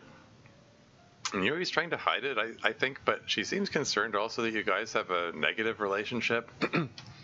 So, like, whatever you guys want to call this, you either need to tell everyone or do it in such a way that people don't get the wrong idea and think you hate each other. Yeah, that makes sense.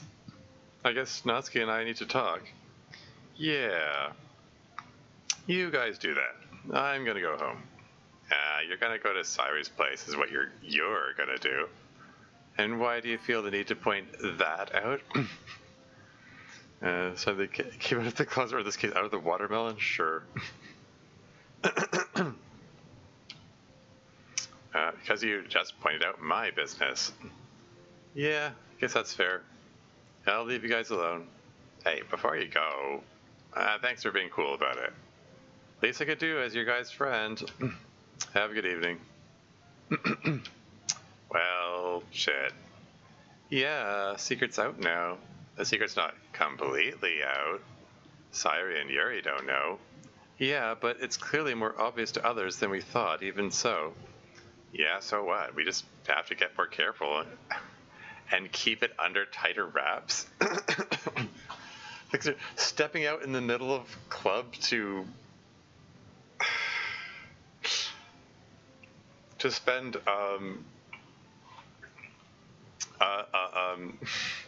some amount of time doing some measure of things that I don't know. Anyway, smashes closely along with the watermelons. Yeah, smash the closet along with the watermelons. Yeah. Anyway. But I don't want to have to do a bunch of work and have a bunch of stress for this. This is supposed to be fun. I mean, it is fun, right? Yeah, it is. Let's just not worry about it anymore for now. You want to go get ice cream again? I presume I'm paying for the ice cream again? Well, yeah. But don't worry, I'll pay you back for it. I'm sure you will.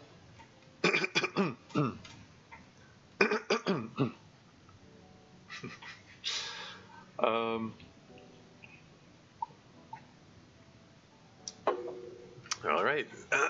We're carrying on, I suppose. Wasn't sure if that was heading towards the resolution or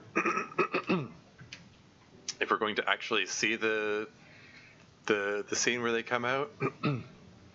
So then I said to her, Yuri, you're obviously not a tree, so no. We're coming back to that particular running gag from club meetings. I bet she didn't like that. No, she did not. She kind of stalked away in a huff.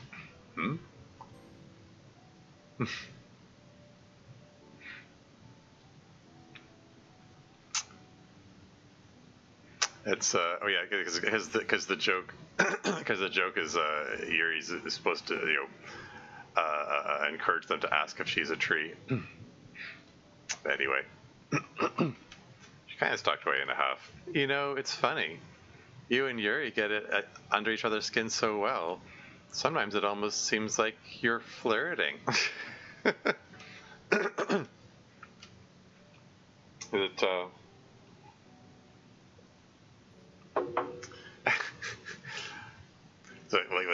like Monica and Natsuki spend so much time fighting that Monica's jealous of Natsuki for fighting with Yuri too. Because like fighting is their way of flirting kind of deal. Heartbreaking Natsuki asks her the joke. What? Ew, no. Yuri is not nearly excellent enough for my taste. Not like you. I mean, she's pretty, I guess, but you, like, wow, you know? Yeah. Anyway, do you know what you want? Yeah, I think so. Gonna get the fried noodles with beef. You sure do eat a lot of saturated fat. Do you honestly think that I'm at risk of becoming fat? No, that's not what I mean. It's just a little unhealthy. Maybe, yeah. I'm here for a long time, not a good time, you know? Is that... Did she perhaps mean to say it the other way around? I'm here for a good time, not a long time? Maybe I could extend my life by eating... Maybe I could extend my life by eating healthier, but if it's stuff that it's joyless for me to eat, what's the point? She did mean to say it the other way? Yes, yeah. But she clearly misspoke. Exactly. I find it's possible to change what you get joy out of food-wise. Da da da. Yeah, maybe. I just don't want to, I guess. Fair enough. Why? What are you getting? The vegan tofu curry with half rice. Boring. Maybe a little. That was awesome. How's yours? Very satisfying. Good to hear, good to hear. Hey, I wanted to say, I'll pay my share this time. Are you sure, Natsuki? I know money is tight for you. Yeah, I saved up a little bit. I didn't want to have you pay for everything all the time. It's not fair. I really don't mind. Yeah, I know you don't mind, but still. If we're going to keep going on dates like this, I want to contribute. I mean, these aren't really dates. Yeah, I was gonna say, like, they're sticking with the friends with benefits label, like, but they're spending time doing date-like things. Anyway, these are hangouts. I know we have a physical relationship, and I do really like spending time with you, but yeah, this is just hang out and grabbing a meal. Right, of course. Just me thinking of it in a shorthand way, I guess. But whatever it is, I want to contribute to it. Yeah, I get that. And I'm glad you feel so conscientious. I just hope you know you should never feel obligated. It's a lot easier for me to handle it than you. And me recognizing that is fair. You're way too nice, Monica. I try.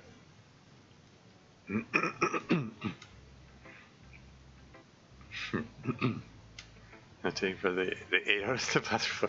Well, lesbian capacity to not realize their dating is nearly boundless. Yeah. Yes, lesbian culture, etc. And that's my poem. What did you guys think? I thought it was good. It seems a little more distant than your poetry usually is. Like you were thinking about something else when you wrote it? Yeah, it has kind of an ethereal, floaty quality to it that I usually don't associate with you. It's very loose, I guess I would say. And normally I expect manga poems to be more rigid. I see. Yeah. It's not a bad thing at all. It's just a difference I noticed. Okay.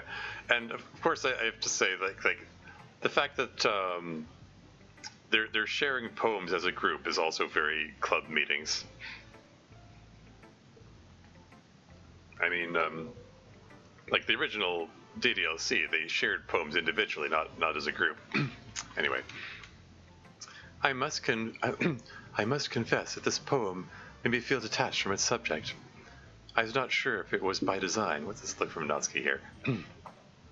But I think perhaps Monica was herself detached from the poem while writing it. Was that so, do you think, Monica? Well, I'd say... Well, I thought the poem was pretty genius, Monica. It really made me feel stuff, really twisted my heart. Thanks, Natsuki. But I was going to say I think Yuri's right. Kind of wrote this while not entirely focused, and I think it shows. I think you need to be nicer to yourself, Monica. Just because you didn't write something with a huge level of conscious intention doesn't make it bad. I think there's a lot of value in what you write when you're in a different state of mind. I think it shows more of who you are. And you're a really cool person, Monica, on the inside and outside. Now, I don't think you ought to be afraid to let that show to other people. To your poetry, I mean. ... I appreciate your thoughts, Natsuki. That's very kind. I usually do try to write my poems with more intention, as you put it. But maybe there is something to be said for being more unconscious of one's writing. I'm assuming she misspoke. She misspoke and forgot to pronounce the R in for. Well, I mean, like, every part of you is beautiful. Uh-oh. Careful there, Natsuki. Your gaze showing. And I think writing without such strict control lets us see more of that beauty. I think I understand, and I appreciate that you feel that way. Anyway, someone else should probably have a turn at presenting a poem. At presenting a poem, perhaps? Sayuri, how about you? Sure thing. Back to Monica's room again. Natsuki truly does not have a setting besides obvious. Yeah. So, what? What do you want to talk about? Who says I wanted to talk about anything? We always talk about something. We're on pillows. We do pillow talk. That's how it works. Ah, of course. I wonder if anyone ever pillow talks about pillows. Oh, or pillow talk about pillow talk, which is what we're doing now. Gosh darn it, you had to go in a meta direction, eh? Recursion and so on. So club meetings coded. That's excellent. Such a nerd. You're so incredibly beautiful when you say nerdy stuff like that, laying down like this. Can we get dressed? Uh-oh. Is that music fading out ominously? Uh-oh. I think we need to talk about stuff. What? I mean, sure.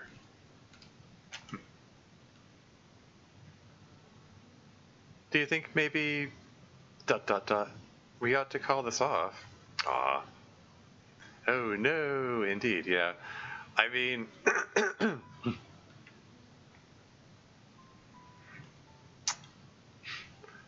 Do you think maybe we ought to call this off? Like, is this Monica's roundabout way of saying I'm not comfortable hiding this from the others anymore?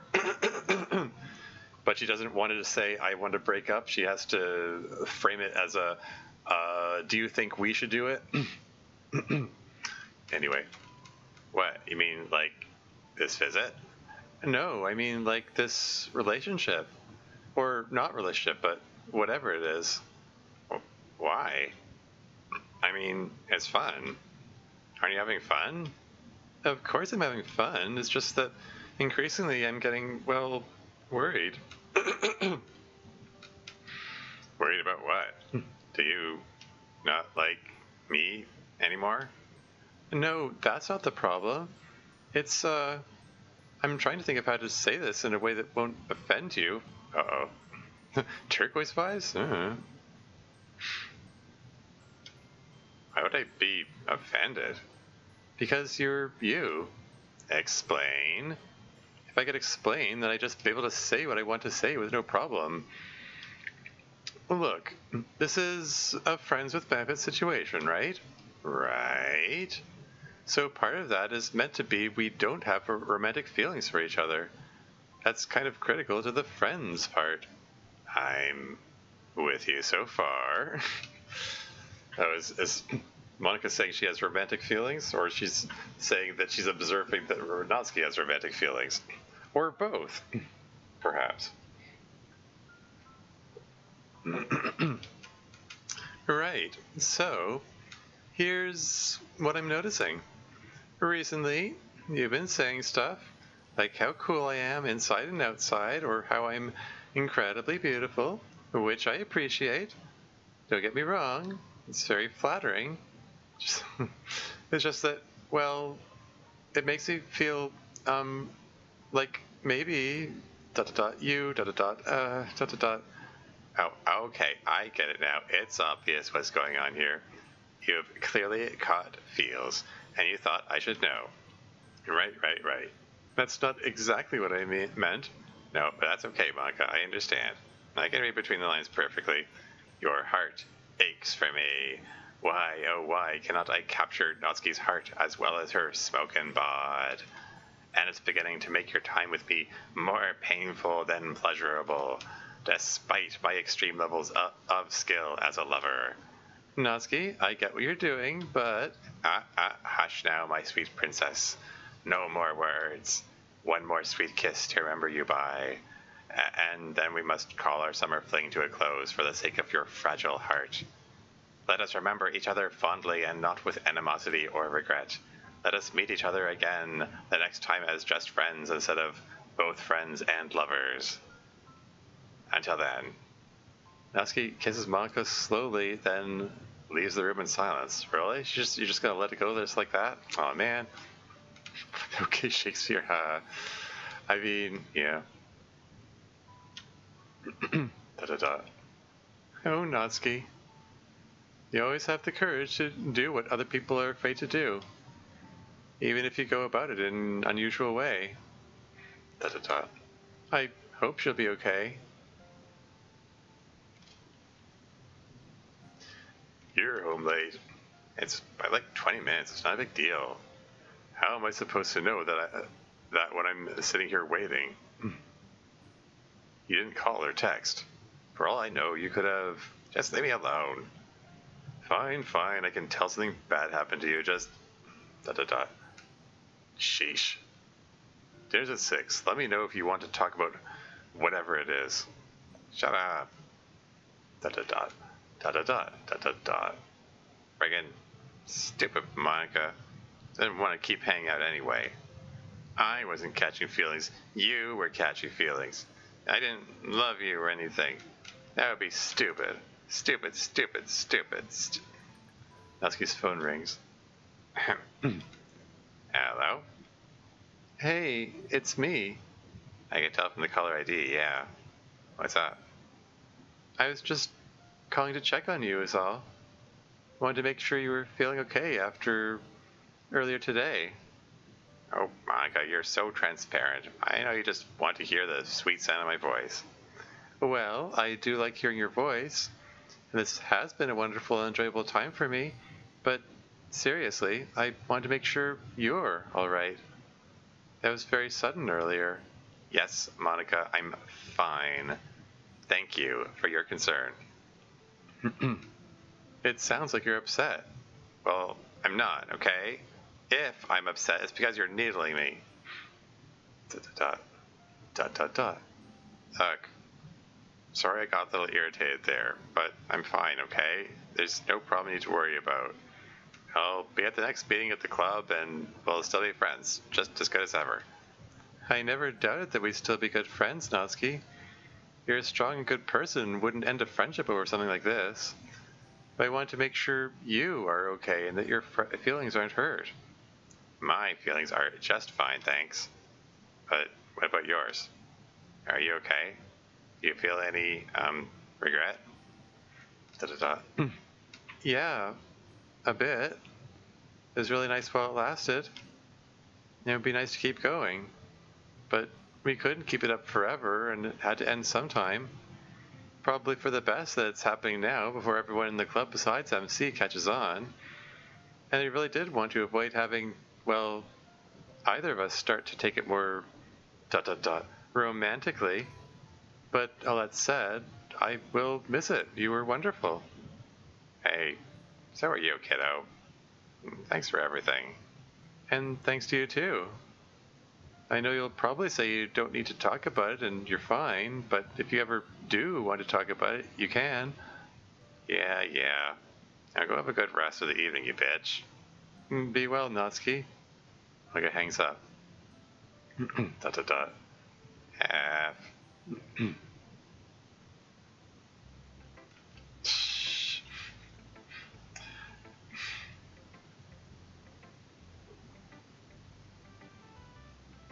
Yeah, Crazy Kelly did or make some remark about like overachieving in terms of like length and so on. Clearly the longer of the Mod Jam mods. It wasn't that long. I mean, compared to the other Mod Jam mods, like mine was like 15 minutes. There were a couple others that were like 5 minutes each. Anyway, capable of keeping it brief, sure. I personally wouldn't be averse to reading and discussing manga in the club. Whether or not that it is truly literature, I continue to debate. I would not be opposed to spending club time on it. Spending literature club time on manga is what you're saying you're okay with, which is an implied admission that, Natsuki, it's not an admission of anything. If you wanted to read manga in the literature club, then stop bringing the point up. Fair enough, fair enough. Glad to see you two are getting along normally now. Me and Yuri? No, you and Monica. It's kind of weird seeming intense for a while with you guys. Yeah, it kind of was, wasn't it? I thought that to myself, but I didn't think about it or tell it to anyone else. Is that seemingly implying that Sari and MC talked about it, but Sari's not being not being very discreet about it? Oh well, anyway. They seem to be back to normal now. I had not noticed either way. But to move the topic away from interpersonal dynamics and back to the topic at hand, what manga should we discuss? I suspect Natsuki can be trusted with this decision. What does that mean? It means that it is possible that you would select some excessively ridiculous shallow manga for us to read simply because it is a big interest of yours, but that I believe it is more likely that you would select one with a broader literary value. Wow, thanks for the vote of confidence. Of course. Well, as much as I am now tempted to pick something excessively ridiculous and shallow, I did have a more deep story in mind. Okay. See you next time, everyone. Okay, let's see. Need to put all the moved desks back where they go, clean up the board, and everything else looks pretty good. Anything I forgot?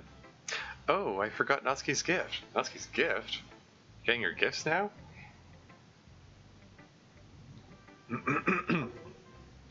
I mean, like, the whole time I was thinking, like,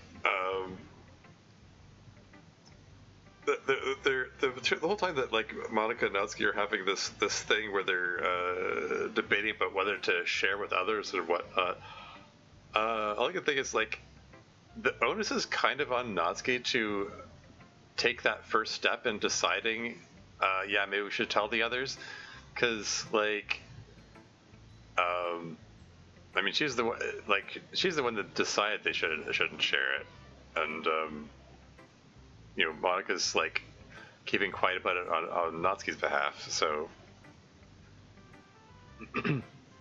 yeah, I don't know. Monica's not gonna step forward and say, "Hey, yeah, we should tell the others." Anyway, this is casual by Chappelle. Okay.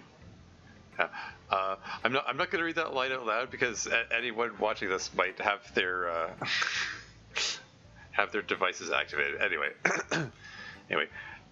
Oh, I forgot Natsuki's gift. Maybe if I hurry, I can. Hey, Monica. I'm so glad you came back, Natsuki. I forgot I was going to give you something. That's why I came back. I forgot to give you something. You go first. Now you. Fine.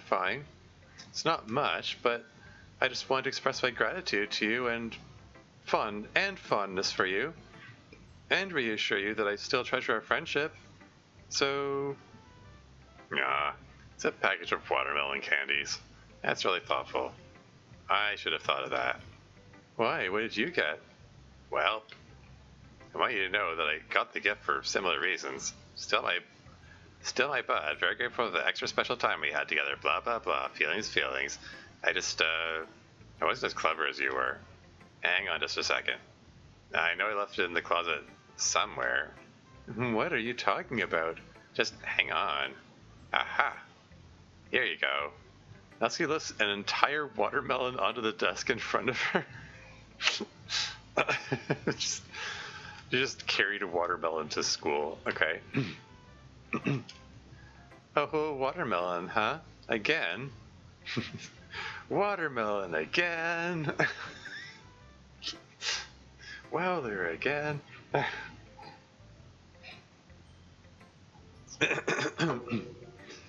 Well, like I said, I didn't think about it as creatively as you did. I just figured, hey, watermelons are kind of an us thing now. I remembered us smashing watermelons and eating that ice cream that one time. And it seemed like you liked that first one I got for you. And I thought it'd be a good way to, I don't know, show my appreciation too. I too thought watermelons would be a good symbol of my appreciation for you. Yeah, only you were a lot more clever about it by making it more practical and not repeating a gift you'd already given. I still think it's a very kind gesture.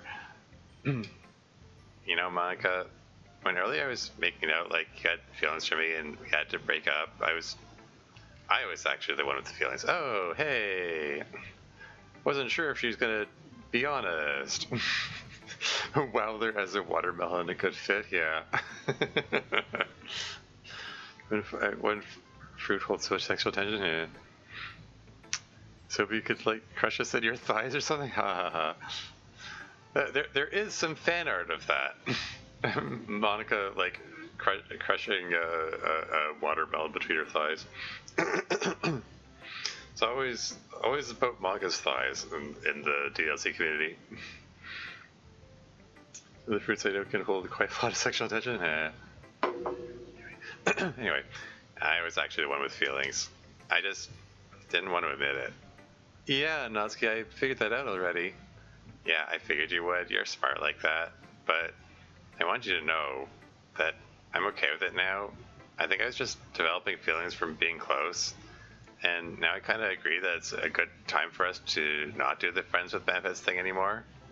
And for us to just appreciate it for what it was. I'm over you is what I'm saying. Well, that's good to know. This is about to be immediately followed by more makeouts, right? I still don't know what to do with this entire watermelon, though.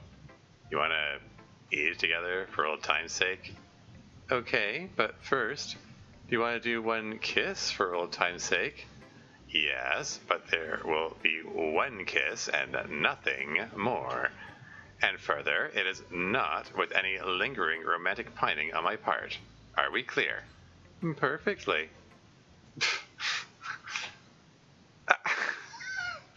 We're just gonna leave it hanging there, eh?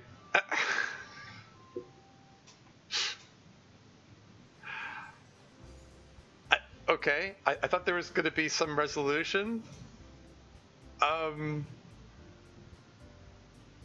That they still didn't admit to the rest of the club that they had a thing going on? Seems like they didn't even admit to each other they had a thing going on, for that matter. Yeah, Natsuki's staying true to her club meeting's personality of I don't know, just being evasive, not wanting to talk about things, I guess. Because as you're the worst liar ever, yeah. Tune next time for Watermelon Autumn, yeah. We just ambiguity our way through, yeah. Yeah, very club meetings coded. Just all the characterizations. A lot of the inside jokes from club meetings were in there too. I mean, not terribly intrusively though. It still works, I think. Like even if you don't have familiarity with club meetings, canon and so on. Is that the last spot? It is indeed. Yes. I mean, unless people want to see me go through verbosity again, or bring back Homoromantic again.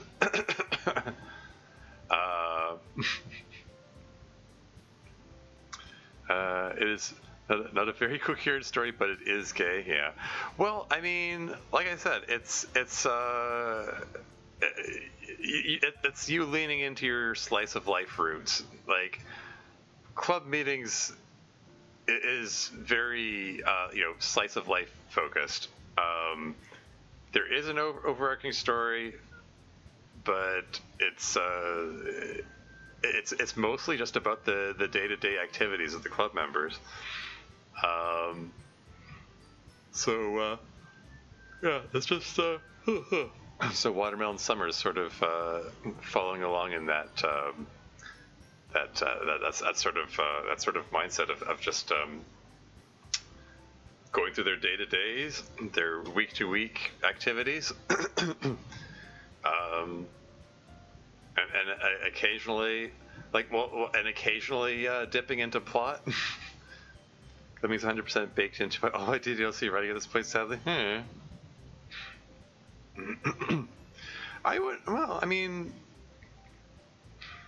Like, the club meetings mods, is sort of like you do take those opportunities to diverge away from club meetings canon sometimes. I mean, they do still have strong ties to the club meetings canon. I'm just trying to think offhand. Trying to think offhand if any of those mods within the mods that you had which are complete departures from club meetings. Now that I think about it, not many, if any. Something like says life doesn't make narrative sense, and I think it's cool to see that in stories. Yeah, but yeah, neat stuff. There you go. Rare Monosuke ship. How about that? So yeah, this has been a bunch of LGBT themed mods. Yeah, the inclusion of Homoromantic in that lineup, it was really the odd one out, and yeah, I don't, as I expressed, I don't think that was actually included in the Pride Mod Jam at all to begin with. I just saw gay mod and assumed it was part of it. I didn't realize it wasn't part of the Mod Jam until after I downloaded and installed it and such. So yeah, it really didn't fit with the content of the other mods in this lineup. But yeah, like yeah, closing thoughts. Just going through over these one by one. Yeah, there's because I like pink and blue. It was the first one I did. Had some really cool coding effects and stuff.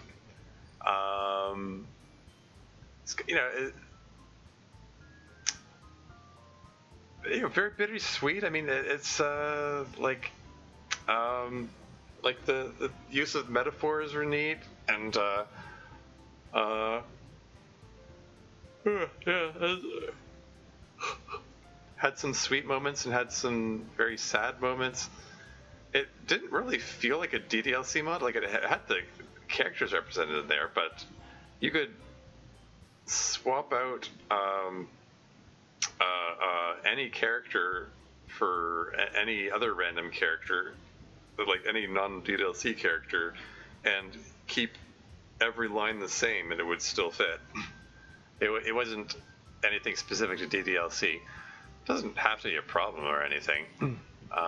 It still works in DDLC mod format, but it is what it is. And then what came after that? Then there was Cupcakes and Sunshine. Yeah, Cupcakes and Sunshine and Ink and Icing were two mods by the same person, like very short 5-minute mods each, about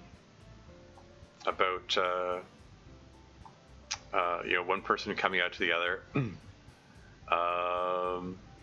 Very cute, wholesome little things. Yeah, not a whole lot to say about that. They're very short. Then there was Self-Embodiment. That was pretty cool. That was like the inside life of a trans person, coming out and trying. Well, not just about coming out, but just trying to find her place in life and stuff. That was it's pretty neat. It was like even with the intentional bit of homophobia and transphobia stuff at the start of the mod, like it turns it into this this wholesome thing. It's great. It's good stuff. And then there was Watermelon Summer. Very very slice of life ish, very club meetings coded. It doesn't really have a conclusion. It just kind of leaves it hanging. But it's very very life goes on kind of deal, I guess, because it really leans into the slice of life aspect. Extremely erotic manga ship. Yeah. But yeah, cool. That's been the Pride Month or Pride Mod Jam mods. It'll be interesting to see how these do when I don't know how the judging works. Like this is like the Pride Mod Jam is a contest. There is supposed to be at least one winner. I have no idea how it's judged, if they're judging it based on, like, I don't know. It would make sense to judge it based on like how it deals with LGBT themes and I don't know. I don't know if it's judged for like writing, coding, characterization, any of that stuff, or if it's just how well it represents LGBT themes, or what. Like, I have to imagine there are probably various axes of deciding how it relates to whatever. I don't know. We'll find out soon enough, I suppose. Like the due date for the Mod Jam is June 30th, which we're into the 29th now, so it's a day away. But for right now, I guess it's time to see about who to raid. I'm open to suggestions. Just out of curiosity, let's just take a look at the Doki Doki Literature Club tag. Probably everyone's playing the original game. That's how it usually is.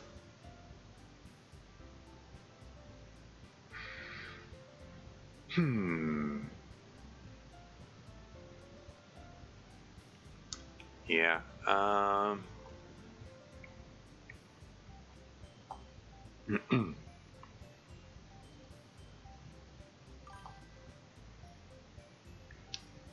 just gonna mute desktop audio for a second.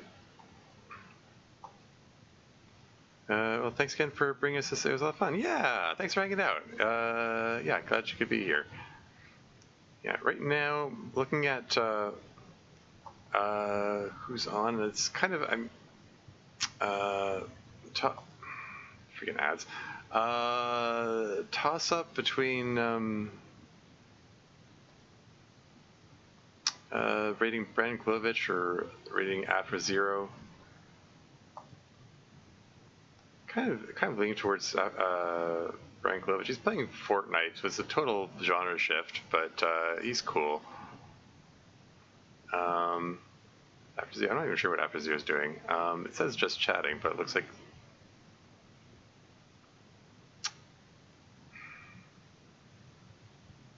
Yeah, I'm just gonna raid Brandon.